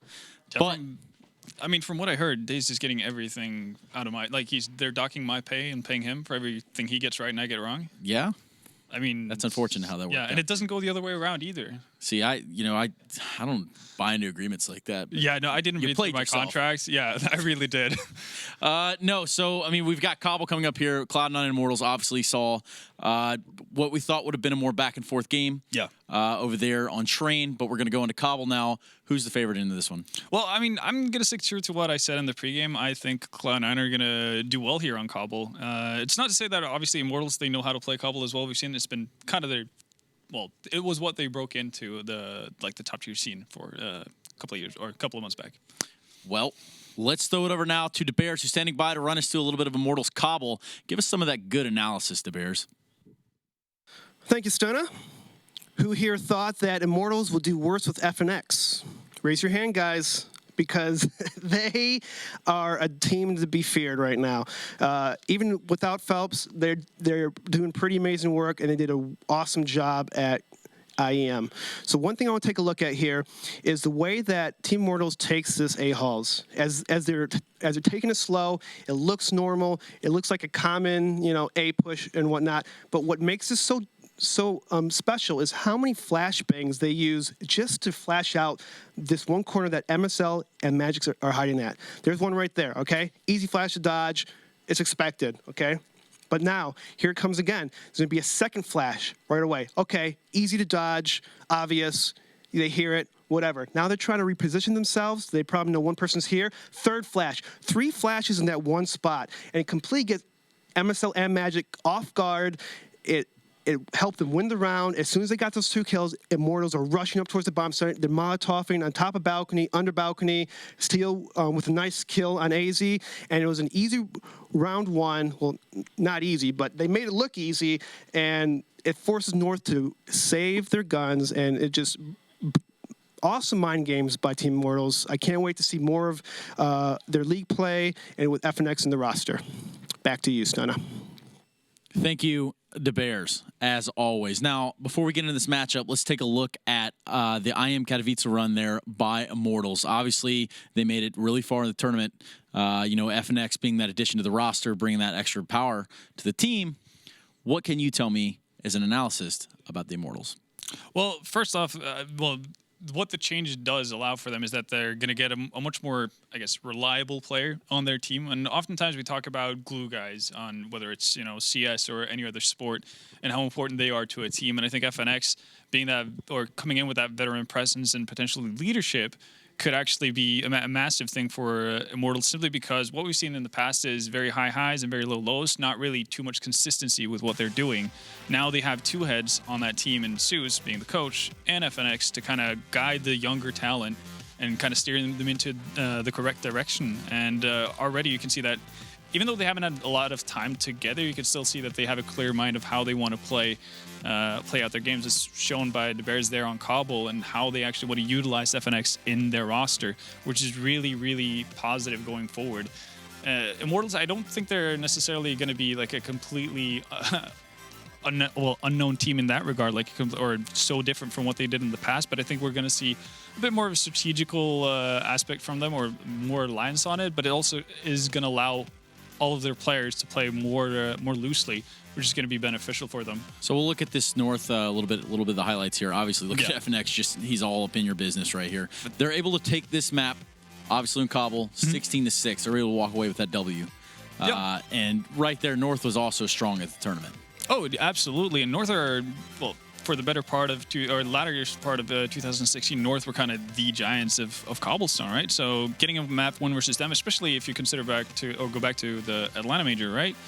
North had VP 12-3 up on Cobblestone as well. So it's not like this has been a map that's gone bad for North necessarily. They're still really, really strong on that, and that just speaks volumes of how solid of a performance it was for the Brazilians. No, absolutely. We also saw them take a 16-14 W over the Ninjas in Pajamas. Obviously not the same, ninjas in pajamas of years ago, but still a formidable opponent, much more than they're likely to face here in North America. Yeah, very much so. And, a lot of people are probably going to give NIP flack about how that Katowice tournament turned out, but I think, if I recall correctly, the 3 losses they had were 16-14 and 2 overtime losses.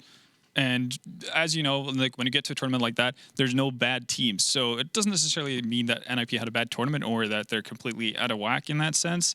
So, again, it doesn't mean that Immortals beat a poor opponent at that tournament by any means. Again, it just goes to show the strengths that Immortals has to build off of now going forward. Okay. Well, let me get a quick prediction from you, and you better pick right, or that's just the end of that. Well, again, I'm committed to the Cloud9 pick at this point. I got to ride or die with them. Yes. Yeah. In America, that's just about the way it goes. Exactly. But Ride or Die are the Blaze combo who are standing by to give you this Cobble matchup between Immortals and Cloud9. Take it away, guys. All right, yeah, thank you very much. Cobblestone, we are getting prepared to jump into here in just a moment, and you picked the other direction for this one. You were saying that this one's probably going to go the Immortals' way, right? Yeah, I think Immortals is the better Cobble team from what I've seen. It doesn't mean that Cloud9 can't win. I think, like I said, these guys are very even on most maps. I think most maps can go either way with these guys. I don't really favor one team like very heavily over the other one. But if I did have to say that Immortals and I think Cobble is one of their better maps. Yeah, so again, things are going to be getting started here in just a moment, guys. We can see the players warming up once again. As I think, by the way, we've still kept to almost a perfect record of having Cobblestone in every single set we've had in the Pro League so far. It's like, I think we've had 1 or 2 where we haven't had Cobblestone, and every single other time we've had at least one of them. Well, obviously it would be one of the maps, but we've had Cobblestone in it. So again, it just continues to be this like map that every team in North America feels comfortable playing on for some reason. Yeah, I think one thing about North American Counter-Strike is that like we're really late to the party when it comes to new maps. Not necessarily new maps, but like for instance, New came out, right? Just nobody played it. Yeah.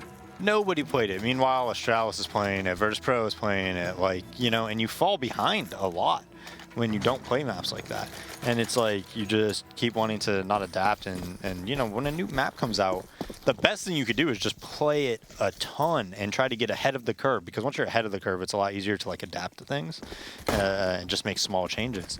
It's Cloud9 just instantly running 5 up mid, Stewie leading the pack, and he's going to be here so fast. Henny waiting around the corner though, and he's got a CZ for the first round, so that may surprise Stewie a little bit there, taking him back out. It puts us into a 5v4. Bolt's trying to hold in the alleyway, but he's going to get double peeked in a moment here. They are trying to outclass him, but in the meantime, Henny's rolling back in. Finally, he's out of ammo, but Steel cuts him off from the other end, saving his teammate. Down to 2 on the Cloud9 side of things, and Shroud's still trying to hold. Automatic picking up the first frag here on a Steel, but there's still a lot more to go. And Henny lurking in, tapping away with that CZ, taking down Automatic, and now it's just on Shroud, but even he will not survive very long either. FNX eliminating Shroud, and it is the Immortals that will control the pistol to start off Cobblestone.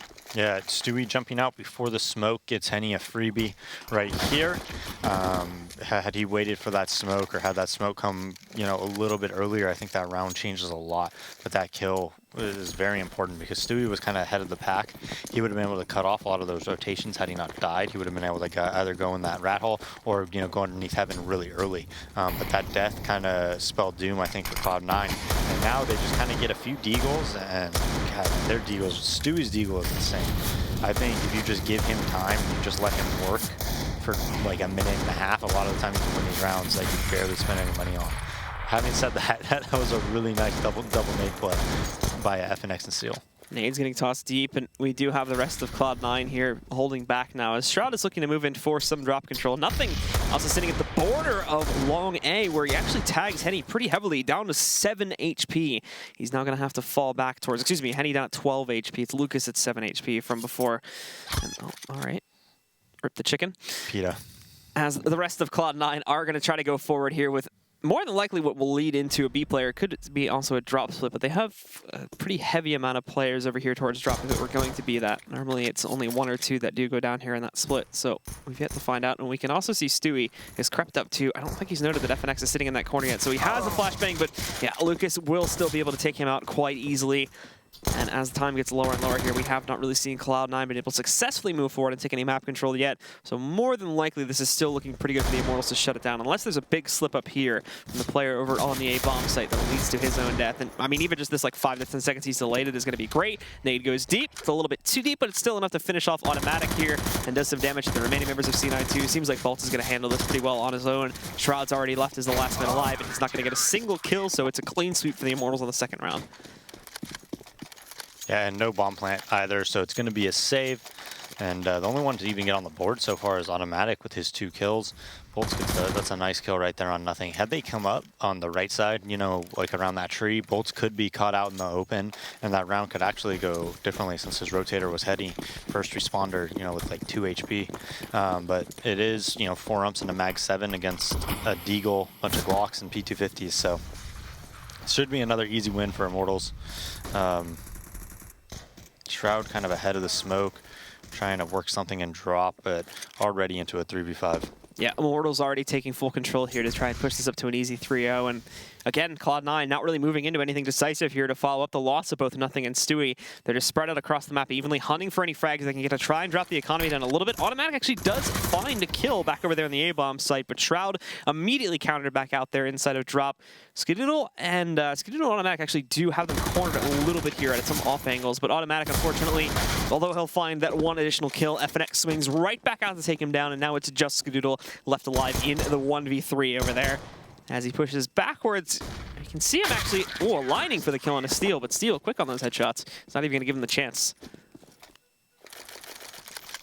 Yep, so quick 3-0, and the thing is, we'll see Immortals probably keep a lot of you know, these guns and try to do an economical buy here and just win this round, you know, with just an 2 M4s and these 2 SMGs and mag 7.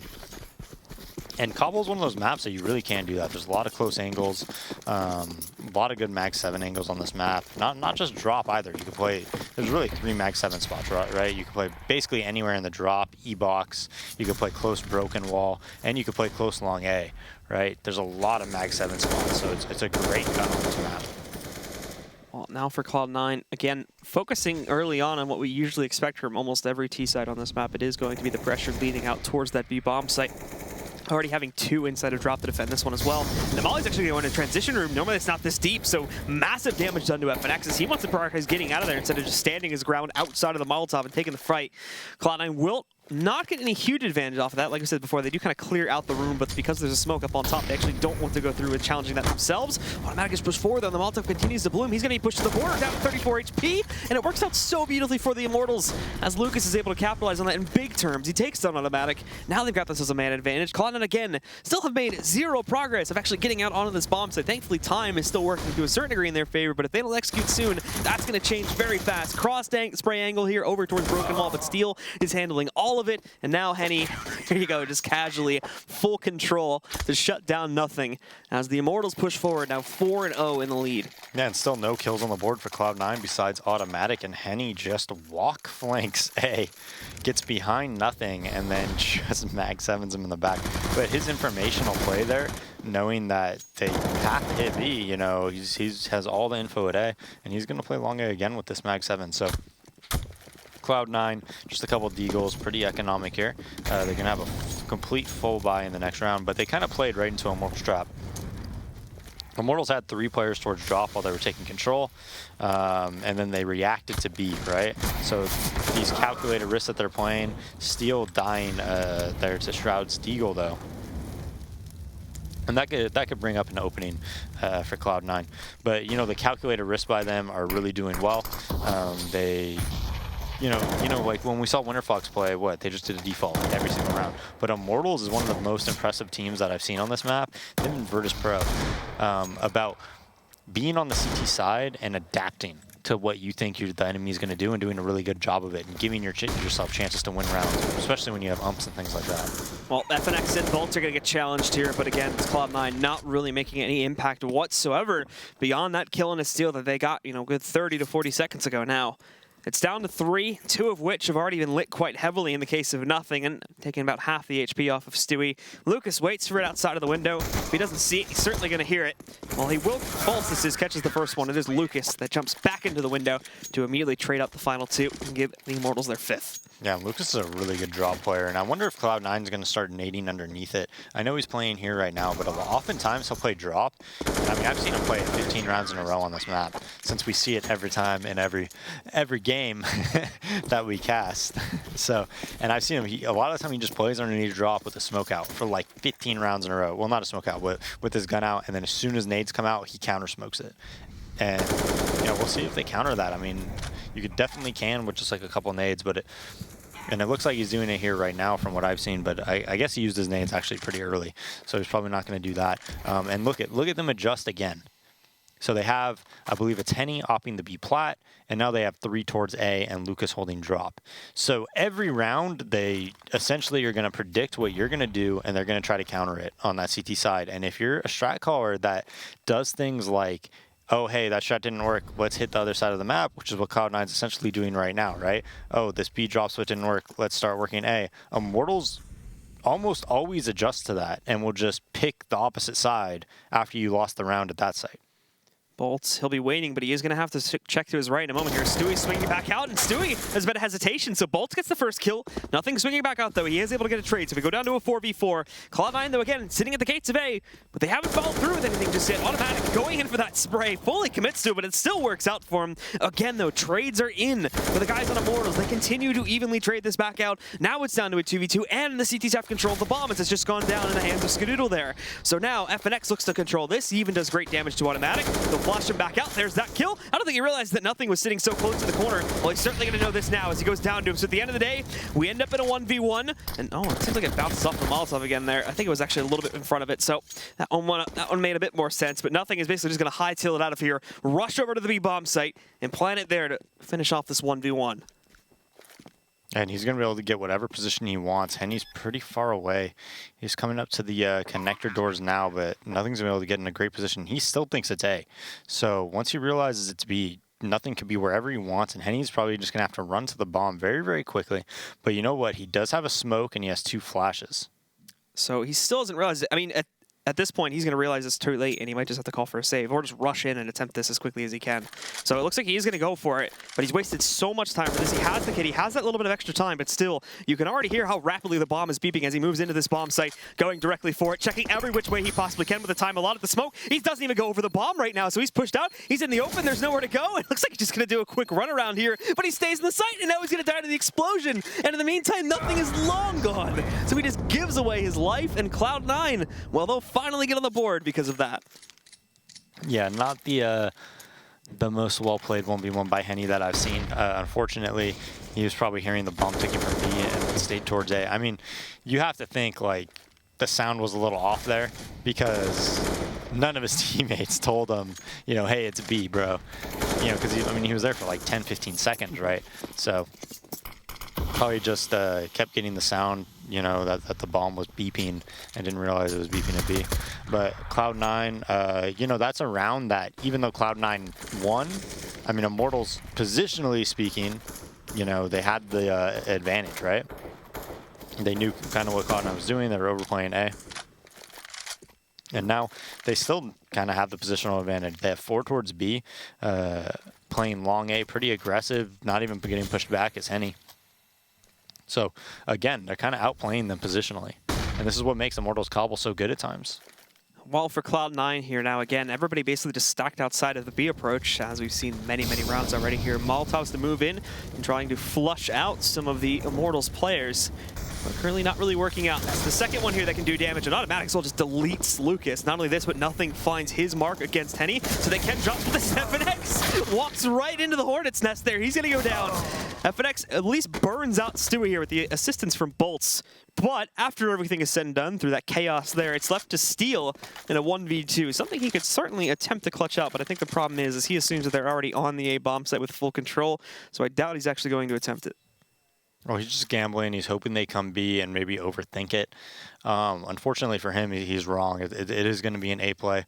and they're probably just going to be able to plant for long A, and I don't see him having much of a chance of winning this round. So I kind of agree that this might be a save if they do get the bomb down, but it looks like he is going to go for it. That smoke queue kind of gave him the time needed to get into position to actually contest this round and fight in this 1v2, but it's a very difficult retake.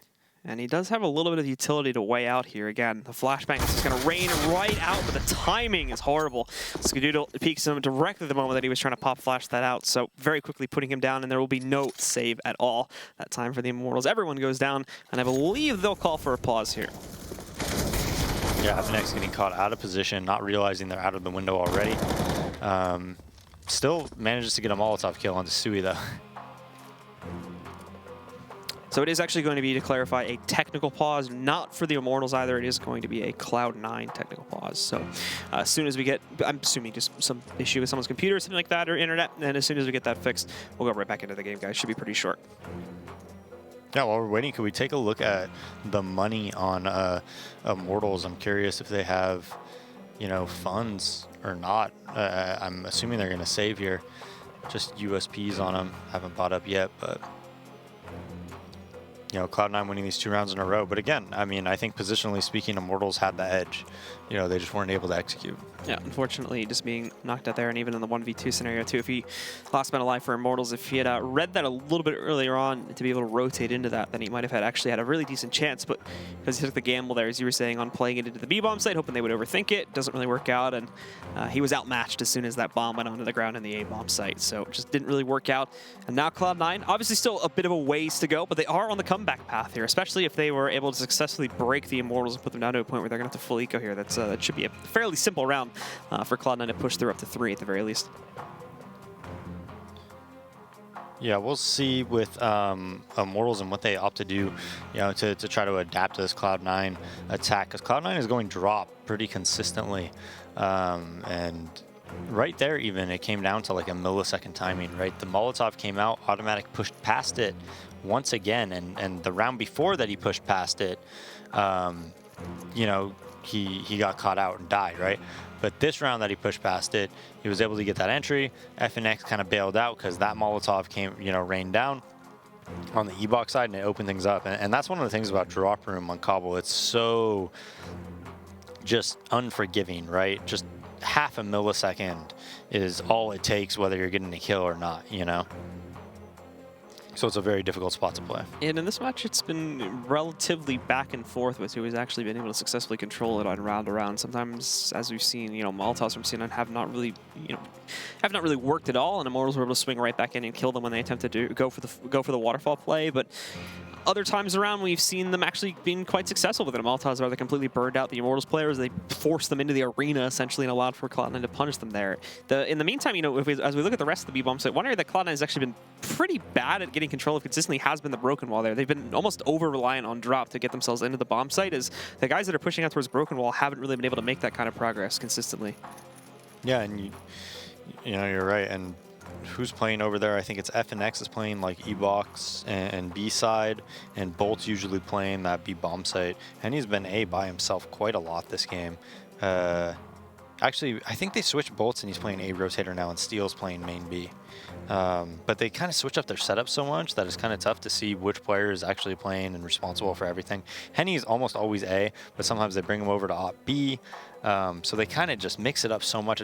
It's kind of tough to know exactly where everybody's going to be. I mean, and you know, I get to watch them in an overview. So playing against them, you know, they mask their setup, they mask what they're doing whenever they get into something, and it's just tough to predict. It really is. All right, guys, so we are still working on getting the issue with Cloud9 resolved, but while we do that, we are going to send things over to a quick break. So be sure to stick around, folks, and we'll be back as soon as the match is ready to go.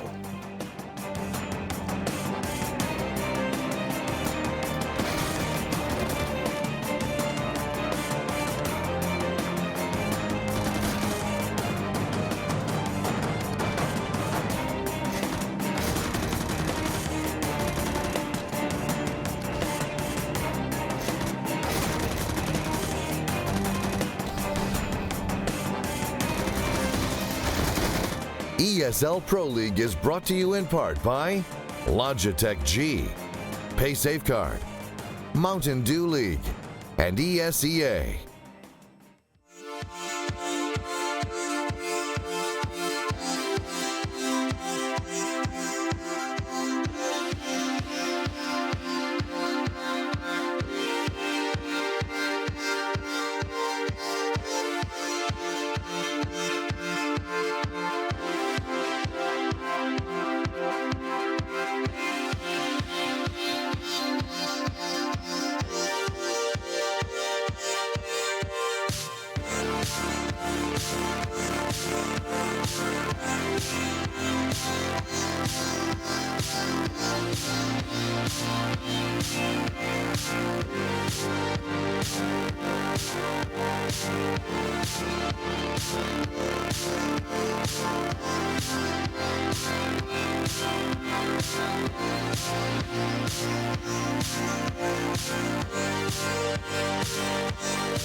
Start your esports career now at play.eslgaming.com.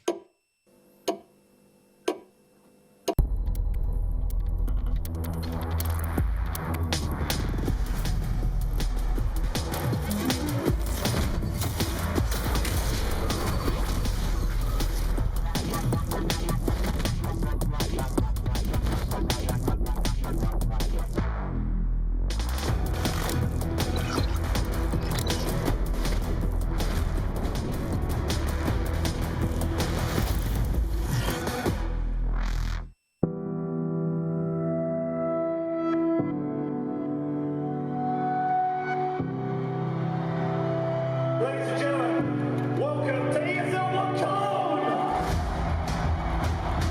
Two shots in a row, and Phoenix about to bring it back now. All on Nico, trying to see if they can get the defuse, and Nico, oh no, Phoenix! Has to keep Brutus Pro alive, Taco once closer, AW... He's looking for a look, he's gonna get a hit by headshot again! Oh my god!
Get your team apparel now at shop.eslgaming.com. Counter-Strike is sharing incredible moments with us and will return to a memorable place.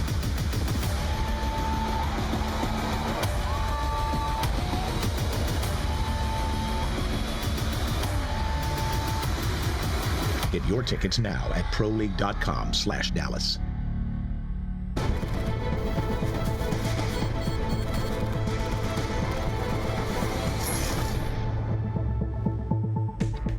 Well, welcome back again, ladies and gentlemen. We're still continuing here with this match, of course, and the reason for the pause, a bit confusing, as actually nothing is going to change, but essentially what happened is Skaduda was having some internet connection issues. He was going to leave, and Valens was going to step in, but then they reversed that decision, and now apparently his internet is fine, and he's back in, so the game should be resumed momentarily as we're getting ready to jump back into it. In case you weren't with us previously, it's a 5-2 on Cobblestone. Immortals has the lead, but Cloud9 have picked up the last 2 rounds, and we're pretty sure they've put Immortals onto an eco, or a force buy in this case, apparently. Yeah. So as we're going to see rifle investments for 2 of them, but the rest are kind of scrapping together whatever they can here. Yeah, we got new ads, I noticed, Blue. Did we? Yeah. That's the thing. I would never sell out on ads. I mean, if you go to my YouTube, youtube.com/GoDays, I would never put pre-roll ads or anything like that. Okay. It would never happen. All right. It's good quality content over there, I guess. But yes, they are on a forced buy. And we'll see what type of risk they take. You know, they just have Henny kind of spotting at A. He actually has a Mag 7 close middle, so he can't really do much at long haul or anything like that. Just Mag 7ing close. And, you know, another little calculated risk. Bolts actually falls back with the CZ, but that A-bomb site is really weak. They're not in a really good setup right now. Bolts at least gets in a position now where he could do something, but I don't know if I agree with this, man. I think with this type of buy, you got to take a risk. You have to, like, 4 people towards B, maybe even 5. Well, for Cloud9 here, it does appear as though they're going to be going through the normal motions to try and get out and get that B control as quickly as possible. Already seeing automatic go into drop, and there's no challenge to it this time. They're actually being rather passive about it. He spots Lucas, and the smoke actually doesn't really work out for Lucas, as automatic is able to spot him through it. He jumps out without his gun out, I should mention, which is a bit risky there. Still able to follow through with the kill and the steal, and he's essentially single-handedly gotten them the site here now. Skadoodle also picked up a kill on the way in too, I believe. But now it's done to Bolts and Henny, and they really don't have anything to work with, so automatic's just going to hide in this little corner here. Try to find Bolts, and now, oh no, actually Bolts get the better of him. So that's an AK if he wants to try and run away with it. Henny also boosted up on top of the drop room there. Has the ability to try and knock at a few of them as they will attempt to escape more than likely through the broken wall approach here. But the round itself will almost certainly be going to Cloud9 at this point. I feel like Henny has had a Mag 7 like almost every round on this CT side. I remember he had an AWP once, but nice Molotov mine. Nothing still dies to him though. And now Stewie with only 30 HP. He's gonna look for another one. He gets that one, aiming for the third, but finally... That was well worth it. Yeah, the missed shot, however, he still picks up the 2 kills, and I believe that's 800 a kill, so he's gonna rack up a nice little 1,600 off of that one. Certainly worth it at the end of the day, and it brings Cloud9 just 2 players at the end of the round, forcing a lot of rebuys, and they are nowhere near stabilized on this T-set economy just yet, so that's gonna cost them dearly. Yeah, I don't agree with that though. I think when you're low bot like that, you need to take a risk. Like they literally just held a complete default setup on CT side Cobble with no nades and a poorly bought round. I think you got to take a risk there. They opt not to. They still have, you know, an AK, 3 CZs, and a P250 though on Henny, so they might be able to make something happen here. These CZs are pretty deadly, especially Immortals. They were using them very, very well. So for the beginning of the round, it is once again pretty much what we have come to expect for C9 in most of these rounds. Bolts, though, with the single AK they do have to challenge Cloud9 here. He's picked up 1 kill, but he does overstay his welcome out in the open there at the edge of it. Skadoodle will trade him out, bringing us down to a 4v4. And again, that's the rifle on the ground. Closest player that will be able to retrieve it would be Steel. And actually looks like he is going to be able to get it, although he's kind of stuck in this position now if Skadoodle were to re-peek. And Stewie just is about to peek E-Box right there. Just misses him, but I don't think they know that Stewie's there, so I think he's going to end up getting an easy kill onto Steel. Well, Steel is paying attention to this one. The flashbang, though, connects into Steel. He is able to wrap back behind it. Keep in mind, though, he's got the AK, but no armor supporting it currently. So it's easy pickings for automatic when he does push into the corner here. Stewie, again, comboing up some more frags. Him and automatic double teaming it as they do push into the site. And the last one standing is going to be FNX, pretty much fully detached from all this combat that's going to happening over here on the B-bomb site. Pretty late to the party in terms of his timing on his rotation, too. So probably not going to do much as C9 are already completely set up just to hunt him down.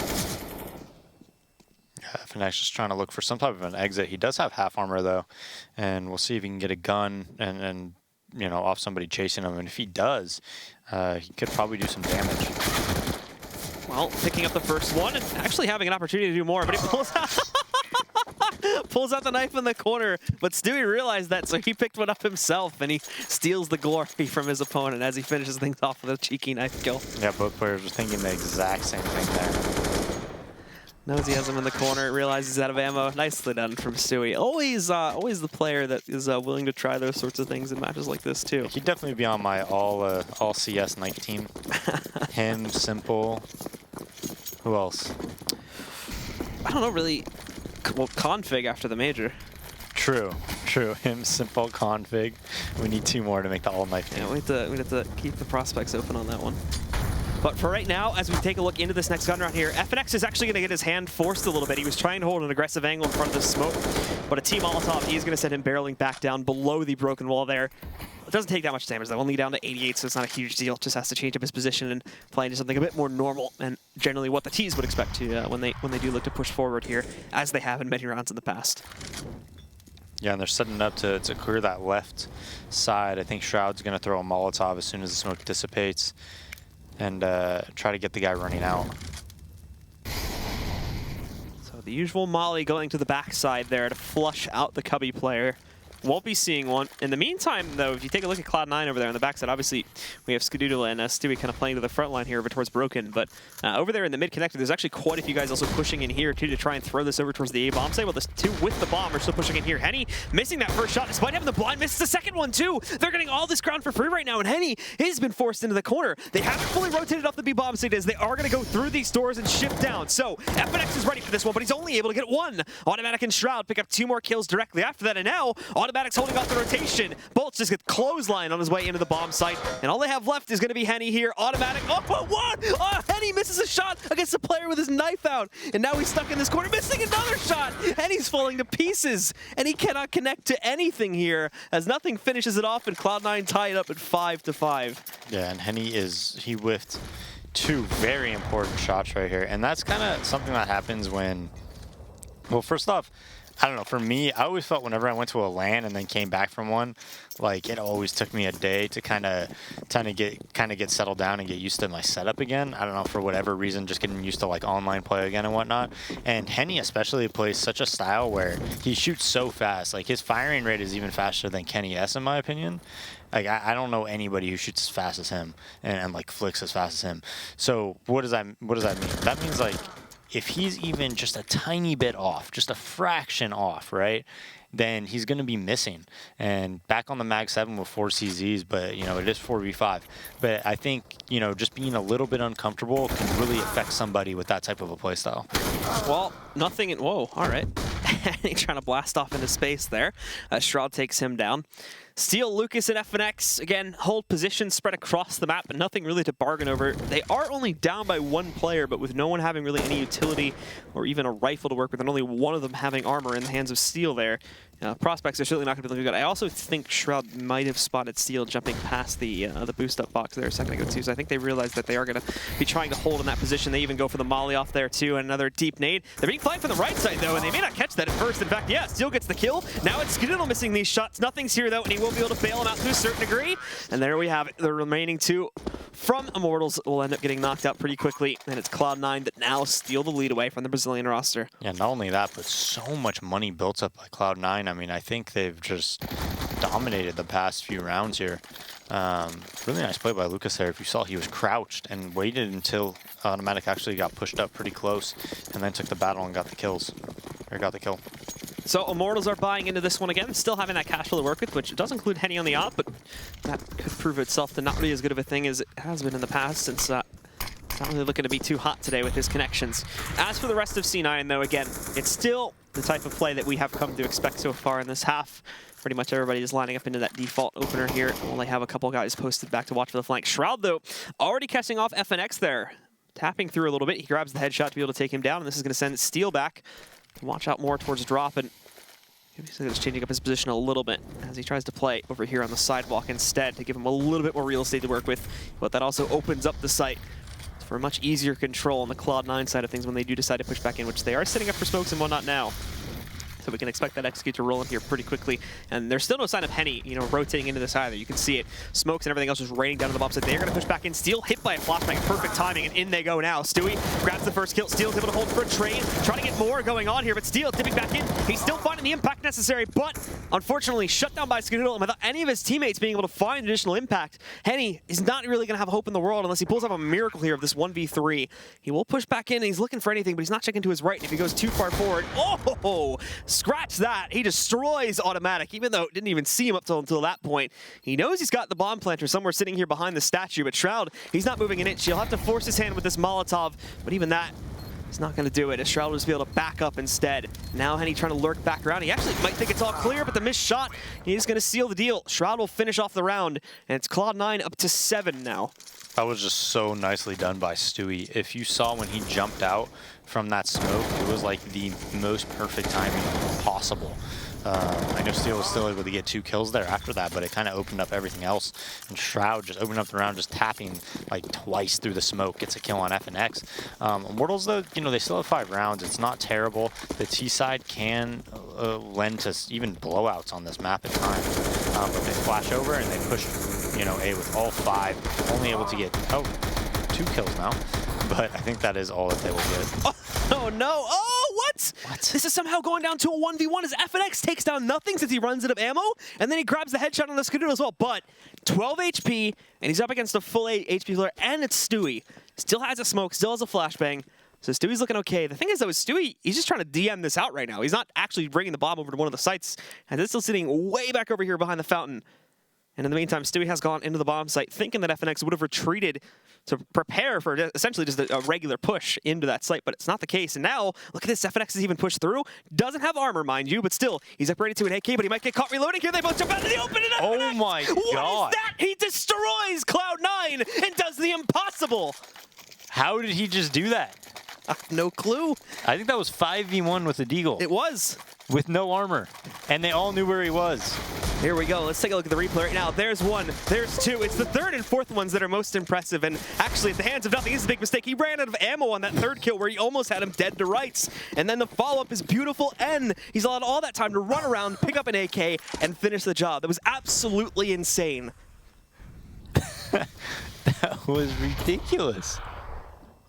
All right, so after that one, it'll take us into the final rounds of the half. It has secured the Immortals a essentially full buy now, since they were going to buy into that next one regardless, but winning out the round gave them a little bit more cash flow to work with, so they're back into it now. Full buy for everyone, full utility. Even Henny has the op with full utility as well. Cloud9 thankfully still had a decent bank built up behind it, so they are going to be able to reinvest, but it's an understatement to say that Immortals had no business winning that round, let alone a clutch like that to come back out from one of their individuals. So let's see as Cloud9 go back into the default that they have been running for this half, if they can get themselves back on the better path here.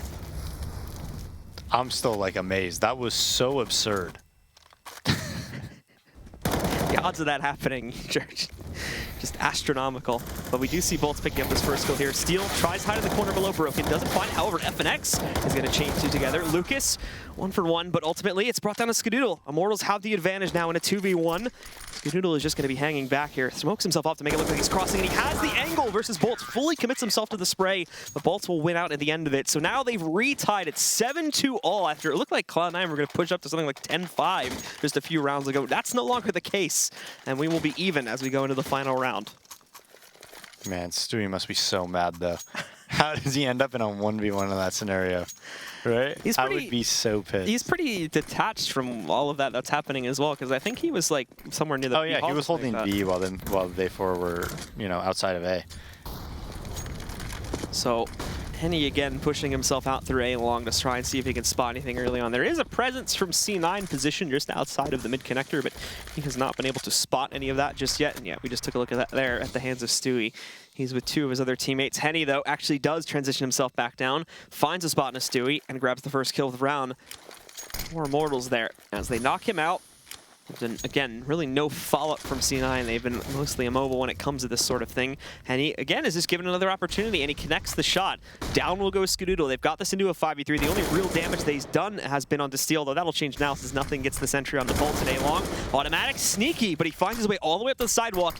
He gets a position right in front of FNX where he's going to be able to take him down there. Even again, into a 3v3, but all Automatic is doing is really just trying to throw this fake here, trying to get them all to rotate over towards B, and it's working, as we do have Henny starting to push back too. Lucas, though, gets that kill, and they should be able to realize it, but Cloud9 pulled back, actually, and I think they were going to fall around here and actually go into the B bomb, so they're still going to do that, but they've lost the site control now, and they're going to have to push back in with, you know, realistically, by the time they set up, only about 30 seconds left. Yeah, but I think they think that that E-Box guy is the only player at B. I don't know if they know that Henny's still there. As they do drop in, Lucas already set up for it. That's the bomb gone away. Nothing only had like 10 HP anyway. Excuse me, Steel. So Steel will shut it down, and after an incredible turn of events, it is going to be Immortals that hold the advantage coming out of the half. 8-7 will be the scoreline. Stick around, folks. You're not going to want to miss the conclusion of this match.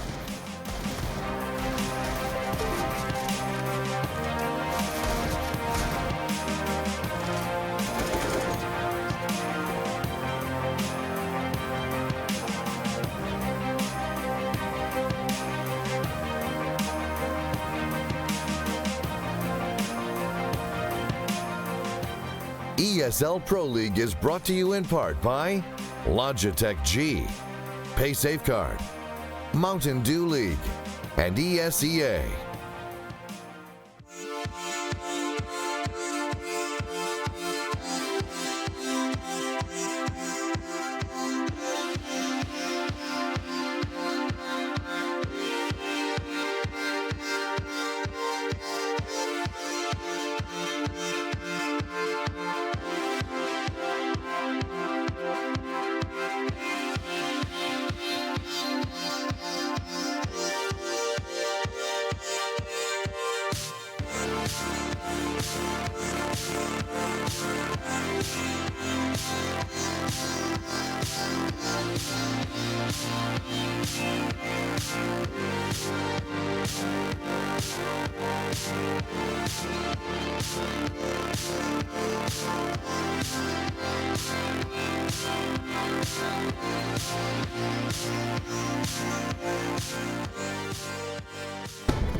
Well, welcome back again, ladies and gentlemen, here. This match, which it sort of seemed like Cloud9 was going to be taking control of things towards the end of that first half. It changed itself up again after that incredible clutch at the hands of Immortals. They now take the lead 8-7 coming out of the first half here on Cobblestone for our final map of the evening.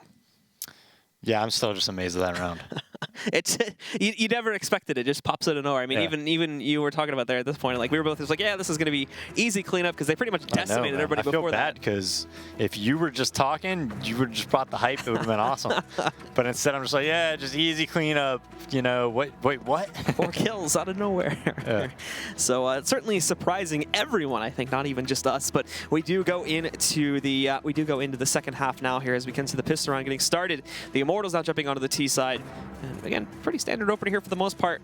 We are going to be having Bolts and Steel sort of playing things, or excuse me, Bolts and I believe it's FNX, playing just outside of A long there to watch out for any extra aggression at the hands of Cloud9. They will be regrouping, the B players this is, they will be regrouping with this guys outside in a moment, and it does look like they may just end up going all the way through, trying to go for a fast A play. Yeah, grouping up, and it's definitely going to be the A play. Automatic's going to have to rotate and really have an impact here. But if they allow them, which it looks like it's going to be allowed, is to just set up completely, Ska is going to have a smoke to kind of smoke him out in sight, help smoke himself out in sight, which could be helpful for him. But if they could just get a smoke down and execute immediately afterwards, and the rotate's delayed, this is going to be pretty tough for Cloud9. Immortals trying to push their way back in and checking on these corners of one, and they are being cautious of that smoke, hoping that someone from the CT side decided to hide in there. But no, really just wasting time because of that one FNX picking up the shot on the Skadoodle there. They're able to eliminate him. And again, Cloud9 have no positioning here to work with at all. So it's Henny and FNX again chaining together 2 more kills. Shroud gets the warning because of the shadow here, but he cannot find any of these shots at all. Stewie finally taking out one of them, but the damage has already been done. Now he's lost Shroud. It's just him. Bolts will finish the job. And it will be the Immortals that continue to push through here, holding on to their lead 9-7 now. Yeah, and I think Skadoodle made a big mistake off trying to smoke long A there. Obviously, missing the smoke is one thing, but I think if he keeps the smoke and he smokes himself out in sight, and it just makes it so difficult for the T's to kind of push up APC, and it makes it a lot easier on his teammates. As soon as he went down, it makes it a lot more difficult for his teammates to actually get frags because they just don't have that person in sight to draw their attention and look at. Well, now Cloud9 stacking here on the B-bomb site, and that's a gamble that may end up actually working out here as we take a look. Everyone from the Immortals is leaning in towards that type of a hit right now, but also, mind you, you can see FNX basically walking up to A for free, so they make it the spot on this a little bit early and just play the safe game here, decide to fall back. You have that nade stack possibility too from Cloud9, which is always a bit worrisome, but no, FNX is going to move in, and they'll still keep to the plan. And FNX spotting that first one, but he will wait a little bit longer. Good trigger discipline here, but it'll roll right in. There's the first one. There's the second one. They just try to throw the nades at him instead, but it's a little bit late for that now. Nothing is already down to the last man, and he's not probably going to survive for very long. There's Bolts finding one more and pushing him more. They try to the nades at him, and so they all turn around and chuck their nades at him. That's hilarious. Oh, man. I was hoping when he was going to knife like 3 people there. That would have been great. But instead, you know, he's got to get his revenge. What if he looked at the player model and he saw their name and then like looked for Stewie and just went for him? Specifically, yeah, since Stewie got him but no. Yeah. Like that's what he should have done. But anyways, he gets 3 in the back. That would be nice. But that nade stack is becoming far more common now. And Lucas just a turret over here, countering out all of this A long pressure. Skadoodle, yeah, this one pretty quick. That's like a 20-second round, and Immortals push up to 11. No problems at all with these first 3. Now we get into the good stuff as Cloud9 finally have enough money to invest. Yeah, and FNX after those 2 anti-ecos, getting 3 and then 2 is at 25 and 10. So just like pretty crazy impact by him. Overall, it seems like that clutch may have put a bit of a tilt on C9 as we're just not seeing a whole lot from them. Even in that pistol round, too, they look pretty weak. We have to hope now that something sparks here on the gun round, as if not, it may lead itself to be a pretty quick second half and allow for Immortals to take control of things. Automatic holding for that first one, no. Looking for more, but no, it's Lucas able to find the trade there, bringing us down to a 4v4 as the rest of the team, well, they're stuck in the B halls right now, and they won't move in for a bit of drop control. Keep in mind, again, the bomb's still in the hands of Lucas. They already saw that, so the plan to a certain degree has been revealed. Shroud, though, outside a drop, getting one, looking for the second, and he's going to find it. Good control held by him. Kills the drop flank, and now Henny going to have to try and push back in with Lucas to just manually take control of the A bomb site, and they're still outnumbered, even with that additional kill they just picked up there. Molly going into the rat hole room, though, will hold them off for a moment, but Shroud now jumping down from the balcony, and look at this, just beautifully holding them off with that flashbang, and the push from Shroud will finish off those last 2. He'll end up with a 4K on the round, countering out not only the drop split players, but also killing the main 2 that were pushing their way out. Yeah, great job by Shroud on that 4K. And he did the same thing on Trainee. He had that huge 4K near Ivy as well. And I mean, what that allows him to do, it just allows Cloud9 to build more and more money, which you just really need if you're gonna, you know, essentially make a little bit of a comeback here. I mean, they're not down by a lot, but they are down, right? It is 11-8. And that round was just really, really important. So he stepped up big. Cloud9 still able to go for an investment this time around, however, as we see the op coming in for Skadoodle. Plenty more here. And on the Immortals side of things, it's essentially the same story, but all quiet across the map. There has been actually a lot of early aggression really on both sides of it within these first couple of rounds. But this time is one of the first ones where I think it's basically being played into its default now. Both teams sort of respecting each other's boundaries and nobody taking any risks up until this point. I'm sure that's going to change in the next 15 to 20 seconds, though, as Immortals do need to move in for a bit of map control. And it seems like the tides are shifting over towards A again, already showing a lot of variance with regards to just the sites they tend to play towards here. A lot more than Cloud9, where they were almost always going B default every single round with a couple of attempts to try and change it up towards A. So Immortals already being a lot better at sort of keeping it mixed up here just within these first couple of plays. Yeah, just not really allowing Cloud9 to get a read on them. So now Cloud9 obviously just has to play like 2A, 3B side. But they do have a little bit of B plat control with Stewie. So that is helpful.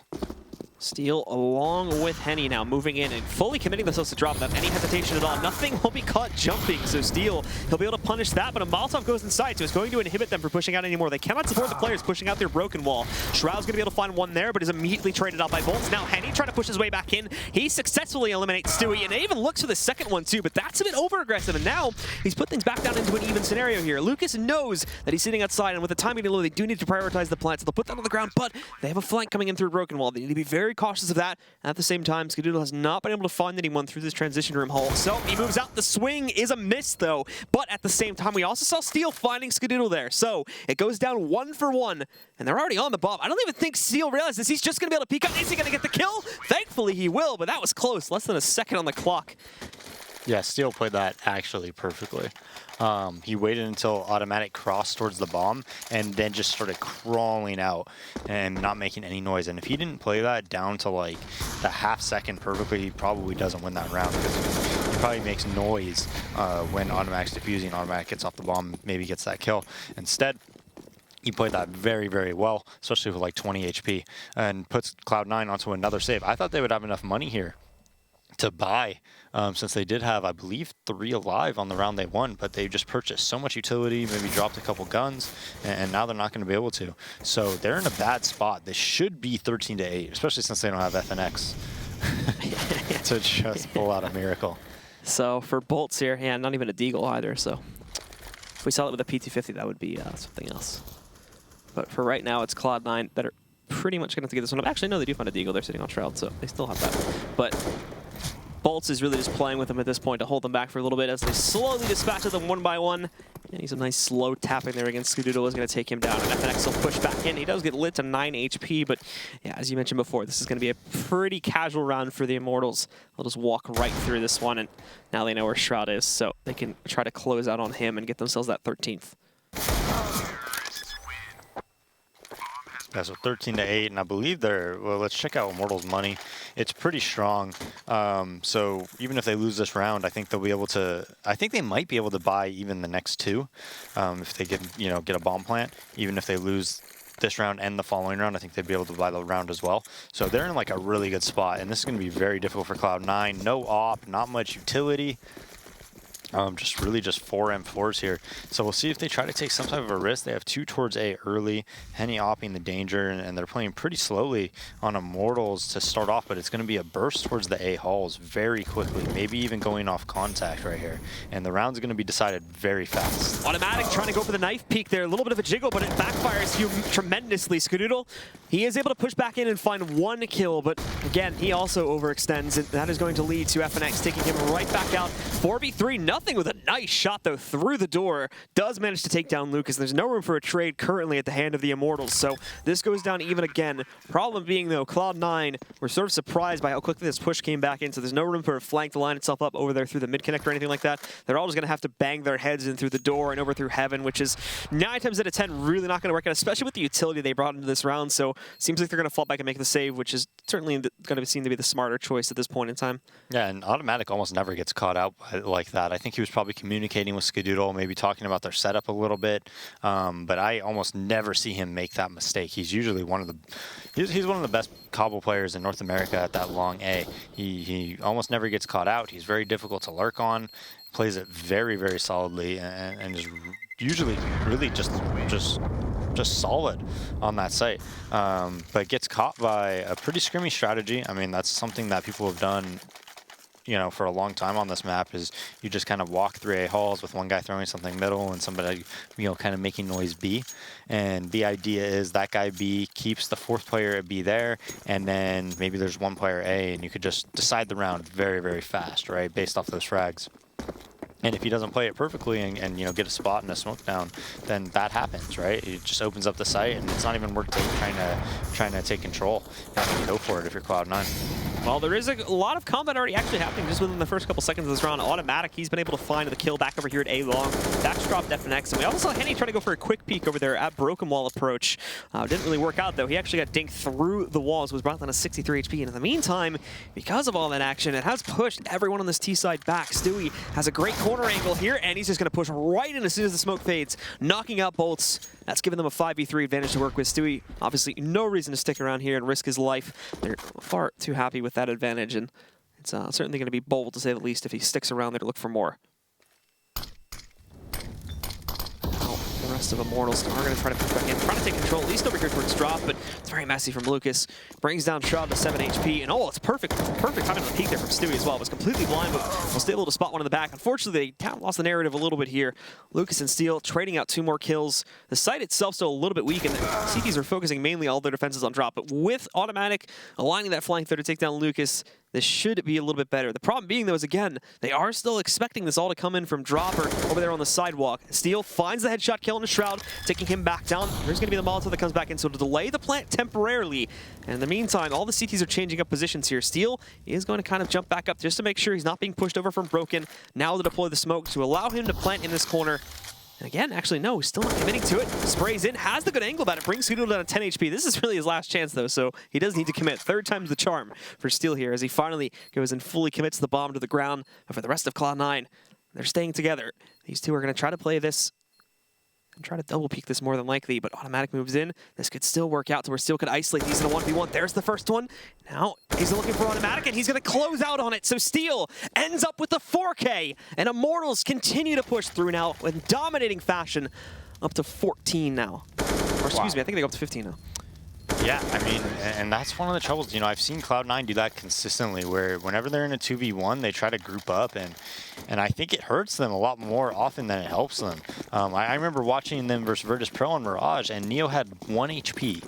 And he goes and he gets the bomb, and they allow him to get the bomb and plant and just kind of stick together, and then he gets in Cat and wins the 2v1. right? And they kind of did the same to Pasha as well. And I just don't agree with that theory where you should just stick together no matter what in these 2v1s.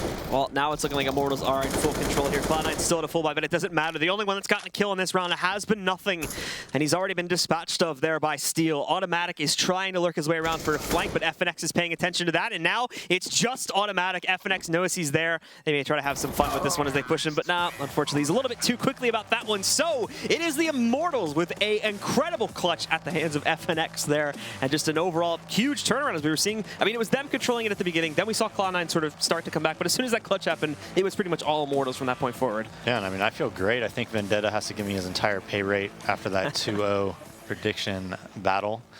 So yeah, feels pretty good. All right, so let's send it back over to him along with Stunna to get his thoughts on his loss of all of his money, unfortunately. Well, that's unfortunate that you'll have nothing to eat while you're here. Yeah, I'm going to have to get a second job. You're actually very... Do you have anything in the, in the near future? In the area, we'll see what happens. All right. Listen, yeah, that one didn't quite pan out the way Cloud9 wanted to. Obviously, they came out a little bit more prepared, or maybe it just came out with a little more firepower on Cash. But Cobble, what happened? I mean, for the better part of that first half, obviously they get off to a poor start once again, but as the first half progresses, they get more into it, and I think they would have gotten off to actually a pretty decent first half overall, considering their start, if it hadn't been for those damn meddling kids. Like FNX is obviously like Deagle shenanigans pretty much broke the back of Cloud9 in a big way, and ever from that point on, it didn't really feel like a contest, weirdly enough, but. You can't really account for that kind of things to happen, but I think if in an alternate universe FNX doesn't land those kills, I think Cloud9 have a much better game. Well, in case you missed it at home, let's take a look now at that round where FNX is over there pretending to be McCree on ult mode. Check this out. It's like absolutely nuts.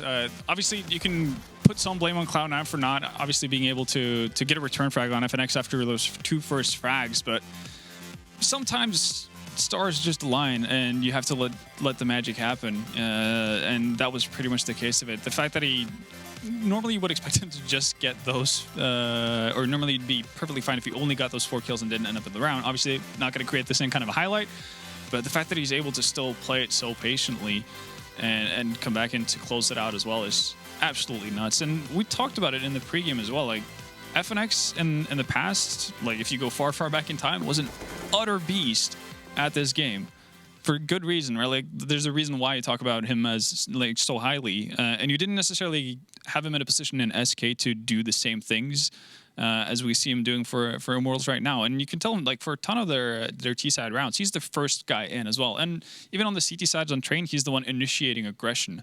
So yeah, no, we're definitely getting to see a new, more exciting side to FNX. What if I were to say that, stringing from Cloud9's 25-1 last season? Yeah. What if I were to say that is the only loss you guys are allowed at home? Let me tell you that. All right, moving forward, let's take a look at today's matches. We do a quick recap here. We're going to pull that up right in front of you any second now, I'm sure. Any day now. Any day now. All right. There we go. Okay, so we had NRG Winterfox. That was our kickoff of the day. Walk us through today. I mean, just started off with, well, I guess the two first best of ones we had ended up being kind of one-sided. NRG just playing very, very solid Counter-Strike, and Winterfox still not finding that footing that we talked about. They ended up kind of prettying up the result by picking up one pistol round in each of the games. Outside of that, it was just domination from NRG's side, and it's fun to see Peter having a really good game on Cobble as well. And, we both got to see Marky and Breeze, the two, I guess, more unknown commodities in that team, have a spotlight as well. Yeah, I mean, obviously, the NRG Winterfox match was not nearly as hyped to caliber as the Cloud9 Immortals matchup. But it was nice to see NRG come into their own there and just kind of, have that confidence and kind of press it forward. Oh, for sure. Absolutely. And even though, you asked me at the start of the day who I think is going to be the final top 6 to make it through from the NA division, I didn't mention NRG, but I think they could definitely be the team that ruined someone else's dream of actually making it to Dallas. So, you can't really count them out. And the way they were playing today, it's a good sign. Well, let's take a look now to see if they could possibly be anywhere close to making it to Dallas. We're going to load the standings up there for you guys for the season thus far here in NA Pro League. So obviously Cloud9, SK, Liquid, Optic still at the top of the pack. Immortals creeping in with that W tonight, as well as NRG right there. That also drops CLG down because I don't believe they played tonight. Or maybe That's correct. That's correct. So, at this point with the spread, it's kind of shaping up how you would expect. I mean, in many ways, yeah. One of the things that are kind of mind-blowing is how good round differential Cloud9 have. And even NRG, they're 4-2, but they've got a plus 22 round differential, which is pretty impressive. So, for the better part, the games they win heavily.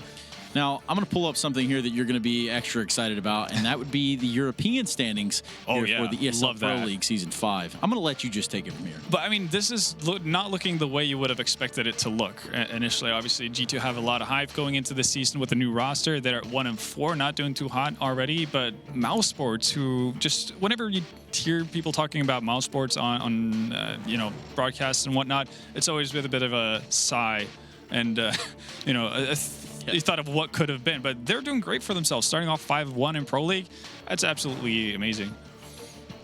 Well, absolutely. I mean, looking at their Astralis 4-2, that doesn't speak to the testament, the volume that they're playing at right now on the international stage. Yeah, no, and again, it's still early days. For all we know, Astralis could end up with just 2 losses in that column as well, with the way they're playing right now. And that's going to be interesting to see how it pans out. Obviously, Mousesports, if they're going to be able to maintain that kind of a good form that they've had, not very likely. But it's still cool to see that they're still, putting up a competent lineup that's able to actually bring the noise. Okay, when we think about some noise, guess what we're going to have tomorrow?